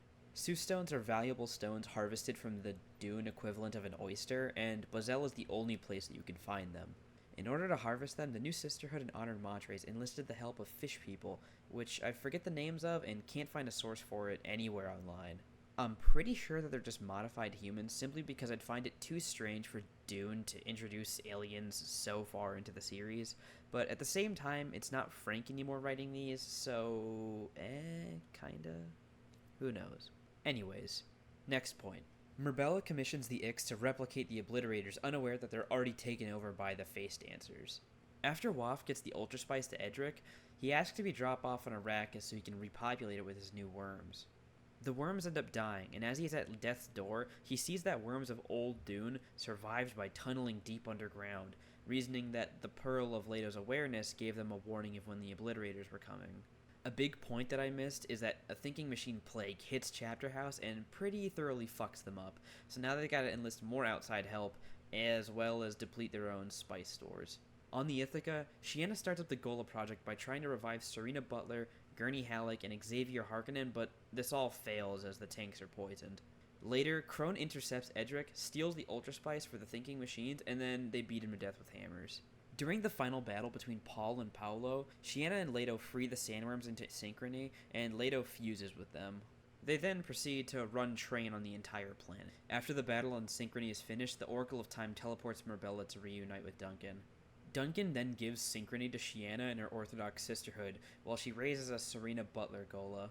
Skytale also raises Golas of the Tleilaxu Masters and Tleilaxu females and vows to never let them be turned into tanks again. I think that covers just about everything in Sandworms of Dune, but if I missed anything, let me know if you even got this far. I think as a whole, the sequel series gets a lot of shit, and while a good portion of it I think is deserved, I don't think it's unreasonable to have a good time with it. Like I said before, these last 2 books are popcorn. They're a quick and easy snack, satisfactory for the first half, and by the end you're tired of them. You don't go into popcorn expecting a taste that'll blow you away. You come expecting popcorn, and that's what you get. If you're interested about these books, give them a read. They're pretty fast, but don't go into them expecting them to be nearly as deep as the predecessors. They're a fun time if you're just along for the ride, but beyond that, they don't hold up well.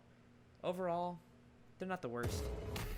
Like, I implore you, please, if any of this has interested you, just try the originals. You can leave these ones out, but, you know, everything else from Frank and Bev are just really, really good.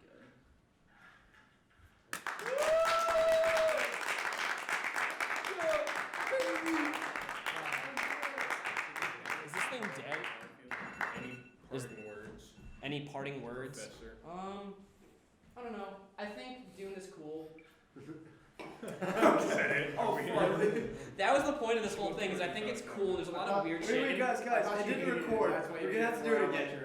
Yeah. Like, I think it's a cool series. I think you guys should all check it out. If you want to read these ones, I don't like they're really fast to read, so you can try them if you want to. But you know, a lot of people piss and moan about it, so it's up to you. Can I step in the frame now? Yeah, you can step in the frame. You're already in. What's going on? Y'all want to take a goodbye picture? Do you actually have to? Just give him a video. Yeah, that's the end. That's Dune. Very condensed, especially towards the end. Do this. Everyone do this. Turn that way and do this. Yo, turn that way and do this. I see. Todd, please.